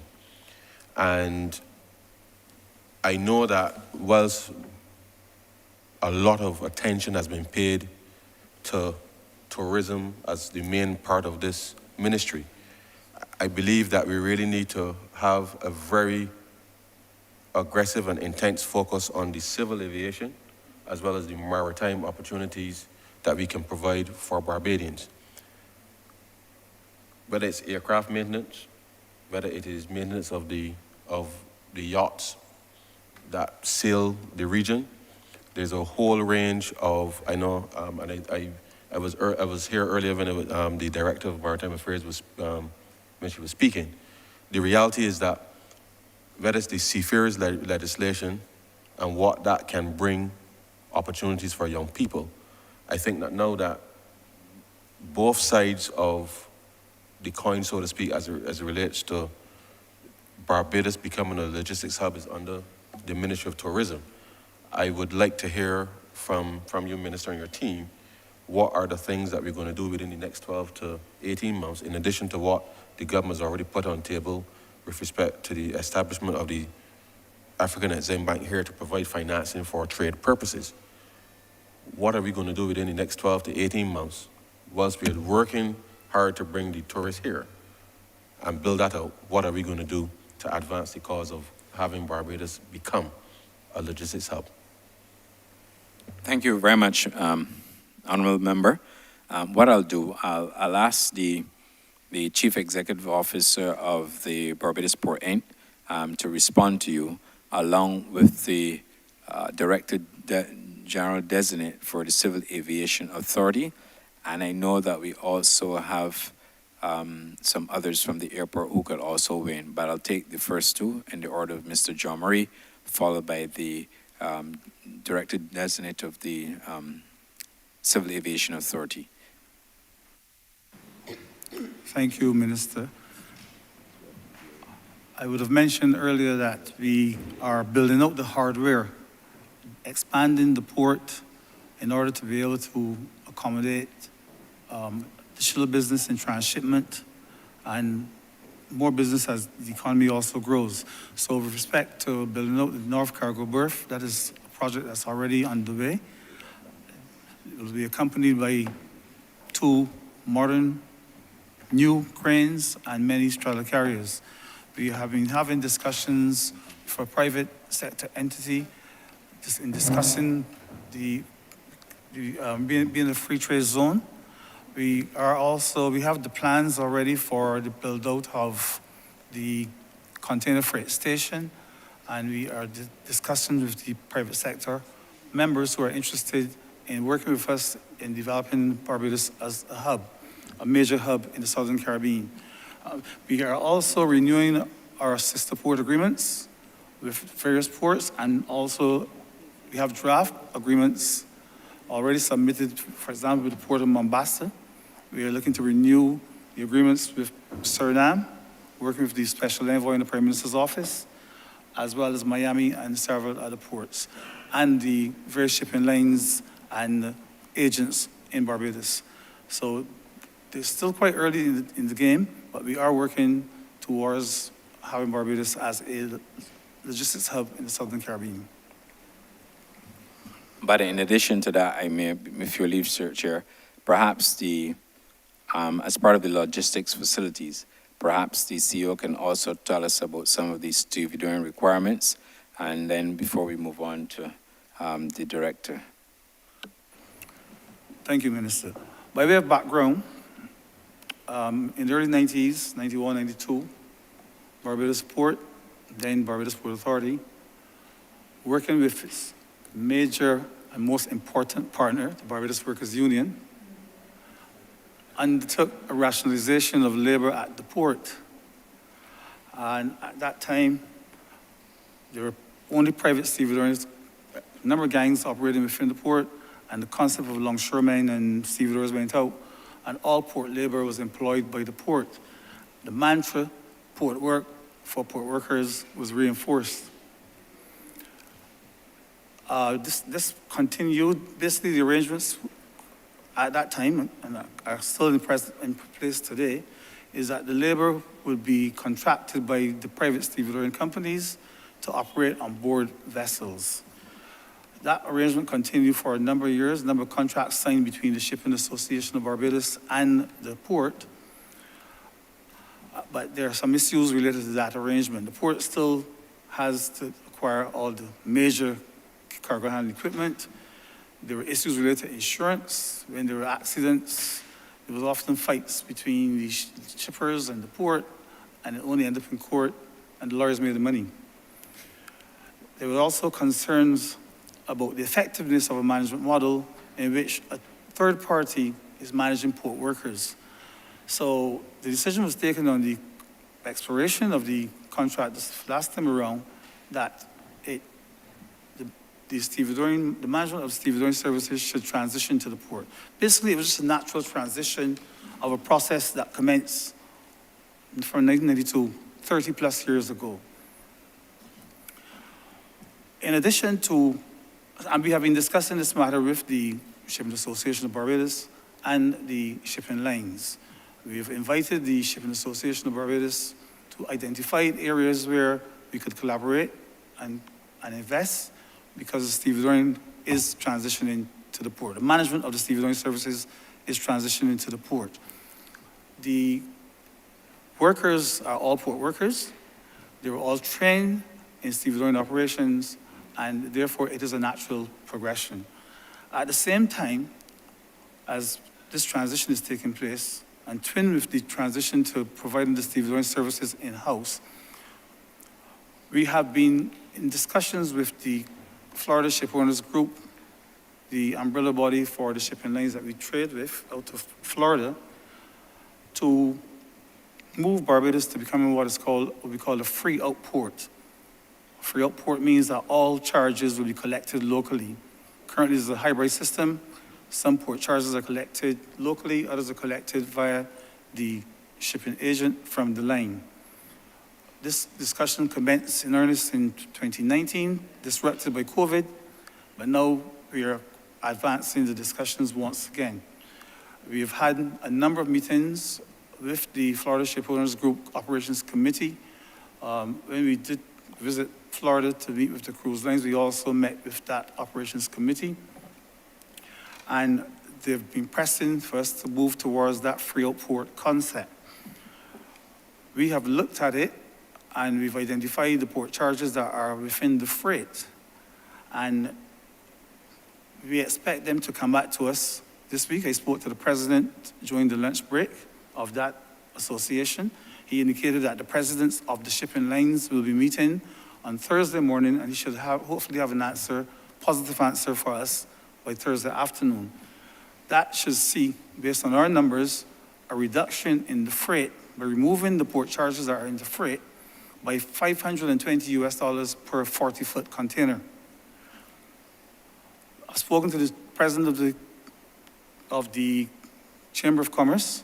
They're also in support of this initiative, but we'll have a conversation to ensure that this reduction in freight, some of which will be transferred to the port charges locally, but the reduction in freight, which will result in a reduction in the cost of cargo being handled through the port, will also redound to a reduction in the cost right down to the Barbadian consumer. So those discussions will be taking place so that by the 1st of April, we should see a reduction in the freight costs by the port charges, a slight increase in the charges from the port locally, but there will be an overall benefit of a reduction of costs, which is projected to be anywhere between 8 to 10% of the port costs. Yeah, this also, I will just speak, Minister, to the issue of port transformation. This is just one of the issues that we're addressing at the port, this particular natural progression to stevedoring, as well as to a free out port scenario. But we are also looking in the next 18 months, as mentioned by the member of Parliament here, to transition the port from the current BPI as a standard company owning all the assets, performing all the operations, into a port holding company. This would be what we call the second wave of corporatization. In 1979, let me just go back again, the Port Authority was created with the combination of Port Department and port contractors. By 2003, the company was reincorporated into Barbados Port, Inc. We are now moving towards having BPI as a holding company. This holding company will be owned by the state and by the workers and workers' representatives and the NAS, hopefully, our NAS. And there will be a number of subsidiaries reported into this company. And it's by the subsidiaries that we will be able to have a democratization of ownership in the port. These subsidiaries include a new cruise company, for example. Recall earlier that I said that Barbados Port took over the management of the Bridgetown Cruise Terminal, so we will have a separate company there. The aggregate berth will be an opportunity for Barbadians to invest. And the way that this will be done, and we've identified 9 possible companies for such operation, and it will be done obviously by preparation of business plans and issuing of IPOs, initial public offerings, to give the wider community and any member of the country the opportunity to subscribe, to invest in these various entities. The aggregate berth, the shallow draft marina project, the container freight station, at least 9 entities. Even the port community system is a major issue that is ripe for investment. This is the second wave of corporatization. It is also the way we're democratizing the ownership interest in the port.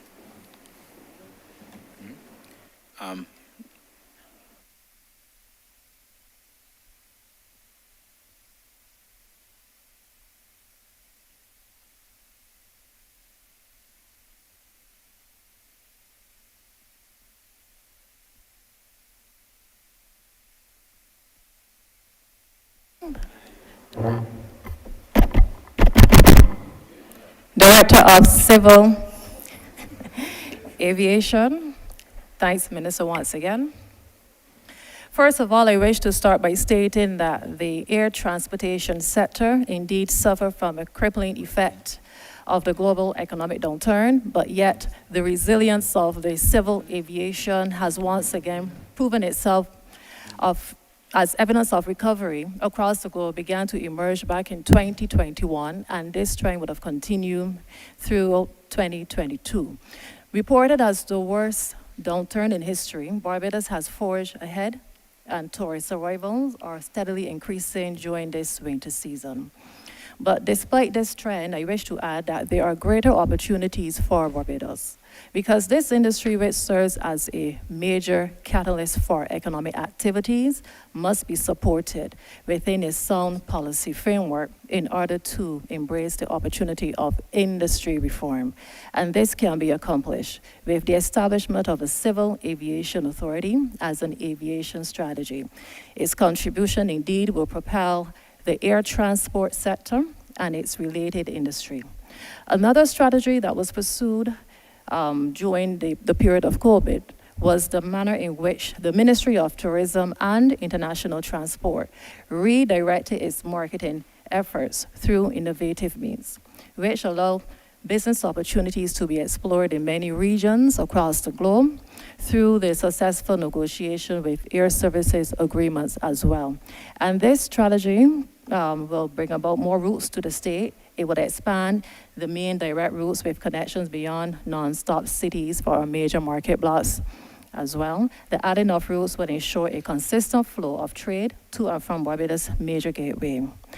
But during the period of COVID, we recognize that this crisis also precipitates opportunities. And during that time, the Ministry of Tourism and International Transport determined that the new suite of civil aviation legislation will be passed in Parliament, which will create the Civil Aviation Authority.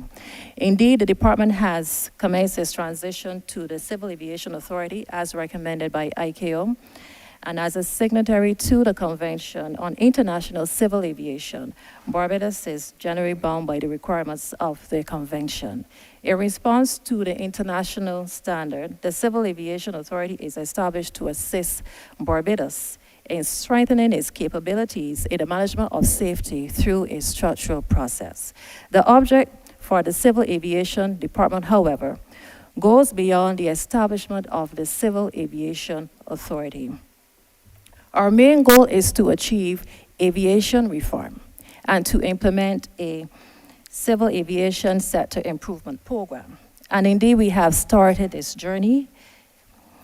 Today, we have embarked on this exercise through the delivery of a suite of aviation laws, and this was necessary to ensure that the civil aviation sector in Barbados is well regulated and compliant with the national provisions and the international requirements.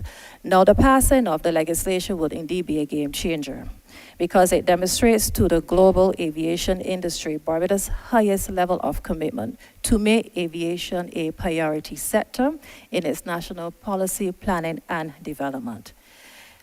Now, the establishment of the Civil Aviation Authority is important for a number of reasons, mainly for the technical purposes, but for wider economic benefits as well. First and foremost, the civil aviation sector plays a vital role in commercial business enterprise and aviation infrastructure. It generates economic growth, it creates jobs, it promotes training opportunities, it facilitates international trade, tourism, and investment. Therefore, part of the authority's mandate is to contribute and guide the development of the local air transport sector. And with its new corporate governance, the authority will be in a position to support the airport, the airlines, and the various subsectors in their operations, and to meet other aviation and tourism business priorities. So all in all, the benefits of this institutional arrangement is to support essential business industries. So the expectation here in sum is that with the Civil Aviation Authority, a number of projects, a number of expansion projects will be driven. Projects which entails the constructions of new cargo facilities, the creation of aircraft maintenance organizations, upgrade to the passenger terminal building and its various facilities, including baggage. The rehabilitation works on the airport runway, aprons, and taxiways, the replacement and preventative maintenance on air drone lightings, landing aids, and other systems, and other capital development projects will be facilitated by the Civil Aviation Authority's support. So there are great expectations that Barbados has an industry that, if allowed to operate at its full potential, can offer something special to boost cargo, to attract more passengers and airlines to pass through our international airport. This will lead to improved development and the expansion of commercial business enterprise. It will enhance the usage of our airport.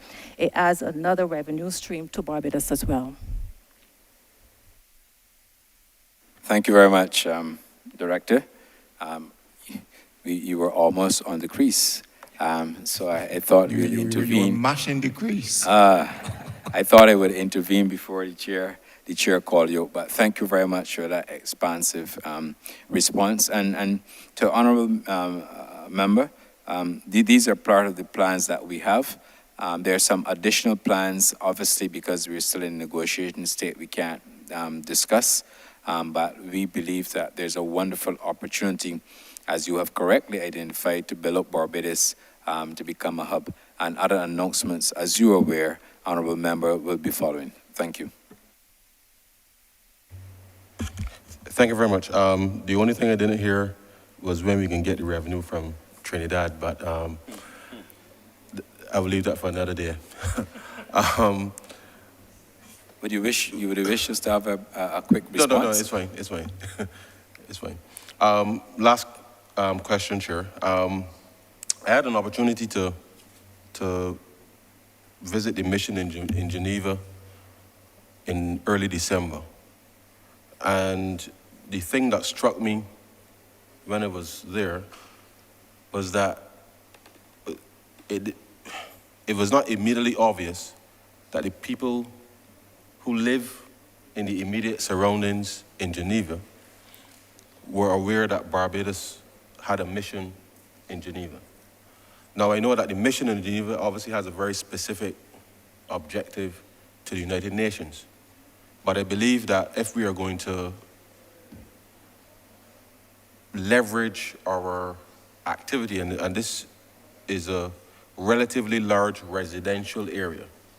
So as far as I'm concerned, we should treat that as Barbados.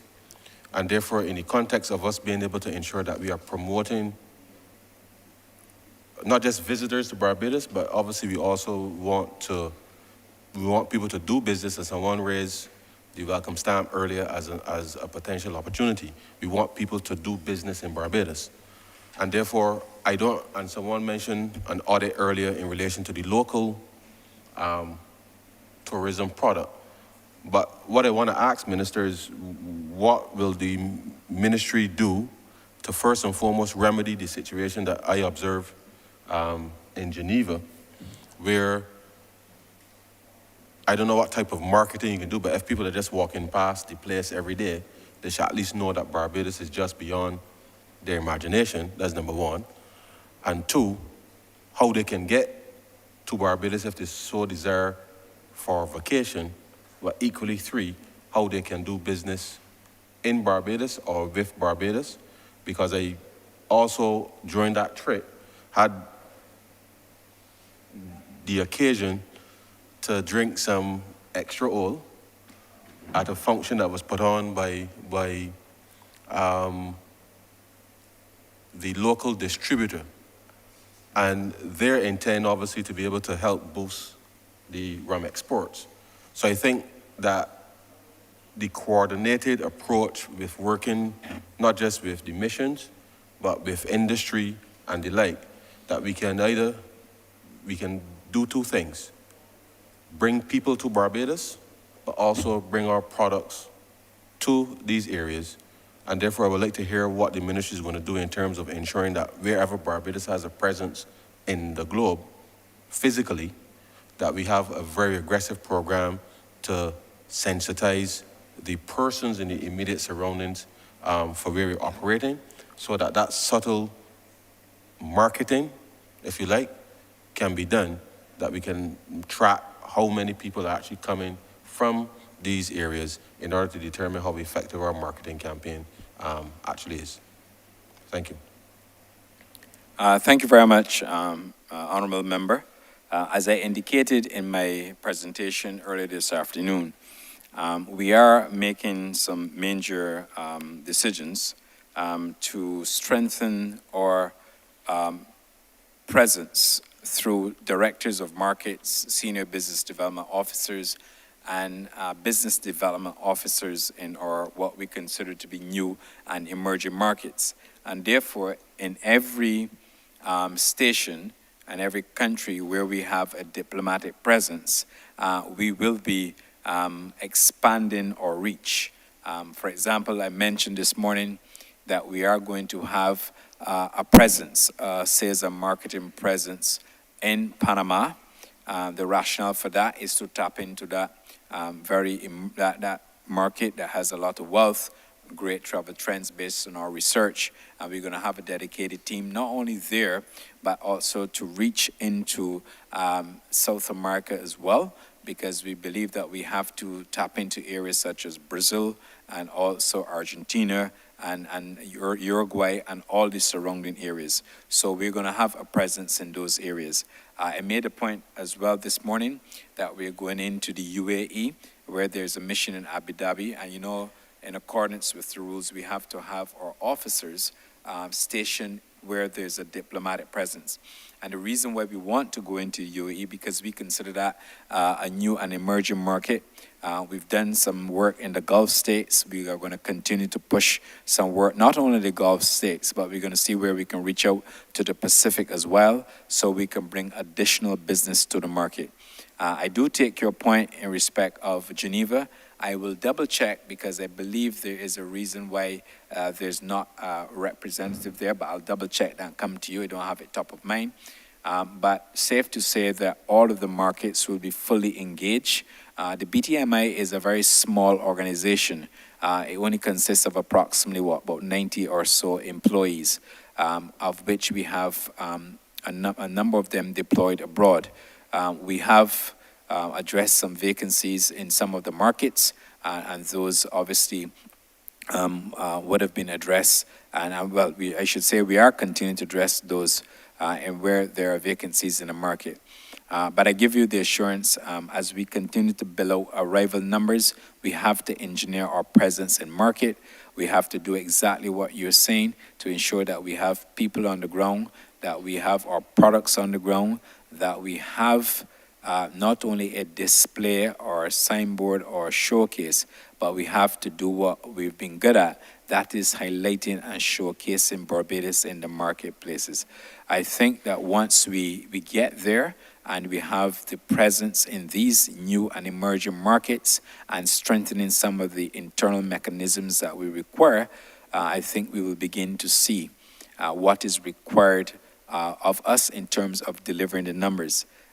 This job carries a significant weight on my shoulder, only because I know of the importance for you, Honourable Member, as Minister in the Ministry of Finance, and of course the Governor's Central Bank, the Statistical Service Department, and others who rely very heavily on this sector, not to mention the thousands of hotel workers who have a significant stake in this business. So there's a significant weight on my shoulder.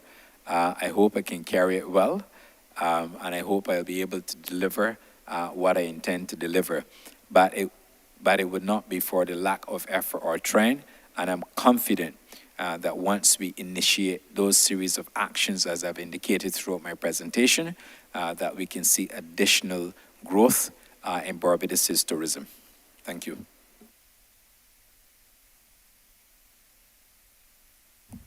Thank you very much. Thank you, Honourable Minister. Thank you, Honourable Member for Christchurch East Central. Honourable Member for St. Michael, Southeast. Thank you, Mr. Chair. Good afternoon to the Honourable Minister and to his entire team at Tourism. I too would want to echo the sentiments of my colleagues as well in terms of thanking all of you for allowing us to get through a very difficult period, particularly during the height of the pandemic, and also to extend thanks as well to all of the workers within the sector also. I think that this particular session is particularly important because I think all Barbadians from the youngest age right through has always been told that tourism is our business and that we all have a role to play, that is we must play our part. The pandemic, however, has obviously demonstrated that we have to build back stronger and that it is not business as usual, that people have choices. And in many cases, we saw during the pandemic, a lot of people deciding that they wanted to stay within their own destinations or to travel closer to home. It therefore means that as we build back stronger, that we have to look at a few things, I believe, in the Barbados' tourism industry. And one of those things, a lot has been said earlier in terms of the attractions, in terms of looking at what Barbados has to offer. Mention was made in terms of the product offerings, looking at what we sell to the rest of the world. Obviously, we are competing with all the other destinations in the Caribbean. And therefore, my simple question is whether we have really seriously evaluated the product offerings, and in particular, our attractions. Mention has been made about attractions in the context of community tourism, as well as the larger attractions. As a Barbadian who often, when my family come to the island and tourists, I am struggling to try to find the attractions on island to be able to take them to. Sometimes it's the same attractions over and over.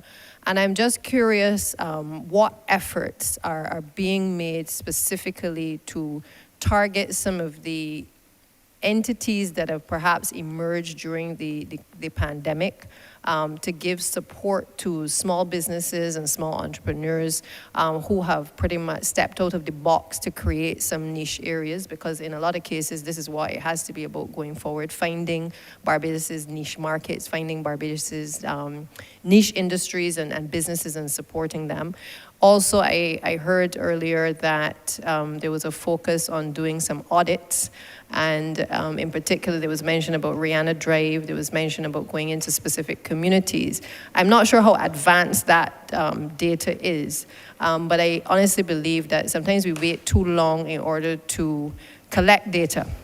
And the truth is that the market sometimes has already determined where we ought to be spending and placing our efforts. So if you take what the previous member had spoken to in terms of Rihanna Drive, you have a situation where we have the largest selling recording artist in the world from this little rock, an area in Westbury where it has now attracted so much attention. And for me, I can perhaps, just from driving through the area, I know there's not a lot of spaces for us to set up new ventures. But the question, therefore, is when how much of an audit do you really need to do to determine that, apart from the roads having been done recently, I know, and that has brought a lot of relief to the residents, what about looking at the area, say, that from the port to Rihanna Drive, for instance, looking at how we can improve that area? Because that certainly could be an area where persons can walk from the port to the destination. Equally, if you take the area by Pelican, I think both administrations would probably say that that area is perhaps the most desolate area that exists walking to Bridgetown. Our tourists want to get to Bridgetown, but the truth of the matter is there's nothing really along the route to interest them in order to walk along the area of the coastline in order to get to town. And therefore, I would like to just ask the Honourable Minister to perhaps point out what are some of the initiatives specifically that will allow particularly the cruise ship passengers who are getting off of the ships, going to these particular two destinations, whether Rihanna Drive or to the Pelican Villages and going to Bridgetown. What are we doing specifically to be able to improve those particular locations as a destination? Thank you, Honourable Member. I will weigh in, but I will also ask Ms. Nicole Aline, who spearheads the National Tourism Program, to engage in the discussion with us this afternoon to answer some of your questions. In respect of evaluating the tourism product offerings, I think there are a number of factors that we will have to take into consideration. The product itself, if you look at the physical plant, there's still some work to be done. I am aware that there are hotels that reinvest in their maintenance and their plant on an annual basis, and we commend them for doing so. There are others who will set aside a percentage of their annual revenues to continually refresh and to enhance their properties. And the concessions that we have provided as a government through the TDAA and other concessions that are available are designed to ensure that we can ask or encourage those in the accommodation sector to improve their physical plant. Now, I come from a background where I worked for a public company and spent most of my life working in hotels. And I can also tell you that when you devise a strategy where you invest and reinvest in the hotel plant annually through a percentage of your income as capital expenditure, or you decide to do a major refurb after a given number of years, you can always see the return of your investment because you see it in terms of increased room revenue. And that is a strategy that has to be adopted by all hotels. There's some of the hotels in the smaller hotels who will need additional help, and we are working to see how best we can devise a plan to help them to refurbish their hotels, notwithstanding we have the small hotel funds available to see how best we can work with them. But we can take very small hotels and we can convert them into highly luxurious boutique properties with significant offerings and also with a significant return on their investment. As you look around, there are small boutique hotels in Barbados, and I dare say that I don't think they do too badly on occupancy and rate. And that is designed for a market who would not wish to go into maybe larger properties. So I do share your view. We have to continuously evaluate, but we have all of the concessions and all of the available incentives in place for persons to take advantage of such opportunities. In respect of what we can do in Rihanna Drive, before I ask Ms. Aline to come to and speak, we're always aware that there are opportunities for growth. I know that the port is also engaged in a program for some planned expansion and also some interest in some real estate around surrounding areas that could also accomplish the objective where we can either have a holding bay for taxis, where we can have a park and ride operation, where we can have bus tours, where we can have taxi tours, where we can even go to the extent of having walking tours to Rihanna Drive, just using that as an example. So there are a lot of ideas where I think we can leverage. A lot of it will have to be commercially driven. Some of it will be embedded in government policy. But I'm sure that we can continue to make the case to those in the accommodation sector and those in respect of attractions. I also indicated in my opening remarks that we have to have a proper evaluation of our attractions. We are going to be conducting a review and a competitive review because it's important that we have that competitive review. Once we see where we are versus our competition and where there are niches that we could potentially exploit and create other available opportunities and create additional attractions, we will also do so. But I will ask Ms. Nicole Aline to speak to some of the matters you've raised as well. Ms. Aline? Thank you, Minister. Good afternoon again, everyone.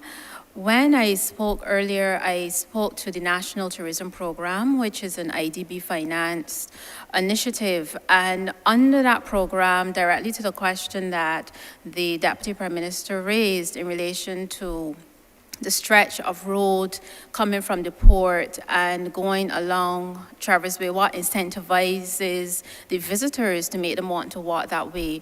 Now, under the National Tourism Program, we have component 1 where we're developing 9 new tourism products. And these products all focus on our cultural heritage, and essentially the National Tourism Program is about diversifying our product offering, creating additional interest in our destination as a means of raising our revenues. Cognizant of all of what has been said in here this afternoon in terms of needing to refresh our product, needing to find additional ways to increase cruise passenger spend, as well as the expenditure coming from our stayover visitors. So some of these products, honorable members, focuses on Bridgetown, and one of them is the Traverse Way area. We have recognized that that area, as you quite correctly said, is lonely.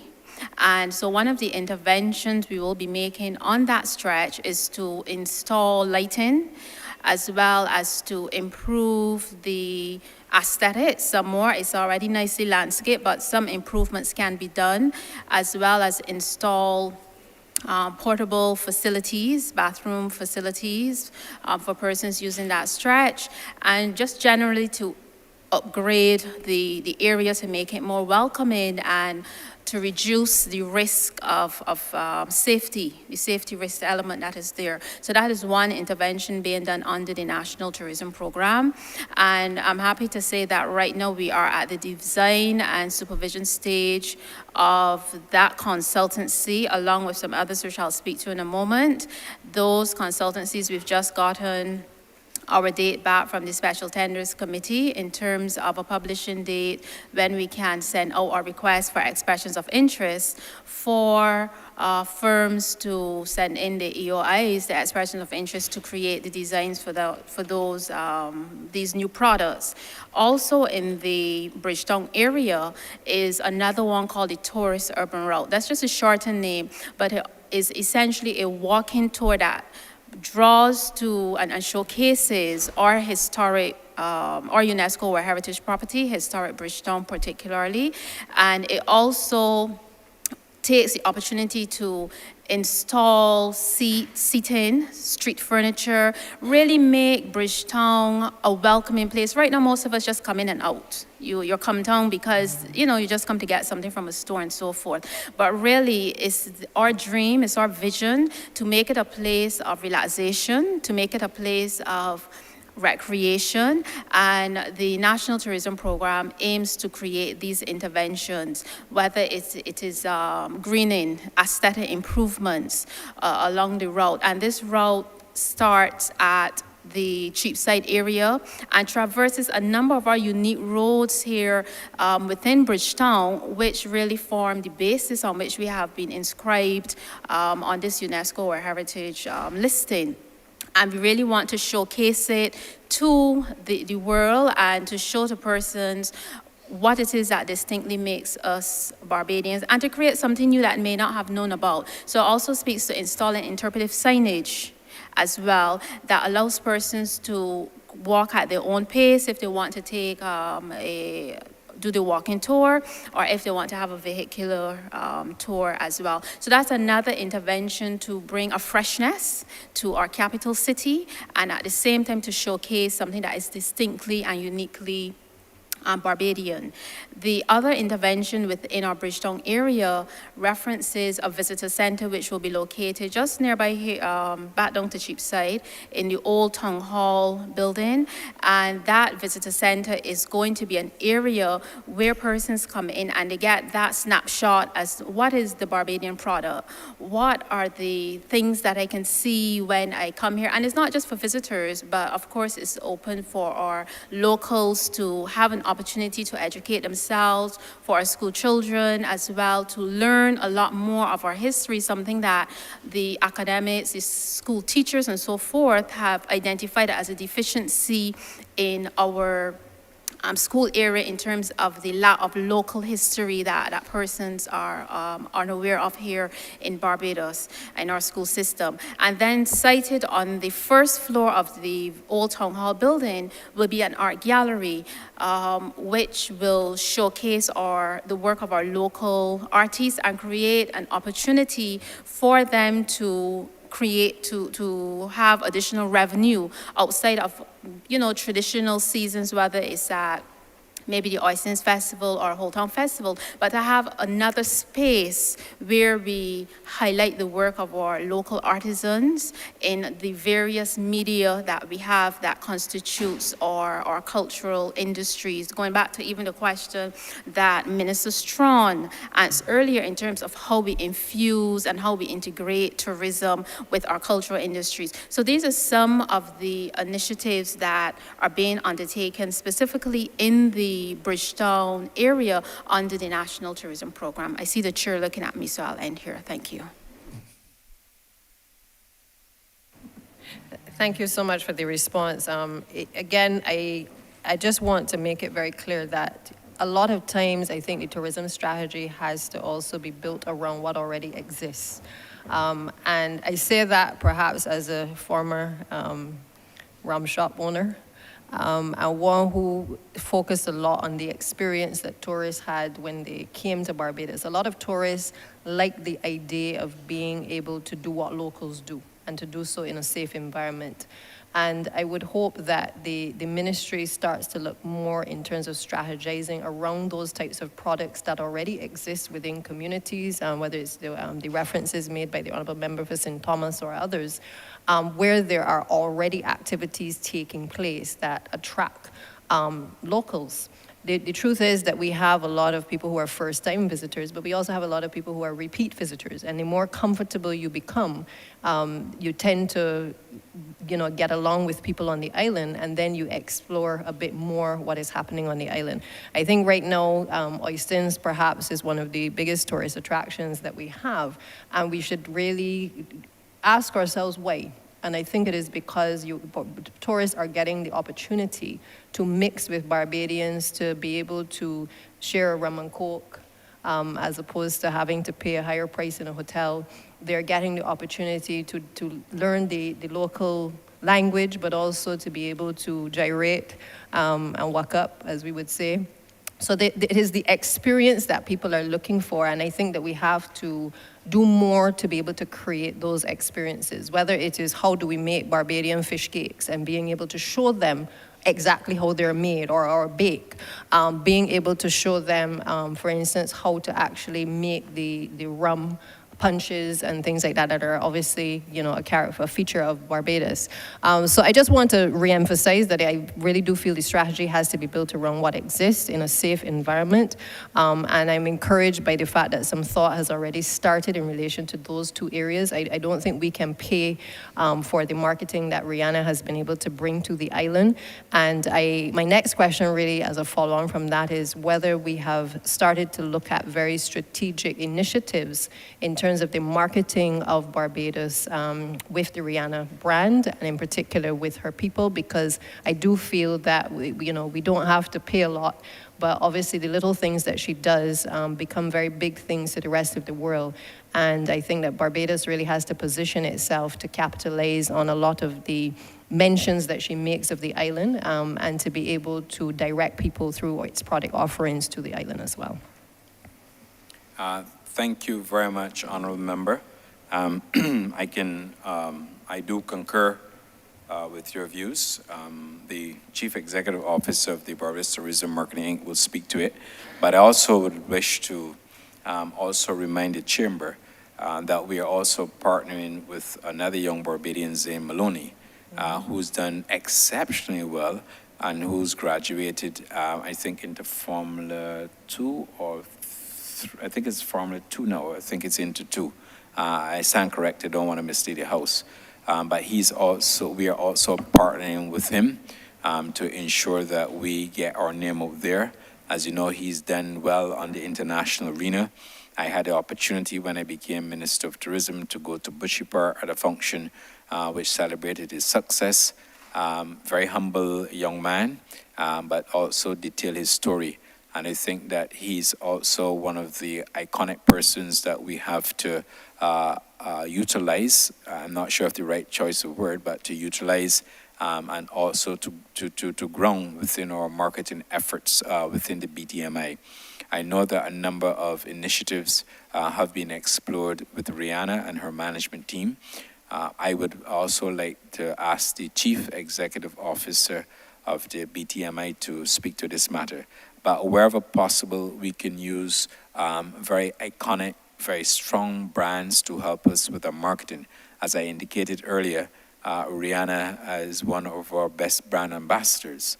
Wherever she goes, she carries the Barbados flag. She demonstrates her taste of Barbados experience, and she's always promoting Barbados. And that is something, frankly, we can afford to pay.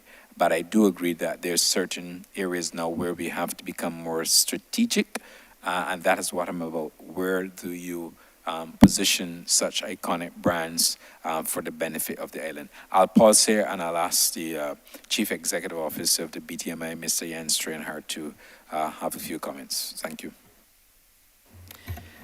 Thank you, Minister. Thank you, Deputy Prime Minister.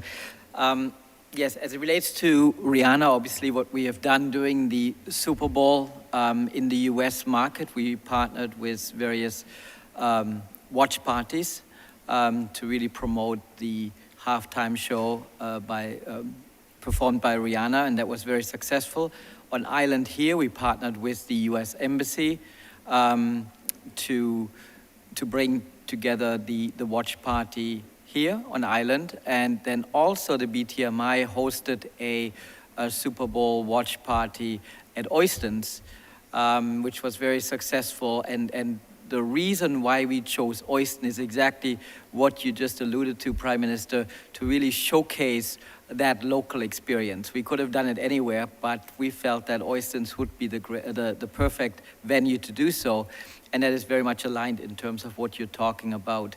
I mentioned earlier that now we're also looking to take Rihanna Drive, if you so will, on the road and have just designed a booth for our trade shows around Rihanna Drive. And I think that also will differentiate Barbados in a different light, not just as a beach destination like all other competitors in the Caribbean, but, you know, telling a different story. And obviously that connects because many people may know Rihanna, but they may not know that she actually is from Barbados. So I think we'll kind of looking to close that gap more.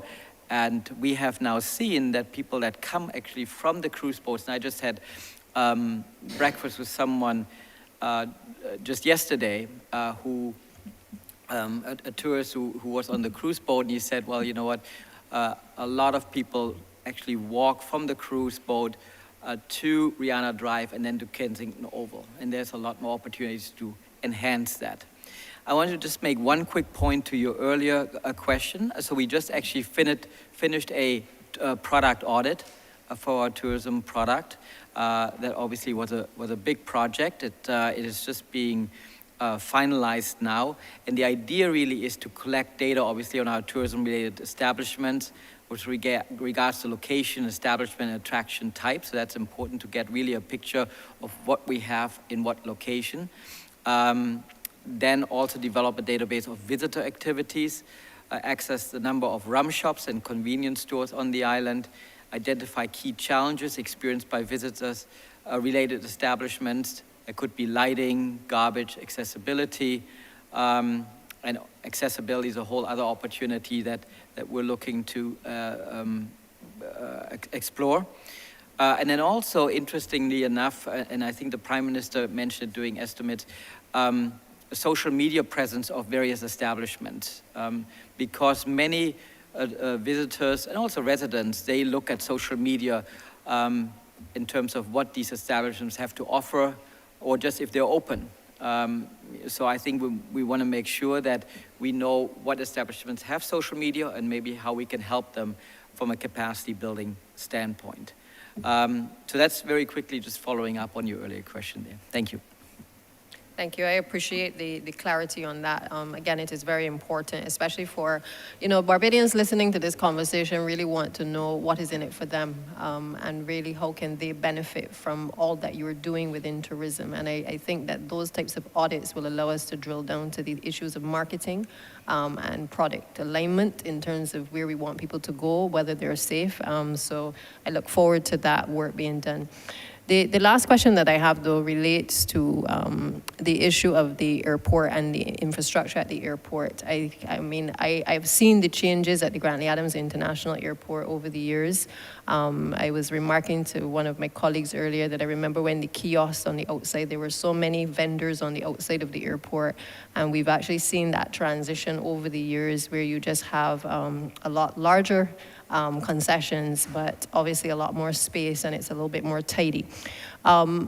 Recently, we would have had some concerns, and the minister alluded to it earlier in terms of the lights on the runway at the airport. That situation has obviously been addressed thanks to the minister and to the team there.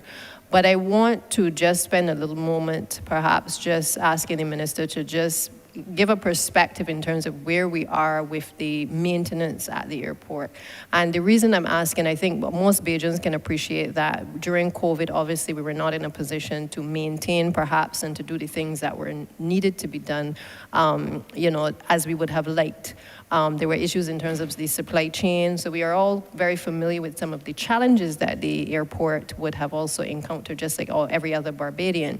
But I think that the question perhaps being asked by persons looking to come to the destination and also the average Barbadian is really, where do we stand now in terms of what have we learned from what we have experienced and also what we learned from this experience recently. It is okay for us to say that, this happens in other territories, but the truth is we only have one runway, so we don't have other options in terms of where else we redirect planes if something like this happens. And in speaking to the minister on the few days when this occurred, it was clear that even with best efforts, there were some challenges in terms of the time that the technical team were able to go onto the runway in order to carry out the necessary works. Obviously, in addition to that, you get the complaints from time to time about maybe sometimes the doors not working, the conveyor belts not working. And of course, these are some of the things that people see from the time they land on island. These are the experiences that can make the difference for a visitor coming to the island for the first time. And it also sometimes can frustrate as well persons who are returning home. So I don't think the visitors are alone in terms of the concerns. So I'd just like the minister and the team to perhaps address, what we have come through, where we are right now. And I know there are obviously efforts being made, I'm sure, to be able to make sure that this situation is put on the address over the course of the next few months. Thank you very much, Honourable Member. Thank you for raising that. I did allude to some, as you indicated, some of the challenges we had in respect of the runway. Now, let me just put it in its proper context. It is not that the entire airport, and this is not for your benefit, but for benefit of wider Barbados, it was not that all the lights at the Grantley International Airport were out of service. Yes, some persons would have passed there, saw the runway lit like a Christmas tree, and asked, well, what is the problem? The issue has to do, I'm going to put it in, I'm a layman, so I'm going to put it in layman's language and allow the engineers to expand. The issue related to what you refer to as the runway edge lights. Those are the white lights at the left and right of the runway. And let me also tell Barbadians that the Grantley Adams International Airport has one of the longest runway strips in the world. we have 11,500 feet of runway at the Grant Williams International Airport. In fact, the airport was also, the extension of the runway was also so designed that if we had to receive the shuttle and it had to land in Barbados, that it could land and take off at the Grant Williams International Airport. We all are aware that it was recently resurfaced. The issue with the runway edge lights, and the Director of Civil Aviation Authority would also speak on this matter as well as Ms. Karen Walks, who's head of engineering at the airport. The runway edge lights must be working, and they must be working must be lit certainly after sunset for aircraft to land and take off in Barbados. The issue, as a result of the electrical fault, caused and the cables to be burnt, and therefore we had to take a redirection of some of the cables. I'm pleased to tell you, and perhaps the chief engineer will give you more details, that they worked around the clock, as you said, honourable member notwithstanding, they had to work in between the landing and taking off of flights to restore the matter. The cabling, almost all of it, was restored, and the lights that we have there are all in working order. The issue with the spacing of the lights, there are international guidelines which mandates that you must have the runway edge lights lit within a certain distance. And because of that fault, it triggered some lights to be out of service, and as a result, we have our reputation to maintain in Barbados. We have our safety record to maintain. I will also add that there is a system in place, a maintenance system in place, where the airport authorities, the maintenance team, the team is required to check the runway every day. There are multiple checks. On the electrical side, they go on the tarmac and they check at least once a day to ensure that all the lights are working on the runway as well as the taxiway. They have to do this because it is a requirement of their operation. There are other teams, of course, that go onto the tarmac and drive onto the taxiway and the runway, obviously when you don't have traffic landing here, and to also check to see if there are any defects, any debris on the runway, so that they can clear it, so that we can maintain that excellent safety record that we have touched with. They also have a system where there's an early warning, an alarm system that would be triggered in the event that certain lights are not working. And when that is triggered, they also have the opportunity to repair and or replace lights. So I just want to put it in its proper context in respect of what happened at the Grant Williams International Airport, not only for members of the House, but for the others. I have gone on record. I've thanked the Chief Executive Officer, the electrical teams, the engineering teams, the air traffic controllers, for all, and others for all the work they have done. The air traffic controllers also can turn on the lights, and they work with the Grant Williams International Airport to secure the airport. So I said all of that to say that when I saw it, I asked the questions, the hard questions. I actually was on site to make sure I have an understanding of the issue and also to make sense of what was happening. But I'll ask and let me also apologize for the absence of the Chief Executive Officer of the Grant Williams International Airport, Mr. Hadley Bourne. He's unable to be here with us because he's obviously on tour with respect to a national security matter on behalf of the country, so he's not with us this afternoon. But I will ask Ms. Karen Walks, engineer at the airport, head of engineering at the airport, to have her say, and then I will also call on Ms. Tracy Ford Bailey to give us her perspective as head of the Civil Aviation Authority. Mrs. Walks. Good afternoon. My name is Karen Walks. I'm Director of Engineering, Gaia Inc. To put it in further, the Minister has actually covered quite a bit, has not left much for me to say. But to put it in further context, we actually would have had a long period of economic downturn, and we're in a period of recovery going through 2017, 2018, 2019. Then we had COVID. So we would have been deferring replacements and major maintenance at the airport for quite a period of time. And many of our systems are actually past their original planned useful life. So we have actually engaged in quite a lot of maintenance. I know people see that they are systems and the systems are failing, but the equipment is actually quite aged, and we are doing quite a good job based on the comments we get from international persons regarding keeping these systems operational. Going forward, we are working with the ministry our main ministry. We're working with the Ministry of Finance. We are looking at what developmental projects and replacement projects would fall to the private, the PPP partner, which is a program that's ongoing in terms of identifying and implementing a PPP arrangement for the management of the airport, and also to identify what are critical issues that need to be addressed in advance of that arrangement being put in place. In our estimates, we have identified the replacement of scanners, the replacement of generators as being two of the most critical items that need to either commence and complete replacement during this year to ensure the continued operations of the airport.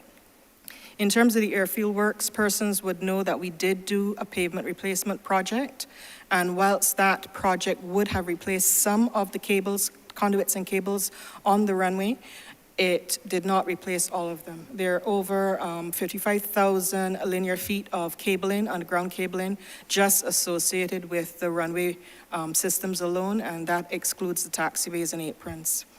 Of these, about 40% represents old cabling, and we are preparing a report to the minister and ministry where we are going to implement a planned replacement of all of this cable rather than awaiting any failures.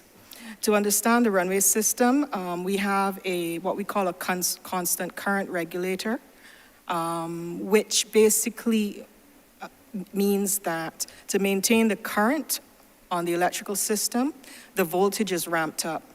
So where you get any faults on the system, which would drop the current, the system forces the voltage up. So we operate at quite high voltages, which creates safety issues for our electrical teams, and also means that if there are any defects in the cabling or conduits or the insulation around those cables, the temperatures get very hot, and any defects might result in melting, we call it burning, but melting of the cables. And that is what would have happened over the period from the 13th, 14th, and 15th. The team was able to implement a bypassing of the areas where that failure occurred, and we were able to bring the lights back up to allow for operations, and then over the course of the remaining period to institute a replacement of those underground cables. That work is expected to be completed tomorrow. In terms of mitigation, we are restocking the cable that we would have used. We are looking at the acquisition of 100% redundancy solar lights for the runway edge light circuit. We have in our possession, and we had actually started to roll out replacement of the LED, the incandescent edge lights with brand new LED lights, which would drop the voltage and the temperatures at which the systems operate. We are looking to also implement a more rigorous early alarm system and a planned cable replacement program for the airport. But that is all going to be included in a report, which is to be submitted to the ministry today. Thank you. We ask Mr. Tracy Ford-Bailey. Thank you, Minister. First and foremost, in a complex environment, limitations and challenges are expected, but a decision to close the runway was made last week accordingly. In the aviation environment, the safety of operations is always the most important element of all engineering activities. Still not here? The critical need is to ensure that the proper operation of the airport lighting system, the communication, navigation, and surveillance equipment is well managed and serviced according to the international standards. Now, the scenario that occurred on Tuesday and Wednesday evening presented some concerns, and some questions were posed regarding the runway lighting and the unserviceability of the edge light. Now, in this particular circumstances, the airground ground lighting system failure means losing the runway lights that makes it impossible to maintain any flying operations freely and safely. Therefore, such a scenario should be minimized to avoid a major disruption to airport and airline activities. Following the disruption, meetings were held to discuss the contingency planning or steps to be undertaken to have some highly reliable permanent air fuel lighting systems, if possible, and to minimize the system's failure or to prevent failure to both circuits servicing the runway edge lights, which is, of course, one of the contingency plans. The goal here is to ensure that Barbados implements the base of multiple safeguards against a total or partial failure of the system. And this is going to be very critical during the airdrome certification exercise to be conducted by the Civil Aviation Department, as well as the international civil aviation bodies. These systems will be audited, and the report must reflect the strategies to have levels of protection against an entire system failure. And this occurrence was evaluated with the hopes that an integrated air traffic management system can meet the international standard. Thank you.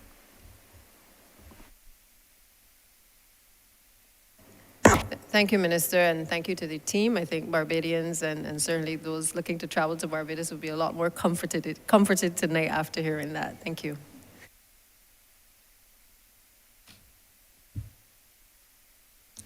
Thank you, Honourable Member for St. Michael Southeast, Honourable Member for St. Andrew,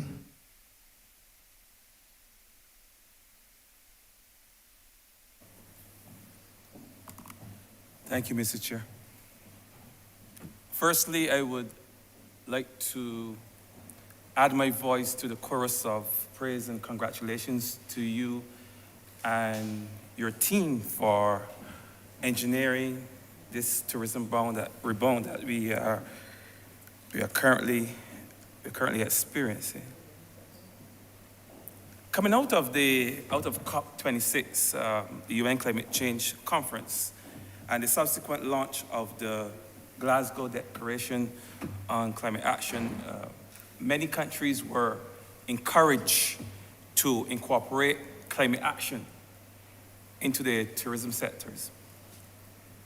Emerging from that said conference, our very own Prime Minister has become a leading voice in climate justice, a leading voice in climate sustainability. And this has placed on Barbados tremendous responsibility as a leader in any initiative that supports climate action in the region, and if not globally. My question, therefore, is what is the ministry doing to promote sustainable tourism in Barbados? What are some of the practices that the ministry has engaged in that could be deemed as climate actions? Thank you very much. I'll add my voice to it briefly, and then I'll ask the Permanent Secretary and also the CEO of the port to respond in respect of certain initiatives. What I can tell you is that, let's take cruise for starters. The cruise industry, they have been undertaking a number of environmentally friendly approaches to their cruise ships in terms of how they dispose of their garbage, how they shred protein and other food matter on board ships, and how they fuel ships as well. What we are witnessing in Barbados is that the number of ships that are coming to Barbados that are LNG powered. Indeed, a number of the cruise ship operators, when we did our visit to them, indicated that a number of the new ships coming on board and to be deployed will be powered by LNG. So that's a step in the right direction, and we believe that there are others that are going to arrive in the next cruise season. I can't speak to it now. That will also be a new ship that will be LNG powered. These are some of the initiatives being undertaken by the cruise sector in respect of, and that's a significant one for us. And of course, this is all driven by a number of the initiatives that you've mentioned, other initiatives coming out, and other European emission standards that some of the cruise ships have to follow. I can also tell you that some of the other cruise ships have retrofitted, and they have retrofitted to LNG and other fuel, more fuel efficient and fossil fuel compliant ships. And we are beginning to see a number of those arriving here in Barbados. I will ask the Permanent Secretary to speak to some of these matters, and then we'll ask the Chief Executive Officer of Barbados Port Inn to speak to some of the other environmentally friendly steps that they have taken at the Bridgeton Port. Permanent Secretary. Thank you, Minister.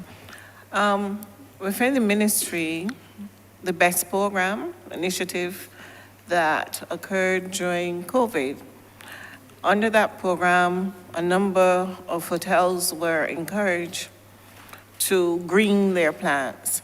So a number of them undertook initiatives to install solar photovoltaics on their roofs, as well as to change out the types of lighting that they use and AC, air conditioners. And the ministry do have the reports today that show how many hotels have been involved in that program. Minister made reference to the cruise and the move towards LNG. And in fact, the cruise ship that will be christened in Barbados, the Arriva, that ship is being powered by LNG. So it provides an opportunity for us in Barbados to be able to grow and supply cleaner fuels to the cruise ships, which then helps us to reduce our own carbon footprint, because now these large cruise ships are using much more friendly fuels to power, which would again help in terms of the work we're doing also on the marine side, where we're trying to make sure then that our waters remain economically viable for not only ships, but certainly a number of Barbadians who use the seas for their livelihoods, the fishermen and so on. So encouraging the ships then to move towards these more friendly type of fuels help us to promote those particular policies.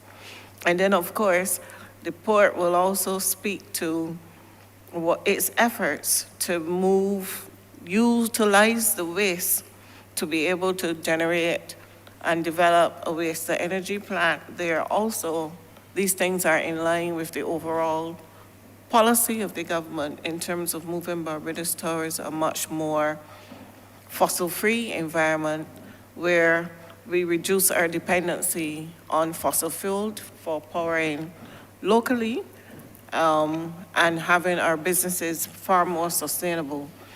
Indeed, in terms of climate friendly, we have also placed within this estimates a program which the ministry will be rolling out, and I believe that is also included in all of the ministry's budgets this year, a program that will speak to climate friendly initiatives that each ministry is expected to implement.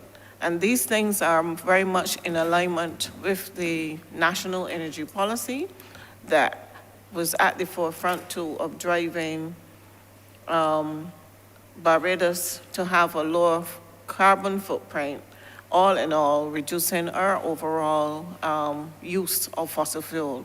So these are some of the initiatives that the ministry has undertaken, and the BEST program has certainly been one of those that have sought to was at the forefront of the efforts in the Ministry of Tourism to reduce the carbon footprint of a number of our hotels there and hotel attractions around the island.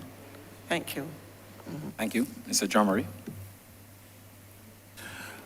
Thank you, Minister. Minister MPS spoke quite well on the issue. However, the port has had to develop an environmental and social management system as part of the requirements of our partner, the IDB Invest, of our loans.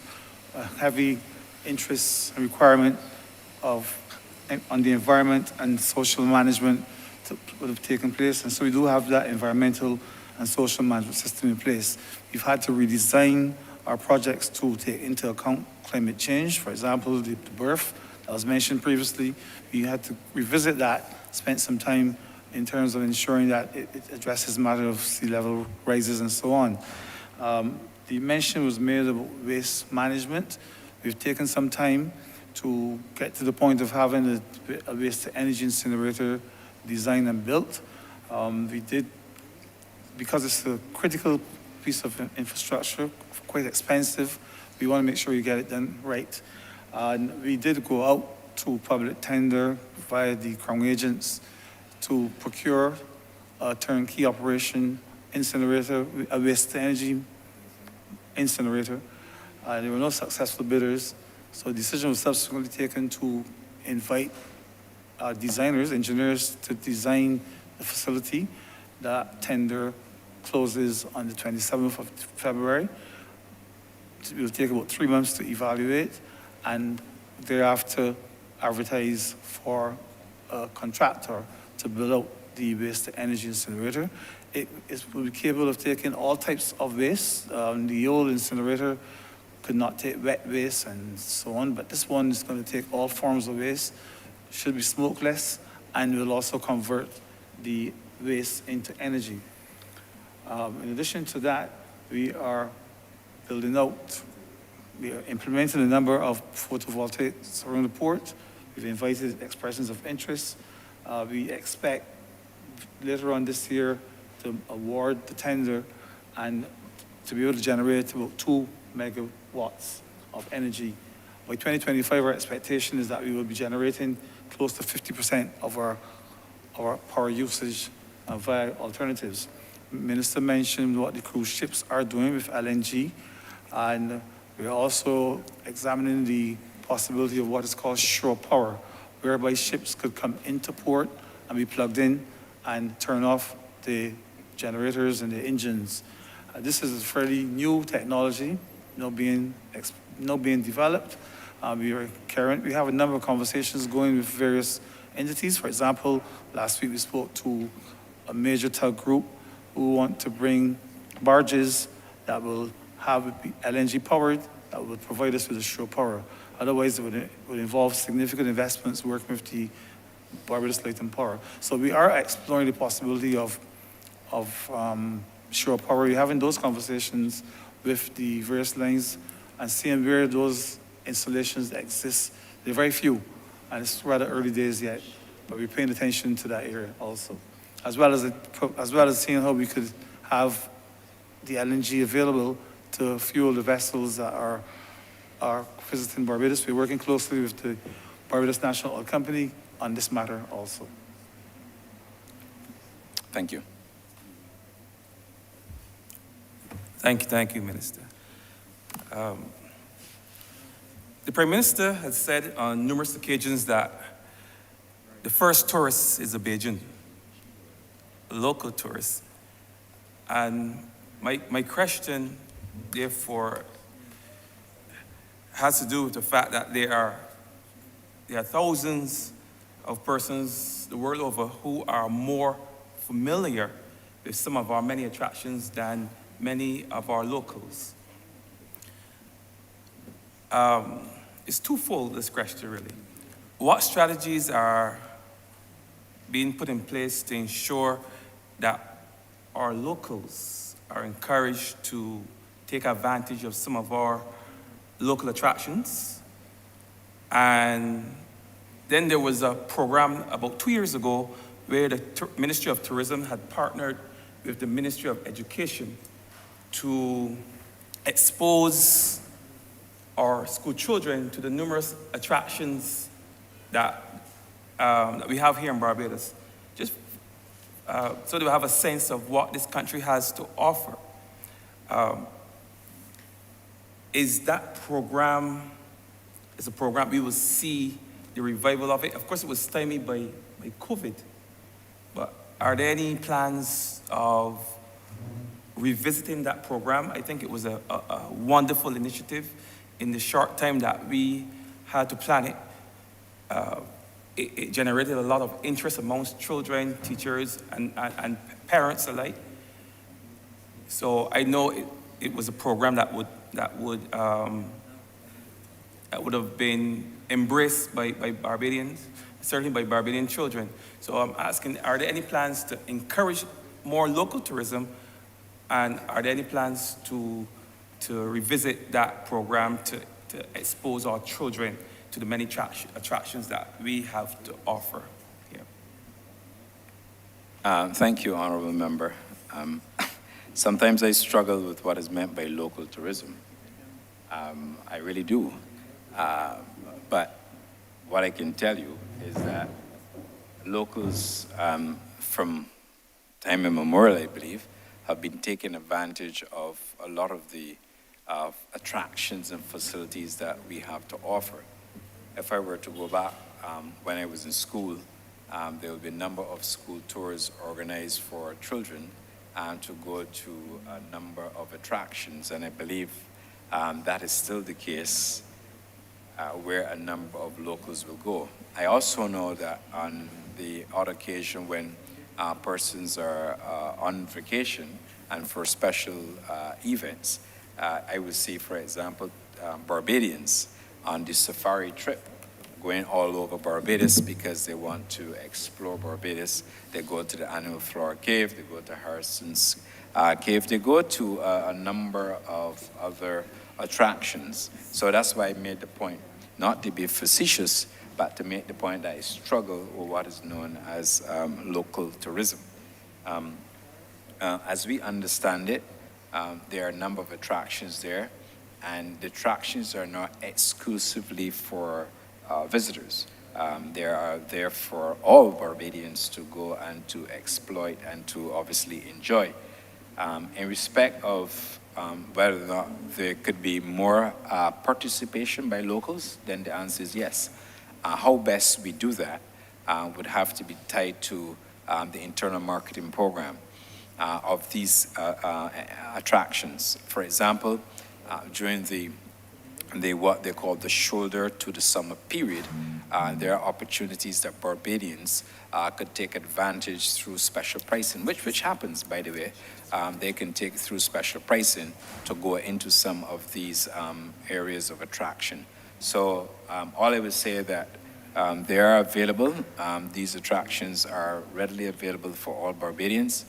And I think that they should continue to explore them. And all I can do from where I sit now is to encourage the attractions to continue with their special pricing, to encourage locals to come, particularly during the shoulder and summer periods.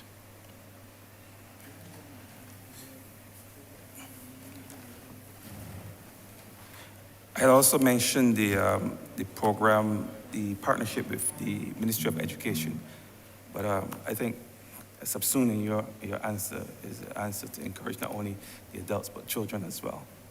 My last question, I'm interested enough to see the Minister of Sport enter the chamber as I was about to ask this question, because it speaks to sports tourism.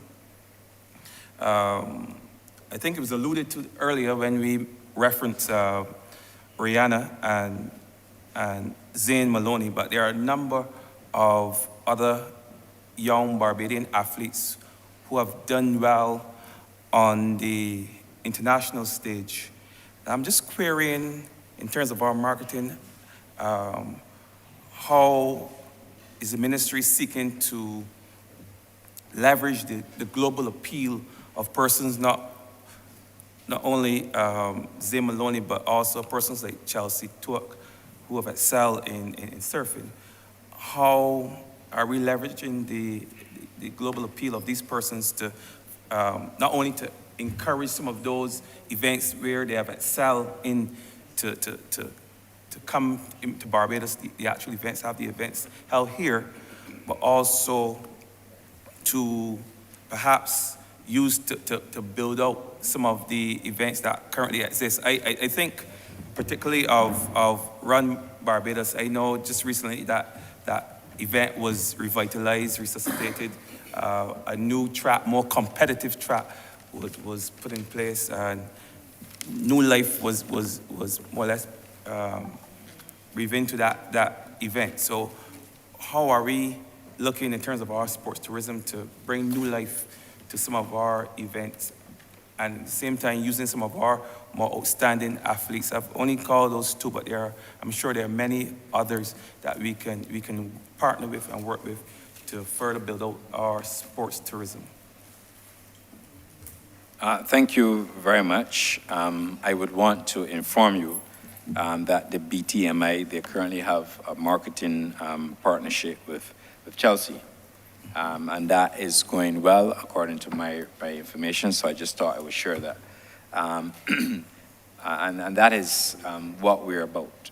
In respect of the Run Barbados, and a number of activities are revolving around the Run Barbados held last year, what the BTMI did is that they are focusing on bringing certain projects into the community. And the Run Barbados and the series of events revolving around Barbados were designed in obviously your constituency, the constituency of St. Andrew. But that was a deliberate strategy because it was also a platform for the media to showcase the eastern side of Barbados.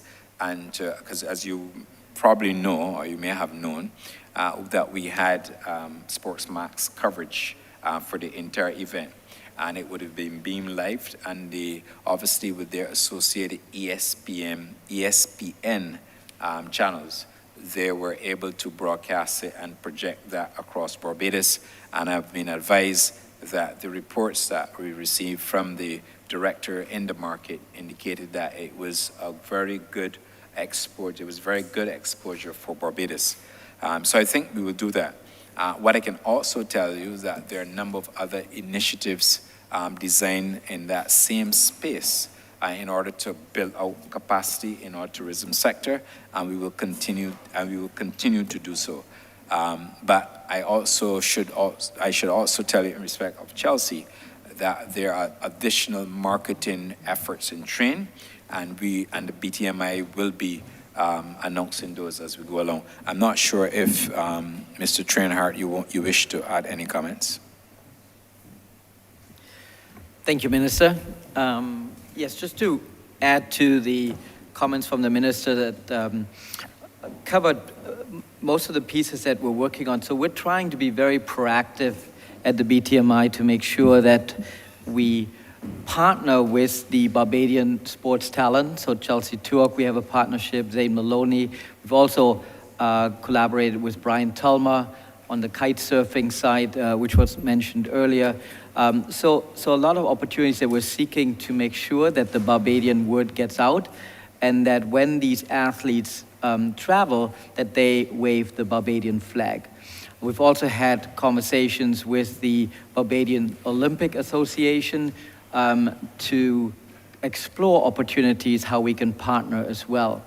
Recently, we have signed a partnership with the Golf Association and upgraded actually our partnership from what's called the QS 3000 to the QS 5000, which allows us to host more top surfers in Barbados when the competition is held this year. And also on March 4th, the Gold Cup, the horse racing, is televised internationally as well. So there's a lot of sports events that are going on, and obviously we're looking to see how we can leverage these to promote Barbados to the world. Thank you. If I may also add, Mr. Chairman, just for your information, that Chelsea Talk will also be documenting what we refer to as a docu docu-series and on surfing in Barbados, and that should be released within about 3 weeks, and that's meant to promote Surf Pro in Barbados. I can also tell you that we are working with the Honourable Member for St. John and his ministry on a number of projects relating to sports, and therefore you should see those being rolled out in the forthcoming financial year as well. I just thought I would add that to give you some further context. Thank you. Thank you very much, Minister.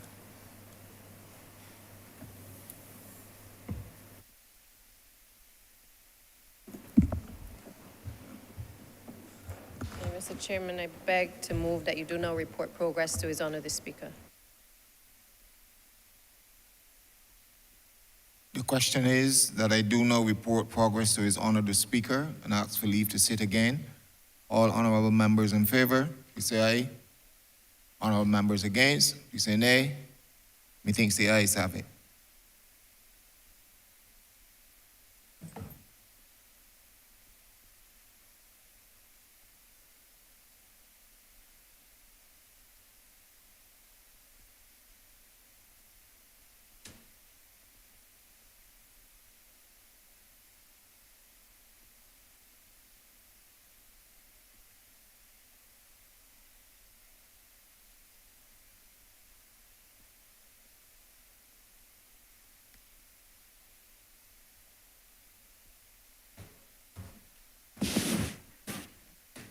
The chairman has reported progress and requested leave to sit again.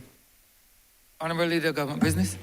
Thank you, Mr. Speaker. I beg to move the suspension of the House until Wednesday, the 22nd at 10 a.m. Beg the second. The question is that this honourable chamber be suspended until Wednesday, the 22nd day of February 2023 at 10 a.m. in the forenoon. All those honourable members in favor, please say aye. Those against, please say no. Meeting the ayes have it. This honourable chamber stands suspended until Tuesday, the 22nd day of, Wednesday, the 22nd day of February at 10 a.m. in the forenoon.